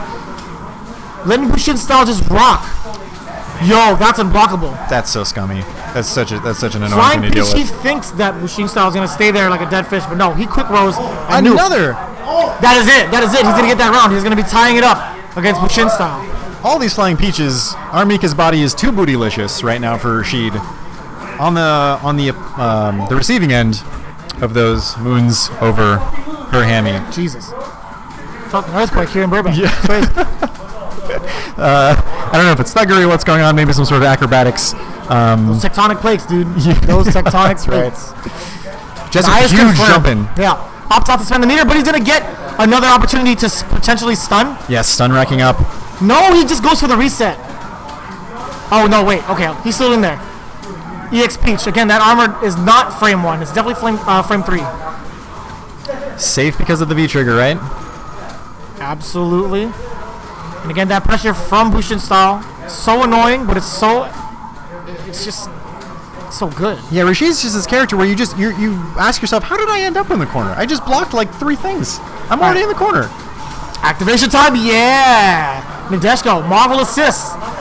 And the check, yeah, I like that. He tried to walk out of there while blocking, but he checked his legs afterwards. Stand short, crouch short. Jesse with the smart stuff gets game 1 with his Mika. Now has the option, or can continue on with Mika, and then if he loses game 2, has then still the option to switch to Dalsum, not allowing himself to fall behind in games and put himself at a disadvantage because of these alternate characters. Right. Good footsies there from Bushin Style. Using that, going to that far fierce multiple times now this round. Big jump in. Jesse with a nice block. Not much from Jesse so far. Finally, a charged drop kick gets the confirm combo. Again, that is +2. You don't ever want to be in that scenario. Bushin Style got caught not pressing a button, but just trying to get out with a jump potentially. Right. But those pre-jump frames, about 4 or so, that's going to keep you really grounded. Yep. Flying Peach again from Jesse. I really like the use of it. Is that... I mean, maybe I don't know if I watch a lot of... It's punishable, but if you're hitting towards the later frames, it's going to be harder to use a heavier normal to start your punish. Right. Interesting. I mean, if nothing else, a different way to approach to keep people on point. Nice. Way to contest that body splash. That was a weird trade. So the body splash is actually -6. Minus but it 6. just has a ton of recovery. Right. It's like 24 frames of recovery. Yeah. Neutral jump from Jesse, gets the big jump in again, and finishes the round there. Yikes. Fusion style, hand on knee, thinking about how to further combat this Mika pressure. That's a long way to traverse from your pad to your knee for Bushin style. That's kind of quite the trek. Hand must be exhausted. I'm glad they got back in time, because there's not a lot of time between the rounds here. Well done, sir. Nice air to air from Jesse. One more will do it for stun. No, he V-reversals into the corner. The most unorthodox play I've ever seen in my life. Can Mika's command grab the V-reversal? Yes, it can, but at that point it was kind of tough. He'd have to be a slower input so he gets the auto-correct command grab. Gotcha. Both players, stun has gone back to 0. Big neutral jump. A lot of neutral jumps in this match have worked out for both players. Oh, he gets it! He's gonna kill him! Yeah, right then and there, Jesse's gonna be moving on to winners finals to fight up against General Carnage Azad. I felt that fierce from over here. Jesse was looking for that the entire time through. Saw the throw animation. Punishes him with the fierce. Excellent work from Jesse. Really, not that I would expect any different from Jesse, but solid Mika. Really impressing us here. Going through, still in winners with his alternative character.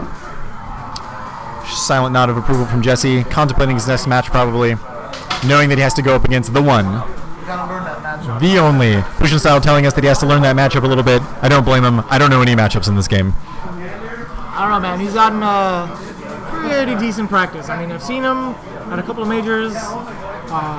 For once, he's humbling himself. He's like, yeah, I need to learn that matchup. But over the commentator's desk, those words fall on deaf ears. Right.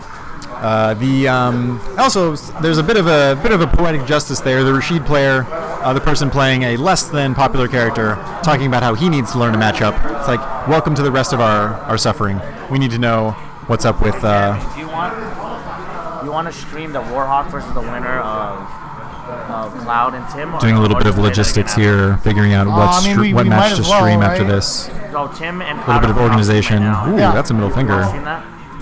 Okay, so just asking what's going to stream. Play as many losers bracket matches as you can, and then we'll just go from there. Okay. Because that's the last loser match. Okay. And then it's top 5 already. Well, it's not. Shout out to Team Dang. Yeah. It's not going to be the last. We're getting some shout outs to Team Dank from General Assad, General Dankness himself. Yeah, that's already playing. futile. Okay, so it's definitely not the last loser match. And he doesn't listen. He never really listens. He just talks and just like bounces. I just think the last line is in his top 5 after that. Right, but we still have a lot of matches to stream. Once again, just to reiterate for those of you watching, Jeremy doesn't ask for any of it. Like people people come to you and assume your responsibility for things.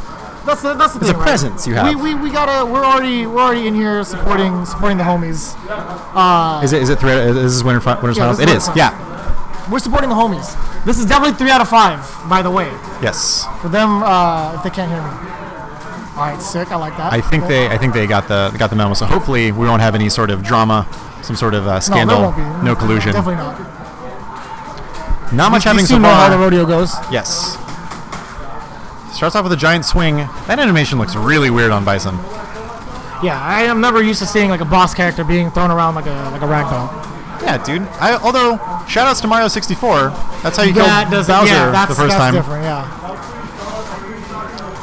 Pressure from Azad Bowser's again. never really killed anybody. That's true. You know? Yeah, what an unfortunate boss, right? He never gets really the chance to do anything. You're always there just in time. Can't even get a woman. Oh, poor guy. Well, yeah, there was never I know there's a Bowser Jr., but there never was like a female Bowser. How love does he interest. ever have kids? Well, okay, we'll talk about that some other time. If you'd like to find out how Bowser has kids, type in Rule 34 to the internet. And type in Bowser, and you will have very distinguished illustrations of how Bowser has kids. Anyways, Assad very, very proud of himself after the last round, bringing it back a bit, stealing that round away from Jesse. And now he's deciding how best to deal with the Mika pressure. Interesting use of non-charge drop kicks from Jesse there. Yeah, that's something Fudo also likes to do, just to kind of check the footsies. It's really tough in this game to kind of react and punish accordingly off a drop kick. So it's a very, very good tool to just kind of check buttons in the neutral. Right, especially, and I think every time you do that, you lower the opponent's ability to react to the fully charged dropkick because they don't want to do the same thing they're doing to preemptively stop the dropkick. Good confirm from Jesse. Again, with those stance strongs, again, no, not going to use the meter, but does get into just go. Got to be a stun here. He better go for it. Yeah, at this point. Oh, just barely not. Woo, are you kidding me? Can Assad bring this back?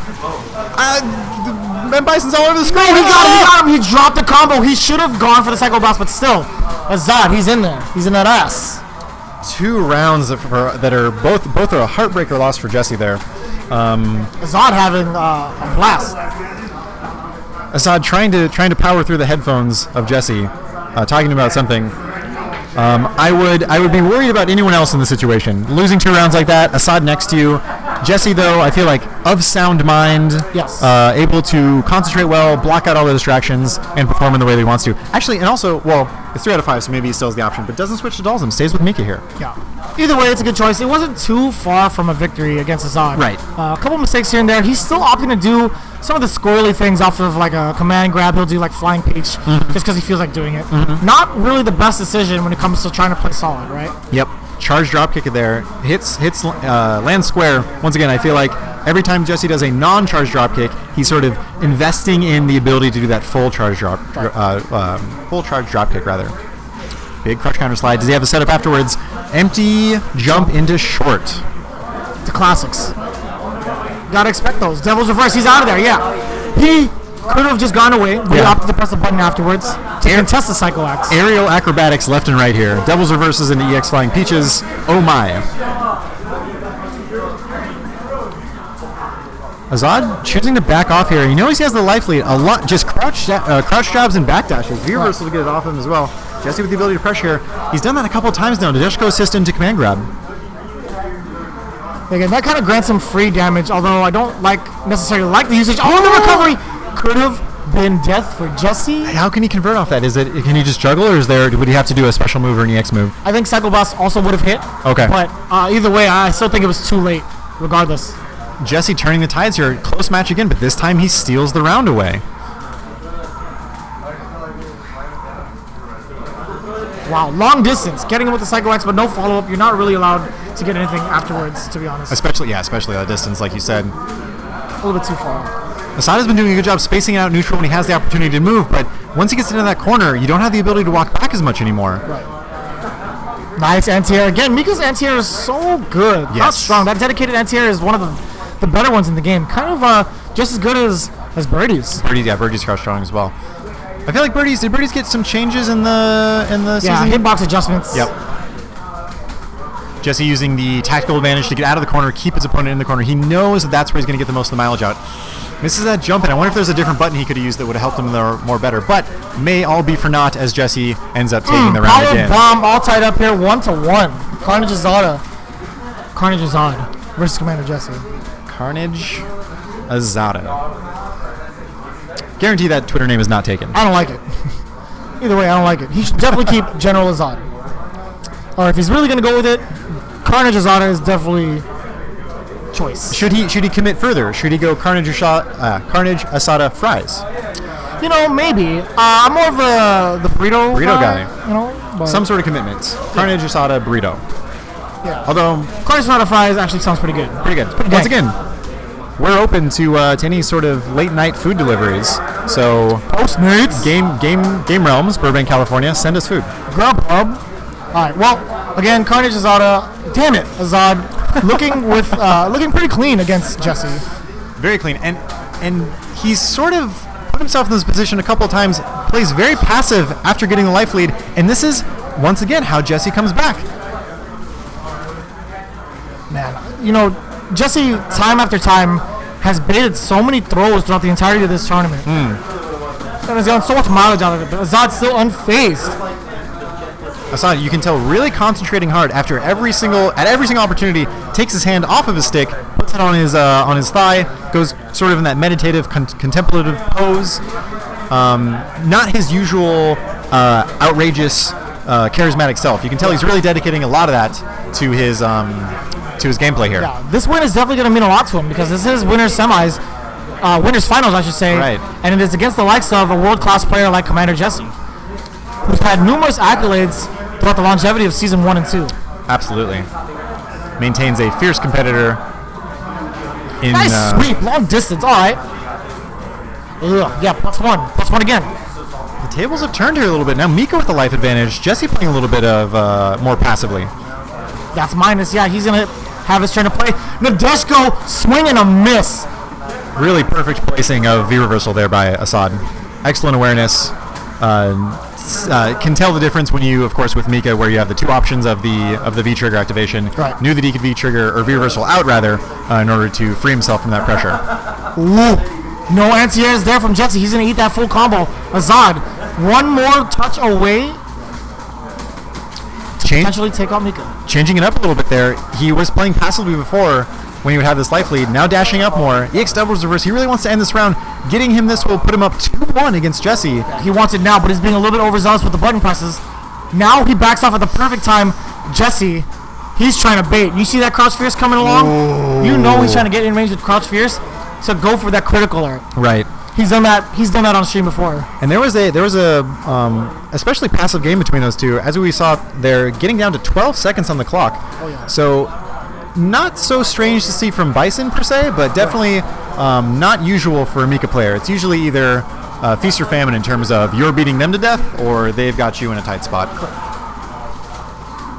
Double stand strong from Jesse, putting that pressure on. That move's positive on block, right? Yes, it is. The chop? Actually, no. Stand strong does leave you negative, so you do lose your turn to play. Okay. Assad, I guess, choosing not to pick a button. There's the counter hit confirm into EX Flying Peach. Jesse all over him this round. Finally doesn't get or doesn't maintain his perfect. Assad once again using EX meter when he's down this much. I love the belief in himself. He goes, I know I can win this if I use the right amount of resources. Yeah, but now he has a problem in front of him. He's used all of his EX meter, has not hit a single thing, and that kind of pretty much destroys his chances of any comeback factor happening. Right. Like if Bison is in V trigger, there's really not as much to fear other than his dashes, where his dash properties are different. But again, what's the point if you can't really open up an opponent with minimal damage? Right. Yeah, interesting decisions from him to use those resources. Good dash up roundhouse into the confirm combo. Jesse just a little bit slow on that jump back. Couldn't punish the EX scissor kick. And now Assad pushing Jesse into the corner. Once again, he decides to back up here. I don't know. I want to say if what worked for you to get the damage, maybe continue with that strategy. Ooh. 2 EX Flying Peaches back-to-back for Jesse, and now he's got him in the corner. Oh, and the reads! Either way, I think Azad just jumped to kind of neutralize that mix-up. It wasn't necessarily a read. Jesse was trying to go for the cross-up for more damage, and Azad read the play right. Good point. He avoids Nadeshko. He takes the non-EX Flying Peach damage. And that switches sides with Mika too as well, right? Correct. So he's out of the corner. Interesting play from Assad. Very good awareness. Oh, jump back jab or jump up jab? Smelled that jump in from Jesse, was really all over it. Yeah, that's going to be a stone cold stunner. Yeah. That's plus. Good job to not press a button there from Jesse, but Azad's still calculating his way in. He's like, how am I going to do this? He gets it! But again, no EX meter left to do anything. He's exclaiming no EX, but it wasn't in time. Right. To get the meter. Like you said, the words that you say, or you said earlier, ringing true. It's about choosing when to use that EX meter, to have that ability to have the burst damage and V-trigger, sort of misallocation of resources there, and he paid for it with that game. 2-2? Is that right? That is correct. This is the final game here. In winners finals, both players really hoping to skate into grand finals without a loss on their belt. Nice punish there. That's enough. That's actually pretty decent. Could have gone for stand strong, crouch strong, but either way, it's still damage is damage here against the likes of Mika. Jesse capitalizing on a trade there that knocked down Assad. Oh, good. Nice read on the dive or the drop kick. Excuse me. Same side. Yeah, Jesse's well aware. He mistimes the throw. Could this be the beginning? Oh, no, okay. Trade. He likes it. Yeah, he's mashing on that. He's mashing on that button, and he knows it. That's a celebration mash. He's like, yeah. Yes. If we do anything but speak Assad here, we know that that's a happy mash. Assad really hoping to pull this out. 1 round away from skating into grand finals on the winner's side. A lot of pressure here. Jesse taking the time to sort of reel back. He ran into the Psycho Axe. There it is, activation. Ton of damage. He's going to swing him around for the reset. This is how it all begins for Mika. So he blocked in V-reversal this time. Again, he has the life lead, so he can afford that gamble, but here comes Jesse again. Is he going to block the mix-up? And he goes for V-reversal again. That's the second time in a row. Devil's Reverse gets him out of trouble, and that's Azad is going to be taking it over Commander Jesse 3-2. Clutch play. Really excellent showing there. Getting the official endorsement, the thumbs up from Tournament Dad himself. Very strong play from Azad. And you know he was feeling it. You know that was an intense moment because he's not said a word since he's gotten off the console. He's lost in thought in his own. Even people are talking to him, he's not saying a word. He's just looking at them. If he had lost, he would be like, yeah, fuck it, whatever, bro. Blah, blah, blah, blah, blah, blah, blah. But no, he is just taking it and just walking away with the victory. Yeah, usually the thoughts can't be contained in his head. At this point, they can't get out. Correct. Strangely enough. Setting up now is Warhawk versus Tim. We are going into, this is losers. Round 7. Should have definitely played off stream. It's as if my words have fallen on deaf ears. But it is what it is. These guys just want to hang out. Still, that being said, even though there are inefficiencies here in terms of stream or matches being played, we're still doing pretty well in terms of time. So I'm happy. Like I said earlier in the stream, my sleep schedule hopefully won't be too destructed. Oh no, you're fine. I'm fine. It's Monday, dude. Wait, what time is it? Oh, midnight. Lord. 12:19. Shout outs to the peoples that are still with us watching in the stream here. We realize that you also might have jobs, and we appreciate the viewership, the support. Again, this is a bi-weekly Street Fighter V tournament. For those of you tuning in, just to name a few: Brandwolf, Botskotch, Fagwen, Ransom, Rockman T, whatever. Sputnik Monroe, Silas 618, Tan Man from the Hoop Squad, and Mr. Blonde. Thank you guys for being such shout outs to Mr. Blonde. I believe that is my Rockman T. Is that wrong too? Rockman T. Real quick shout outs to Mr. Blonde. That is my sibling. That is my hereditary brother, I believe. Thank you, sir, for joining in. You definitely have a job. What are you doing here? It is late. Bodied. Ratted yourself out. Also, want to commend you on your bravery there, Jeremy. Just reading the viewer list. That could be disastrous in terms of what type of names that you encounter. At this point, I don't really care. It's just, it is what it is. Personally, not my stream. I'm alright. You're chill. Okay. Speaking of your stream, where can they find you on Twitch? Definitely not on the end of these boom loops from Dustin. Definitely be twitch.tv/SFV_vicious. Follow that man. Activation time. Yeah, that is it. That's a done deal. If he does not drop the combo, that is. Well, that he could have gone for higher damage. He went for a lot of lights in that combo, but either way, does the knee drop into the jab. Warhawk not too fond of that. He's like, what a scrub. Come on, man. You can see the annoyance on his face. He's kind of frozen by that knee drop. One of those moves that, if it hits, you have to punish it differently. If it doesn't hit, sort of a strange thing to whiff punish. You can see frustration in his eyes, definitely realizing that he could have pressed the button before getting jabbed there. Yeah. And 0-2 Tim kind of nonchalantly saying what Mr. Bond said, whatever, dude. Pretty much the same way. Yeah, that's -2 afterwards, but it's meaty. It's kind of a different story. A lot of knee drops from Tim here. I wonder if he's looking to anticipate a sonic boom, or if he's just doing it for kind of alternating his waves of approaching Warhawk here.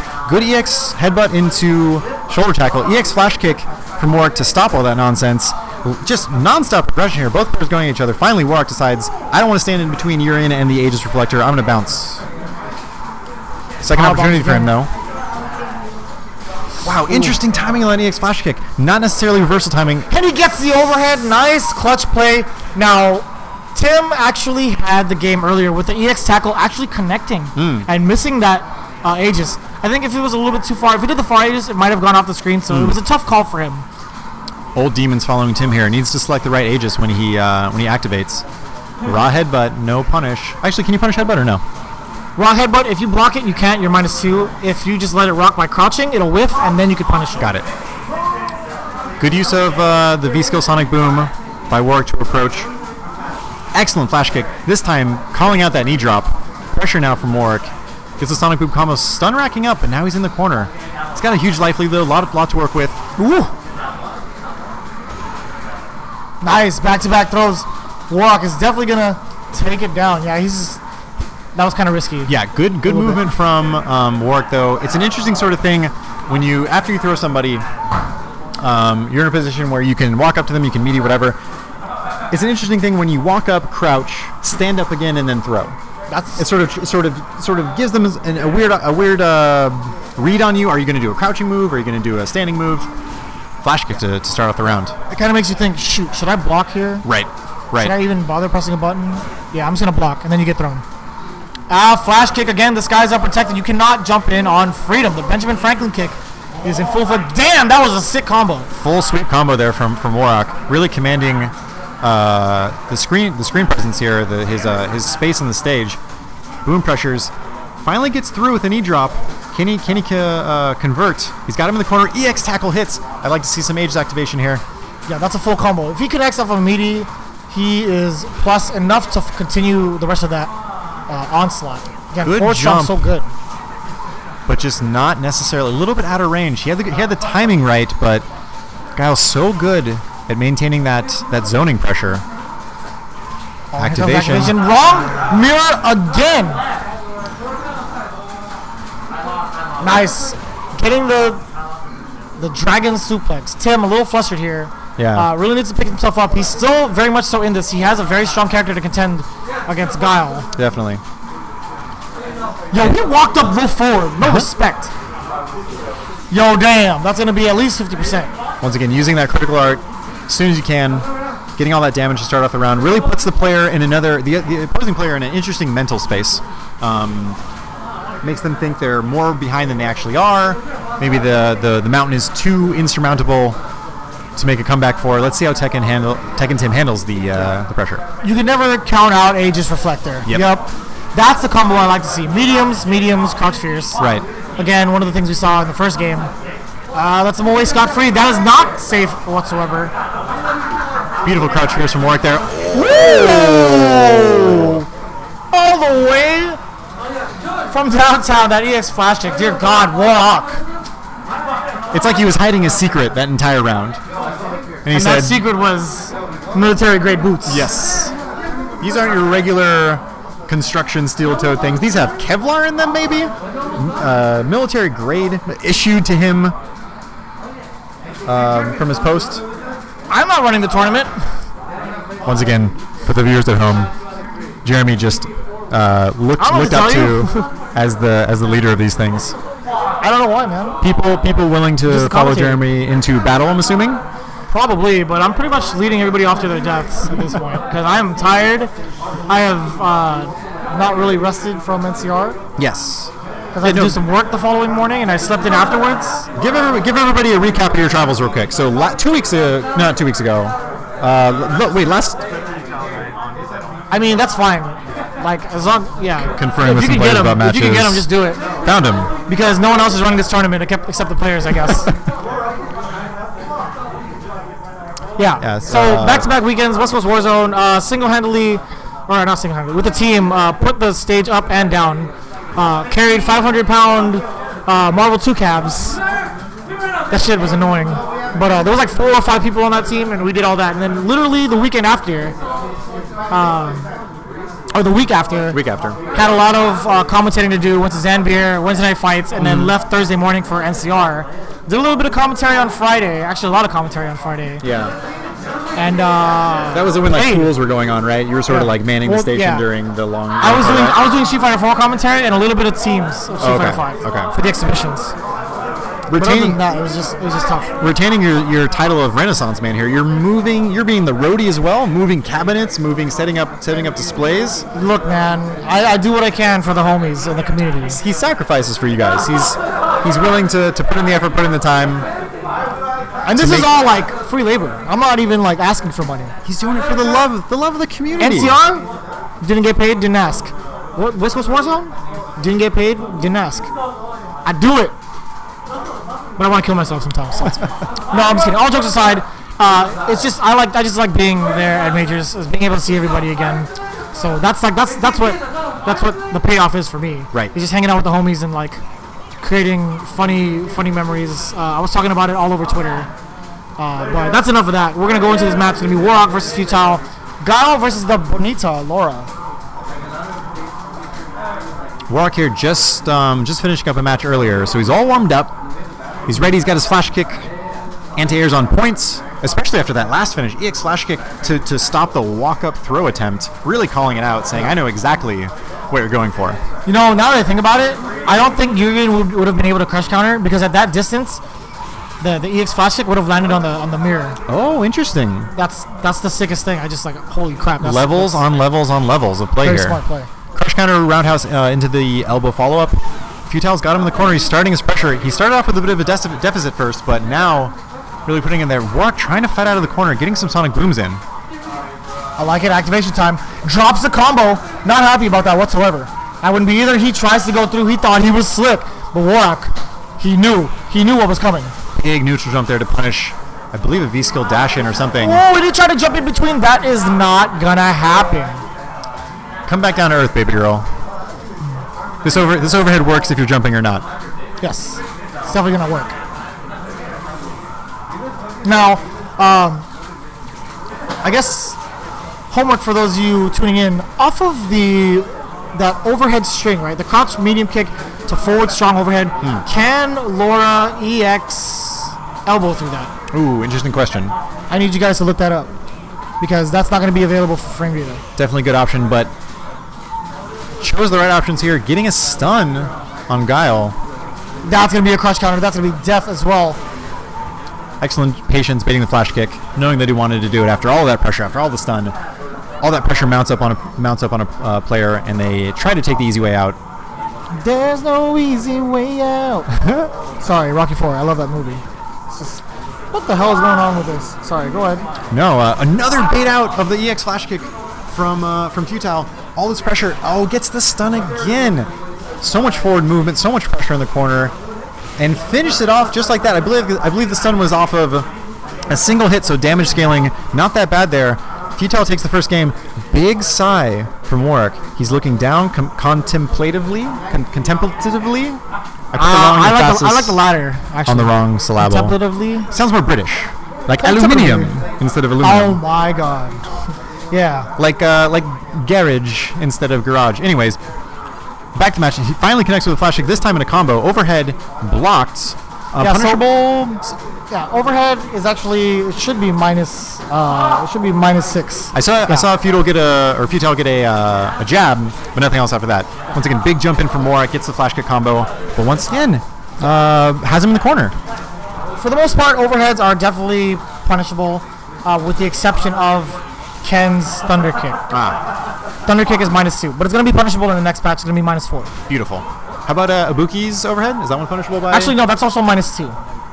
But so generally, majority of the overheads are -6 or right. punishable, to say the least. And we're heading into possibly match point for Futile here. Starts off not with a great option, actually running into a whole bunch of things from Warhawk. Has Warhawk found the opportunity here? He kicked the shit out of her dreadlocks or her braids. Warhawk finding a whole new rhythm here, gets the stun. All for America. Reset? Yeah. Had to see that coming. Can you get the perfect? Oh, throw tech. Sonic boom, Sonic boom. Who's going to flinch first? You can see him jump back from the thunderclap. He wanted the perfect. He didn't want to take the block. Good man. Warhawk coming alive in this when his back's up against the wall. Somewhat like a Wolverine, I feel like. Fighting, getting extra rabid when his life is on the line. When it comes to combat, Wolverine acts like an Olympic gold medalist performing a routine, as well as playing against many chess masters at once. Just a little Marvel synopsis there. Somebody said that in the comic a couple times. But anyways, Futile already trying to establish something going with the command grabs, but no avail. Warhawk sniffed it out like a fart in the wind. Big call out with that neutral jump. Sonic Tempest? Yeah. Now that's the upgraded version. In V-Trigger, it's a lot different than the normal critical art. A little bit more damage, a little bit further out. Oh man. But still. Futile dashes in, gets his command grab to finish the game. I really liked Warhawk's playstyle at the end there. Made him fight for it, especially in those last two rounds. Yeah. You got to think also, right? He probably just gave it to him because he had to go to work the next morning. Right. Once again, you know, we're remembering. Who knows? Definitely employed. Needs to more responsible than I. Willing to take the L, concede the loss, and say it's worth getting paid. Yeah. It's worth not pissing off my boss. Yeah. He's definitely got a high-end job too, working at DreamWorks Studios, one of their engineers. Worked on a couple of films as well. But either way, he's reached top 8, tied for 7th, alongside JC. Excellent showing, especially in, what did we say, 40-something entrants this 45. time? 45. 51 with the buys and everything, but still, either way, it's 45. Did you guys finish? We'll get Bob's Big Boy. Yeah, I'm done. Hey man, good See you guys later. Everybody's heading out. We're getting high fives and fist bumps and all sorts of things. Peace out, gentlemen. Nobody wants to wait for the commentators. That's cool. It's fine. That's Whatever. fine. We're going down with this ship. We are the ship, damn it. You're the ship for sure. Oh my God. People coming up to you. Should we do this? Jeremy, should we do this? No, I'm not doing it. You're like, I don't live here. I'm not doing it. I'm out. Do people come up to you at parties and be like, hey man, where's the bathroom? You know, sometimes I've gotten that. It's like, hey, do you know where the bathroom is? I'm like, the fuck? You exude responsibility. I guess everybody thinks I'm that dude. I don't know, man. I get that a lot. It's weird. But for the most part, I guess the tournament has come to a halt because nobody feels like playing. Not something I like personally. Jesse giving us some eyes. He's wondering maybe. Jeremy gonna go be a dad. Really take control, take the reins of this. Oh, you should see this. Oh my God, I'm gonna try to put this on. Jeremy with the double clap. That was the angry gymnastics teacher, shaking his head in disbelief.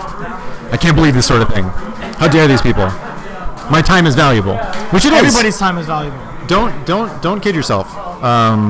This man's time is worth it. Well, it's not that I'm trying to go home, but the people that work here and the electricity is not cheap here. Fair points. People that work here definitely have to close up by midnight.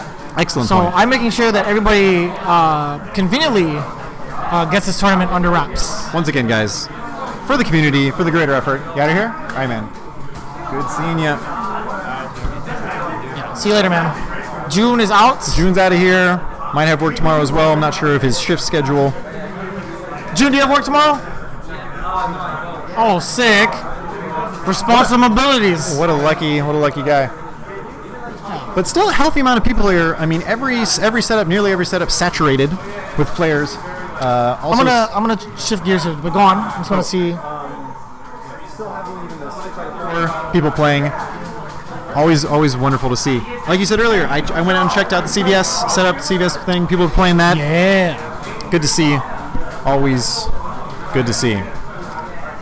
Switching gears. Yeah. So again, for those of you that are actually in the area and want to hang out, we're all going to Bob's Big Boy after this. Come check out Bob's Big Boy, the Triple B. Yeah. Not Triple nearly as B, fun the to dream. say as Bob's Big Boy though. But yeah, so we'll probably be there up until probably like maybe 2 o'clock in the morning. Kind of reaching out over there. Only until closing time. Do they serve beer at Bob's Big Boy? Probably. Do they serve beer at Bob's Big Boy? I don't think so. I was gonna say we're really leaving at 2. Maybe it's good to. Also, I think alcohol is cut off at 1 o'clock here in California. What? Yeah, I think that's the thing. Horrific. Who's done this? So, actually, 1 o'clock is the cutoff time for public areas. 11 o'clock is the shut-off time for purchasing of alcohol in Southern California. Oh, that's right. Okay. Why do I know this? I don't know. I don't drink. He's a scholar. Don't ask. He's a commentator. He's got everything. I mean, I'd be down if this were in Downey. Shoot, Tan Man, I'd be in there. But already going at it. Hold on, let me change the scores or the names. I was not aware that Bob's Big Boy is a family restaurant. Thank you for informing me of that, the man. Bushin style, calling out the non-EX spinning mixer. I don't even think there was an aerial attack attempt there from Feudal. V-trigger activate, gets a big fierce into combo here. Getting some pressure. Oh, calls out the throw. Not enough to stun. Still has to get one more mix-up here. Puts himself in the corner. And then low short to get the stun. Well done. Takes the first game. And again, round, rather. showing that he is truly a veteran. Opts to go for the back throw. Again, this attention to detail. Look how much meter has been built towards the end of that. Getting it right back. Yes, the details matter. The smallest advantage is worth pursuing, and that's definitely something, like you said, you can see from veteran players like Bushin style. Oh, and just going for it, swinging for the fences, and it connected. Speaking of which, right back at him is Bushin style. Activation. Mixer punish gets a huge amount of damage, but yeah, like you said, view reversal resets the stun, and now he's in a great position with Laura in the corner. I like this again. This is a very momentum-based match. Wow, he just caught him. You know what happened? I'll tell you in a minute, but futile.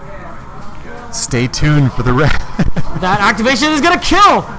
No, he does not get the most of it, but it's fine. Bushin style up 1-0. So what happened there was futile went for the stand or the jump in short.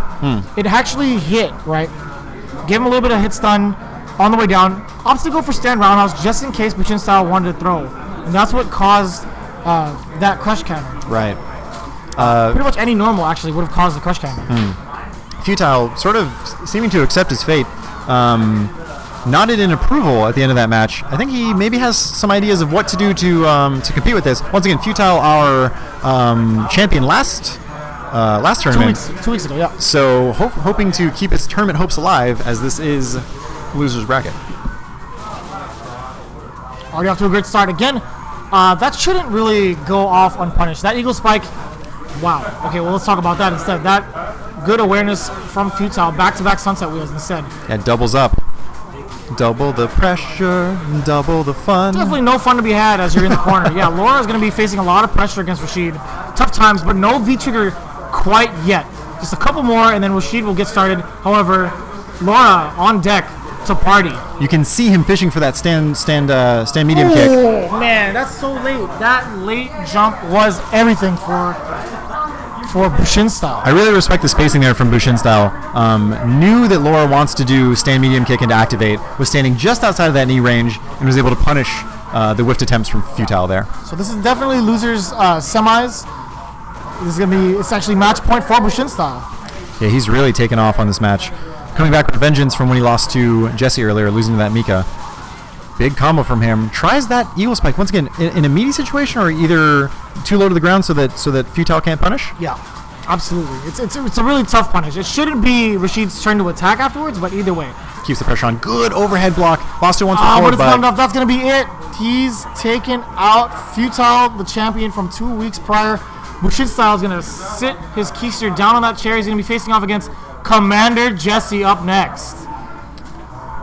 For those of you paying attention at home, the reason that Jeremy increased his voice of his volume there, the voice of his volume rather, was to alert somebody playing casuals that it's their time to play in the tournament. Once again, the subtleties of experience, of leadership. Maybe you could be Commander Jeremy. Definitely not. Admiral? I would 100% be Sailor Jeremy. The god. Similar to maybe, and your brother, your partner in crime, Sailor Jerry, makes an excellent rum. Sailor Jerry's not bad. Yeah, no, it's great. I used to like collecting the bottles because on the inside of the bottle after you finish it, there was always a drawing of a different girl. Oh, I didn't know that. By the time I get to the end of the bottle, by the time I get to the end of the bottle, I usually can't see anything. So, yeah, exactly. Glad that somebody's paying attention. I heard a theory once. It's the higher rank you go in the Navy, the worse the rum. It's like Captain Morgan's sort of middle of the pack. Sailor Jerry's better. Oh, for sure. Lower rank, better rum, and then like Admiral. What's the other one? What's the Admiral? Admiral Walkman? No, not Walkman. Mr. Blonde Nose. That dude's been there. Jeremy with the keyboard shortcuts, Control Shift N, going into incognito mode to check you out. You have to know Control Shift N, dude. That's the power move right there. Let's find out. Admiral Nelson. Admiral Nelson, that's right. Jesus. So that's a bit of a, no, granted, it said premium spiced rum. That is completely untrue. It's garbage. That's not premium at all. By default, that sounds garbage. False advertising if there was any such thing. Once again, interested to see Jesse's choice here with character. He's going to keep riding that Mika train that's been serving him so well all the way through. Only losing to Assad with that Mika. He goes with it. Yeah, this could be a double jeopardy situation here. That's right. Jesse was the one that gave Buchenstyle his first loss. Correct. These are going to be 3 out of 5s, by the way. Just for those of you that can't hear me with the Panasonic earphones. All right. Losers, finals, 3 out of 5. They should know that you guys are both grown adults. Let it rock. Good spacing for Buchenstyle to start off. Outside of that charge dropkick range. Jumping from Jesse whiffs, but he gets the confirm combo afterwards. Yeah, that target combo was so good. Because either way, if he goes with jab short, it's not going to be punishable. Right. But he can still confirm it to strong. There's like 3 buttons for him to do so. A couple of really impressive conversions from Buchenstyle into the Eagle Spike. One off of jumping strong, and the other one off of a anti-air tornado. So good to see him doing that. He kind of let off the pressure after that. I wish he could maintain it as the stun was racking up. Right. Jesse doing a little racking of stun himself. Beautiful tech after the run through from Buchenstyle. That's going to be a safe mixer, but it does bring Mika to the corner. Now you got to think, well, actually, you don't have to think at all now that Mika's out of the corner. I was going to propose some sort of interesting ideas for you, but we did not have enough time as Rashid Eagle spikes his way to victory once again. How much work has that Eagle Spike, that sort of... This entire tournament. This entire tournament was just in there. Man, very impressive use of that move from Buchenstyle. Something that seemingly wouldn't be that good. He's really been making it work. Tons of damage, and if you get the right spacing, it's just so tough to punish. Yeah. He seems to have that set up in the corner pretty well. Ooh, nice. Heavy mixer to anti-air. Not a lot of damage on it, but definitely sends a message. And again, back to the corner is Jesse, but he's still fighting for the spacing. As you saw, a little error there with the jumping, but now he's going to have more control with Mika. Ooh, on the reads, but he gives up the corner positioning. That's what Buchenstyle wanted. There's the punish we needed. Yes. Nice. Belly flop into the pool, the deep end. There's no saving him from there. He just drowned him. Great sequence there at the end from Jesse. Has been getting a lot of work out of the neutral jump from Mika in these previous matchups, especially against Rashid, who is scared of all the command and grab options and the kind of oppressive normals that can leave her at advantage. Ends the round there. Jesse kind of surviving from an early onslaught from Buchenstyle. Yeah. Stun racked up. About 50%. That's not going to be enough. But one more touch. Yeah. He let him right off that one. If you back roll, that Eagle Spike is definitely whiffing. Excellent spacing. Excellent spacing from that Fierce from Buchenstyle too. He's in a commanding position right now to take this first game. Ooh. Doesn't punish the whiffed.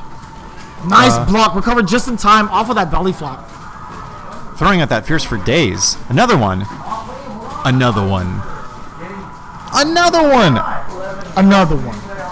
Yo, he mistimed the meaty. Really unfortunate. Got the back throw. Buchenstyle up 1 game. It's only been the first game. That's insane. Right. No, I thought that was the final game, if anything. Jesse had a nice opportunity there with the slide. Like you said, mistimed the meaty. Sort of anticlimactic, whatever that word is, clamato, and we're on to the second game. Charge drop kick. Buchenstyle doing a good job staying safe after that. Yeah, you don't want to risk anything off of the drop kick, because again, that is +2. Very easy for Mika to just press buttons and catch you slipping. Right, like you said earlier, so much advantage that you can, not even a jump will, it won't even air reset you. You're stuck to the ground in combo territory. Yeah. Jumping out is definitely also not one of the options you want to do, because technically, if you include pre-jump frames for that scenario, you're going to be at Mika's mercy. Right. Because you're technically jumping at 6 frames. Excellent round from Jesse. Really commanding. I like to say commanding rounds, but then I feel like a hack when we're talking about Commander Jesse. No, it still counts. You can do it. Excellent control of the match from Commander Jesse there. And now Buchenstyle, trying to give him a little aggression of his own, has got Jesse in the corner. Oh, I like that. Yeah, stand short anti-air, going into those mix-ups, a little back and forth shimmy. But either way, Jesse now out of the corner once again. Excellent anti-air from Buchenstyle there with the stand short. Goes for the heavy mixer this time. One of Rashid's options is anti-air. He has the mixer, he has the EX mixer, and that stand short as well. Good confirm from Jesse into the corner. Can he make a comeback here? Yo, sit down. You cannot spinning mix these tag teams. Bulldog, damage, still in the corner though. Stun getting there. Yeah, he's going to get rid of that easy. No mix-ups for Jesse, but Bushin style still has a lot to work with. Plenty of meter. He's going to tornado shot. He's going to push even more further, but found the gap is Jesse. Once again, beautiful confirmed from Jesse and finishes it off. Oh, no, we're still in this. No, he's not. He dropped him. What side was that on? That was That great. was definitely not a cross-up. It does not say cross-up on it. Definitely not. Not a cross-up. This game lets you know when it's a cross-up and that wasn't it. Yeah, Bushin style was like, that was a cross-up? We are scolding Bushin style from the commentary booth saying, It was 100% not a cross-up. you don't know your left from your right? Come on. It's one of the first things you learn. I actually learned numbers first. I was kind of slow on that. I mean, they're probably more useful. It's weird. No one tests you on left or right, really. They just assume you know it. Anyways, Yeah. 1-1. Once again, like we said, best of 5 here. First person to win 3 games advances on to face Assad, waiting in grand finals. Yeah, for the first time in history. Never seen him in grand finals ever. He's still staying sharp on a casual setup over there, making sure all of his moves are extra psycho-y. In the meantime, charge dropkick catches it during V-trigger, able to get a huge amount of damage off of that. Yeah, worth the resource, but again, it's down to even. Jesse firing back with his own EX. He does get the meaty this time around. No resets, though. Yeah, you gotta be ready for those scramble situations. He's been so solid with these stand strongs, and once again, Jesus. 100% hit rate, hopefully. Ooh, big roundhouse into activation. A lot of damage there, but not able to finish it off. Tense moment here. Tornado, mixer, more spinning. Rashido, tornado. Eagle spike. Just do it. More tornadoes. That's safe. Yeah, he got the back throw. He might have thrown a limb, extending the hurt box. Again, Bushin style might have tried to press a button. Who knows? He was going for the shimmy. It was just unfortunate that it worked out in Jesse's favor. Excellent reactions from Jesse there. What do they call it? Because that's not Flying Peach. That's Wingless airplane. Wingless airplane. There you go. Once again, is that 100% rate on those stand strongs into EX Flying Peach? Beautiful work from Jesse. Ooh, I haven't seen him miss yet. Stopped the shenanigans, the corner jump shenanigans of Rashid with the body slash. So good. But now Bushin style on the offense himself. He needs to make something happen here. Again, the amplified Eagle Spike making it safe because of the tornado V-trigger. Again, off the wall. Wow, very strange scramble there. Bushin style ends up. Yeah, that's not a true string. That crouch strong or that crouch fierce, definitely not real. But he should end it. Yes, and he does. He is up 1 game against Bushin style. Commander Jesse, 2-1. Jesse really making the most out of getting the opportunities for him to have the neutral jump work for him. Right. It's one of the most, I mean, if you can get your opponent to fall for it, it's one of the most damaging options you have, right? Full fierce or roundhouses are coming down into, you have plenty of time to confirm into another roundhouse or a fierce into the further combo. So great work from Jesse. One of the harder things to get people to fall for, but definitely one of the most rewarding as well. And we'll kind of see what Bushin style has to offer to kind of change up the neutral game. Playing a little bit more active now. More in-your-face style, already pushing Jesse to the corner. Definitely. Good timing from Jesse there to find that spot when Bushin style was not pressing any buttons to hit him with the, to get him in blockstone for that charge dropkick. Definitely puts Mika in a great position. And baits out the EX reversal here. Is this going to be stun? Yes. How much damage can Jesse tack on here? Put him in the best position to finish this round off. Gets the reset, and that should be it, I believe. Yes, a lot of damage. That's a dead Rashid. That's definitely a ton of damage. That giant Mika swing with the tag team. Jesse's now sitting on match point here in losers finals. Partner pop off post KO. Both Mika and Nadeshko very excited about their work. Blocked overhead by Jesse. Great reactions. Once again, uncharged dropkick. I love his use of it throughout this tournament. Yeah, definitely not safe closer up, but again, max distance so hard to punish. Again, right. Jesse getting a ton of mileage off of that specific throw bait. That neutral jump is doing great work. That's going to stun. Yeah, he's getting it. And Bushin style going to the same option a couple times in a row. Jesse feels like he smelled it out. So close to death. Oh, he baited the V reversal, but again, you have to do it a little bit later to get the autocorrect. Nadeshko comes in for the assist that was from sick. the top rope. What a read. Now, actually, I retract that. I wouldn't say it wasn't so much of a read, but more like a checkmate scenario where he would force Bushin style to hold that. What I mean is, in the neutral, he would not allow to press anything if he does instant Nadeshko. He would automatically lose his turn to play, and we saw that just now.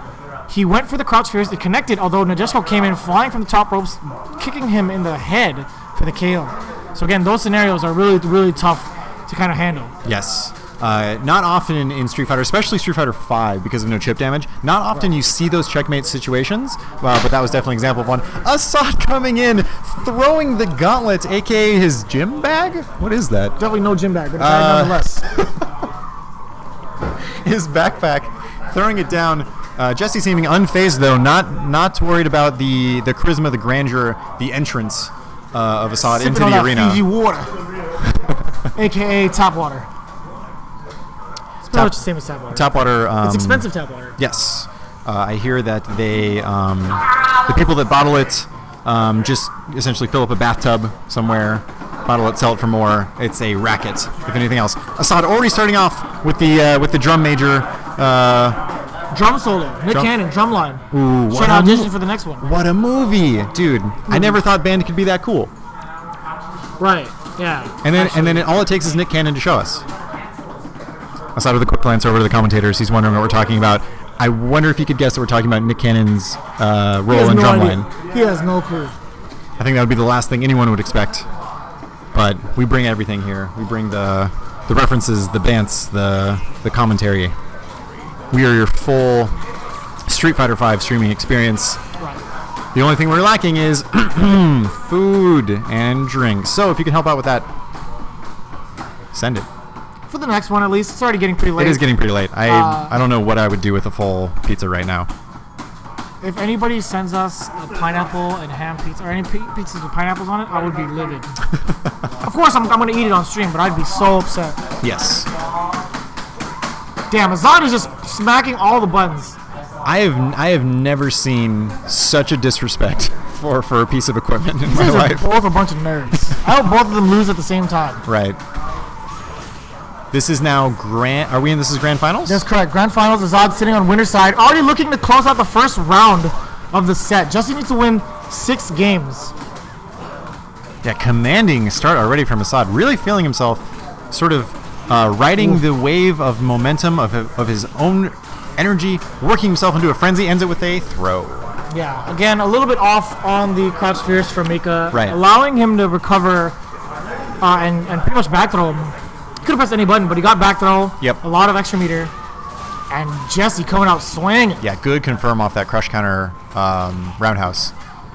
Nice air to air. Mika again with those normals. Those jump normals are so deceptively good. I like how as soon as Mika started a combo, Assad sort of like took a break from his stick. Like, I realize I'm not going to be able to press a button for like the next couple moments here. Nice block from Assad. Same side, but to no avail. That's going to be a confirm from Jesse. Easily taking the second game. Right, and just as dominant as Assad's first round. Sort of boomerang here in terms of momentum. Jesse really needs to set that precedent now and not let Assad power up. Checking the dash. One of the things that Assad's gotten a lot of a reward out of this tournament, dashing at the right time and opening up his opponent. Once again, Jesse shutting that down. Good throw tech. You know, what's also impressive is Jesse just sticking out with Mika throughout the entirety of this tournament. And again, trying to get the throw bait with that neutral jump fierce. He's gotten so many people off guard with that. Back into the corner now. No meaties, though. I almost forgot about it until you just said it again. Yeah, this is not his main character. He's doing all this work with Mika. Oh, when he got that crouch fierce came a mile away, but no continuation.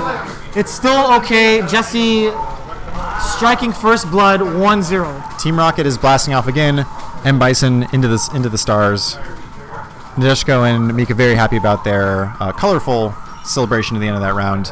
And so that is 1-0 for Jesse. Still has a large mountain to climb, but he's on his way. Jesse a little bit more active with the movement. More forward momentum for him, rather than kind of testing out the waters against Assad. A lot of purple stuff coming out of Assad right now. Really channeling that psycho power. Good use. Man, I love his use of uncharged dropkick there. Right.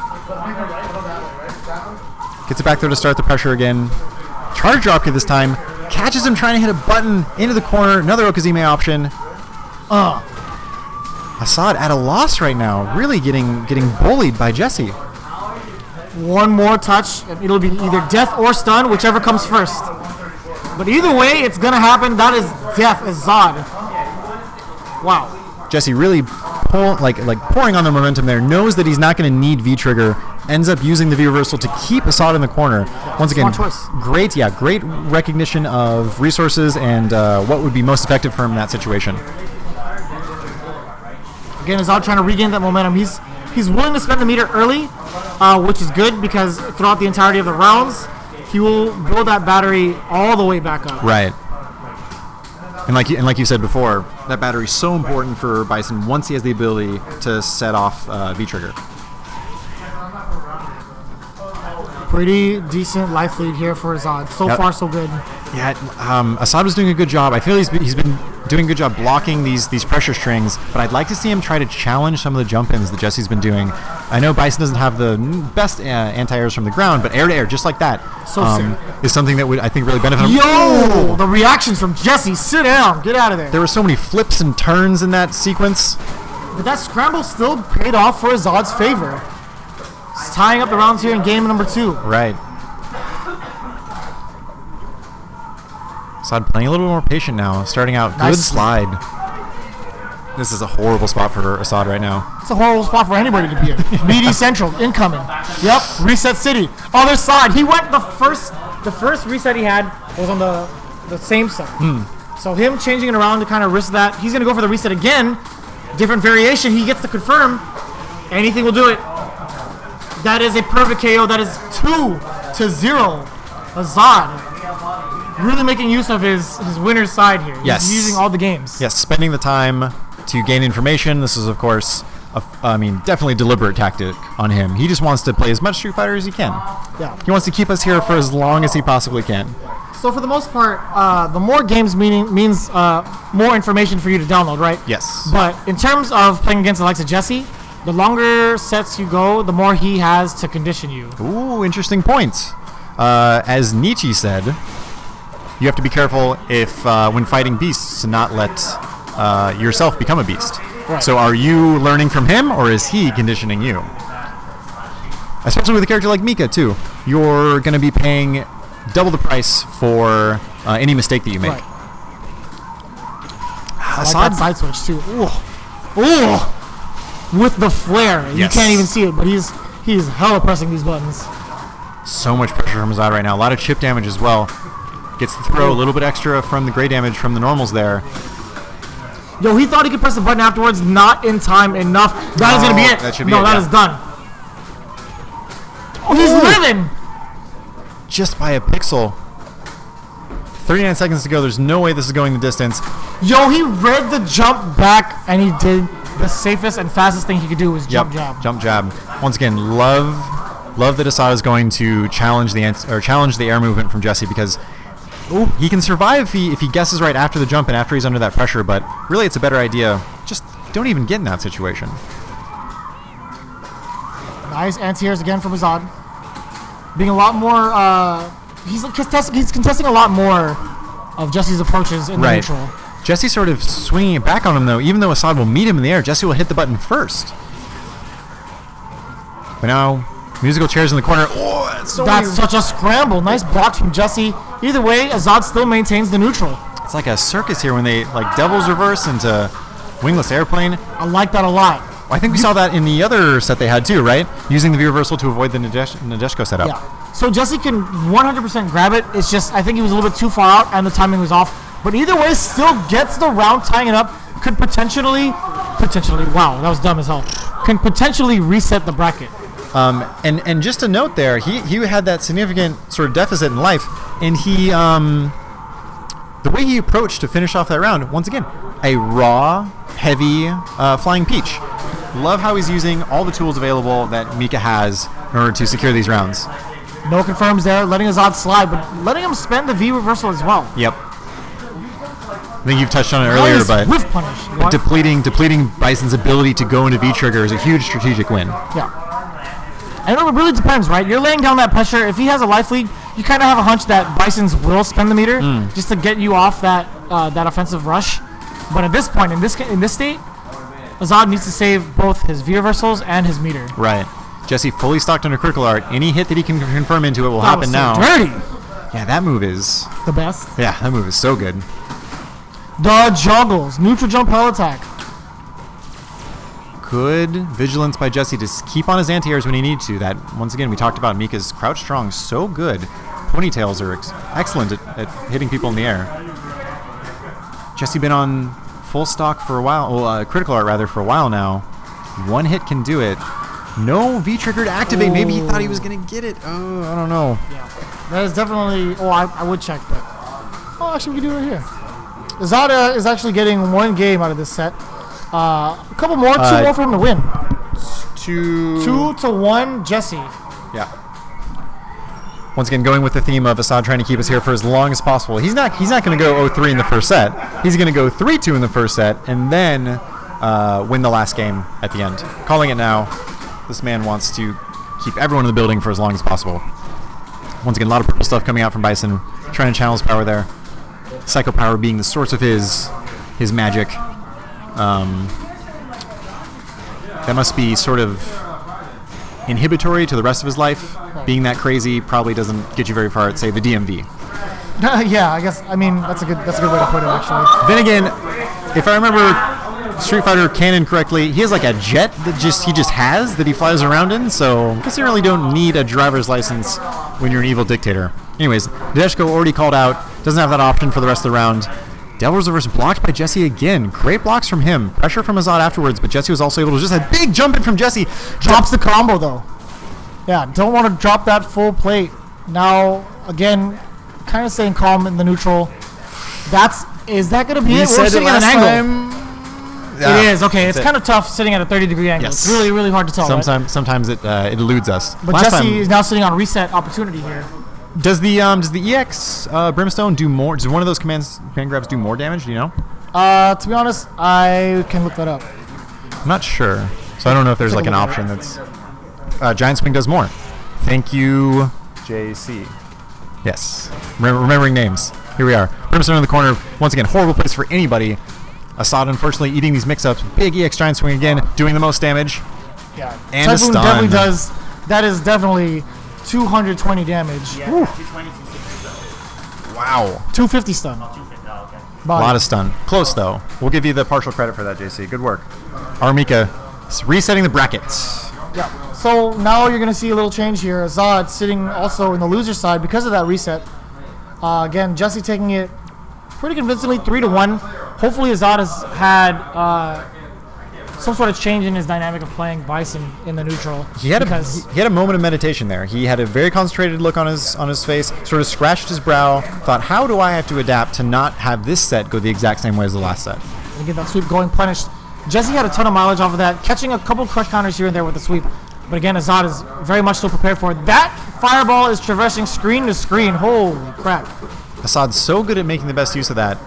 Getting his opponent, really picking his opponent's habits behind that fireball. We saw him finish off one of the rounds earlier by calling out a jump as they were trying to escape that fireball pressure. So jump forward jab is what it was, yeah. Yes. Good neutral jump. Ooh, what side was that on? That's minus double digits as well. Psycho Fountain. Not safe. Damn, and the follow-up. Is he going to be command grabbed?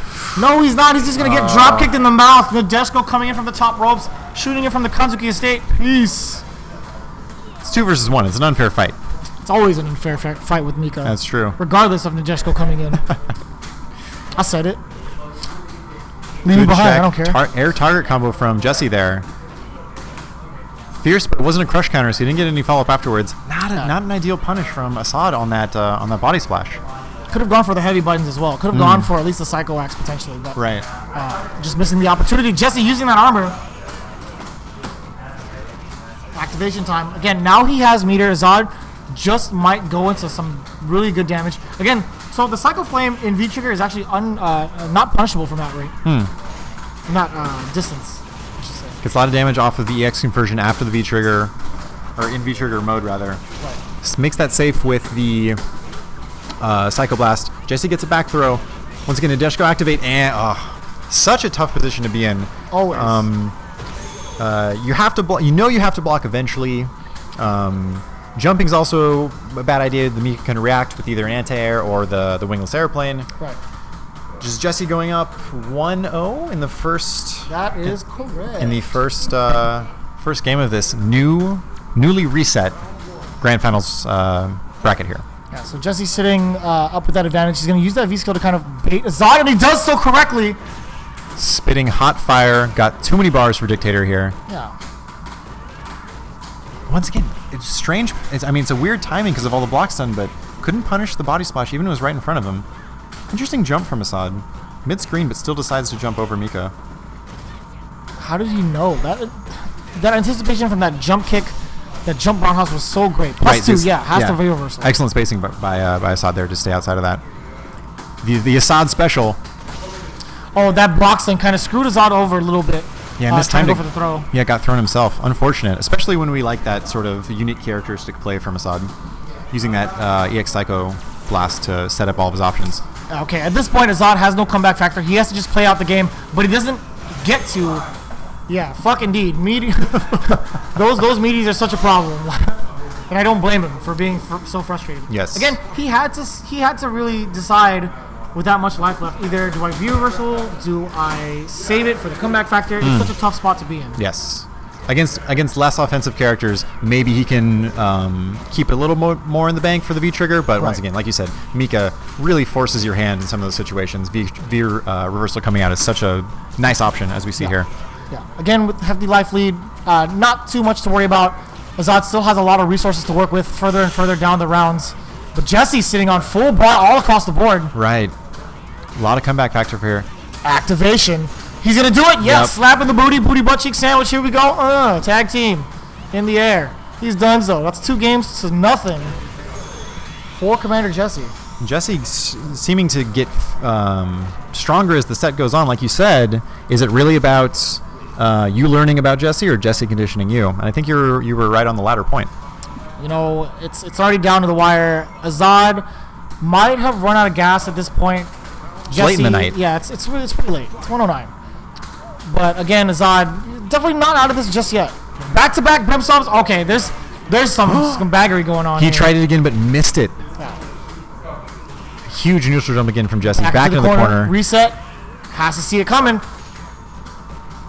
Jesse just pressing all the buttons, and it's all safe. So tantalizing to kind of press a button to counter, right? But it's just not gonna work out in your favor if you try it. Weird trade there from Mika's crouching Fierce and the EX scissor kick from Bison. Assad making his presence known, saying, "You know what? I'm not going down without a fight. At least we're getting around. Now let's make it a game, Assad. Come on." Are we going down to the final games? Is that gonna happen? We're pretty close. I wonder. I mean, in terms of the grand final set, we've almost reached the maximum possible games you can play. Missed one earlier in the other set, but still the opportunity here. Into the corner for Jesse.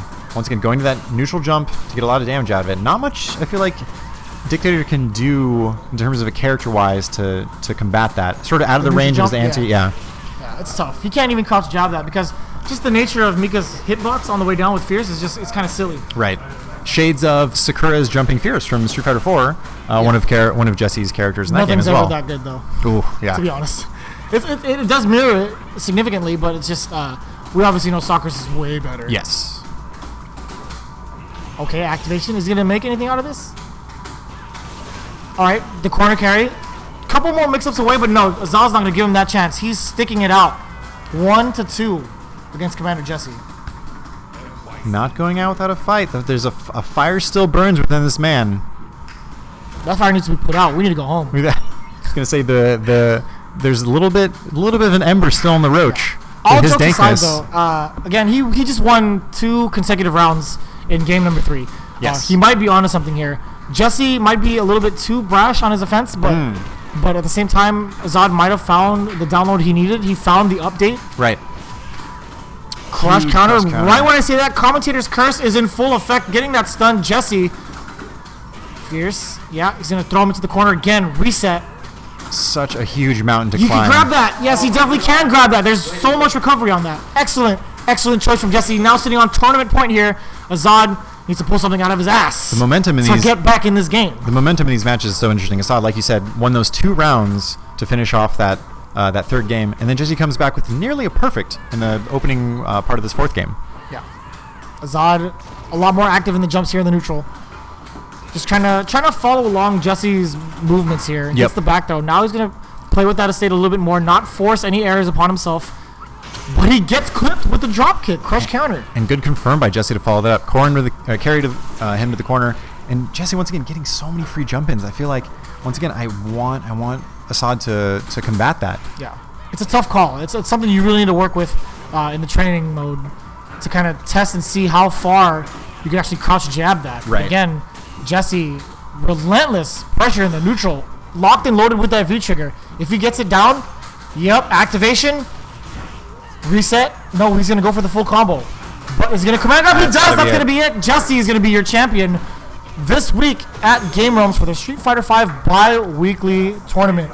Coming all the way from losers, wins 6 games to reset the bracket, take home his rightful reward. Yeah, it's only Monday, and we've already gotten so much Street Fighter V going, like back to back, right after the majors, NorCal regionals, just it never ends. Boom. The hype train never ends. Yeah. So that's gonna do it for us here, Game Realms in Burbank, California. Again, the grind never stops here in SoCal. If you guys want to follow along, be sure to hit up all the social media tags you see right there on your screen: Facebook, Instagram, Tumblr, I guess if you still use it, and Twitter. And if you want to follow along with the champ, that is at CMDR_Jesse, I believe. Is that correct? Yeah. If you guys want to ask the champ how he felt about those games, also the runner-up, I think it's General Azad. At General Azad is still his Twitter handle, I believe. Yeah, give the guys some shout-outs. Give them some congratulations. Say, hey, you know what? Thanks for the entertainment on a Monday night, on an early Tuesday morning, actually. Correct. Tuesday morning fights. We've made it past the midnight mark. So thank you guys so much for watching the stream tonight. Yeah. For those of you that want to follow along with us on Twitter, also it's SFV_vicious. And I am at Spacing Cowboy. Give me a follow. Give me a like. It's been real chat. It's been fun. Till the next one, it'll be bi-weekly. For more information, again, just hit us up on those social media platforms, and we'll see you for the next one. Peace.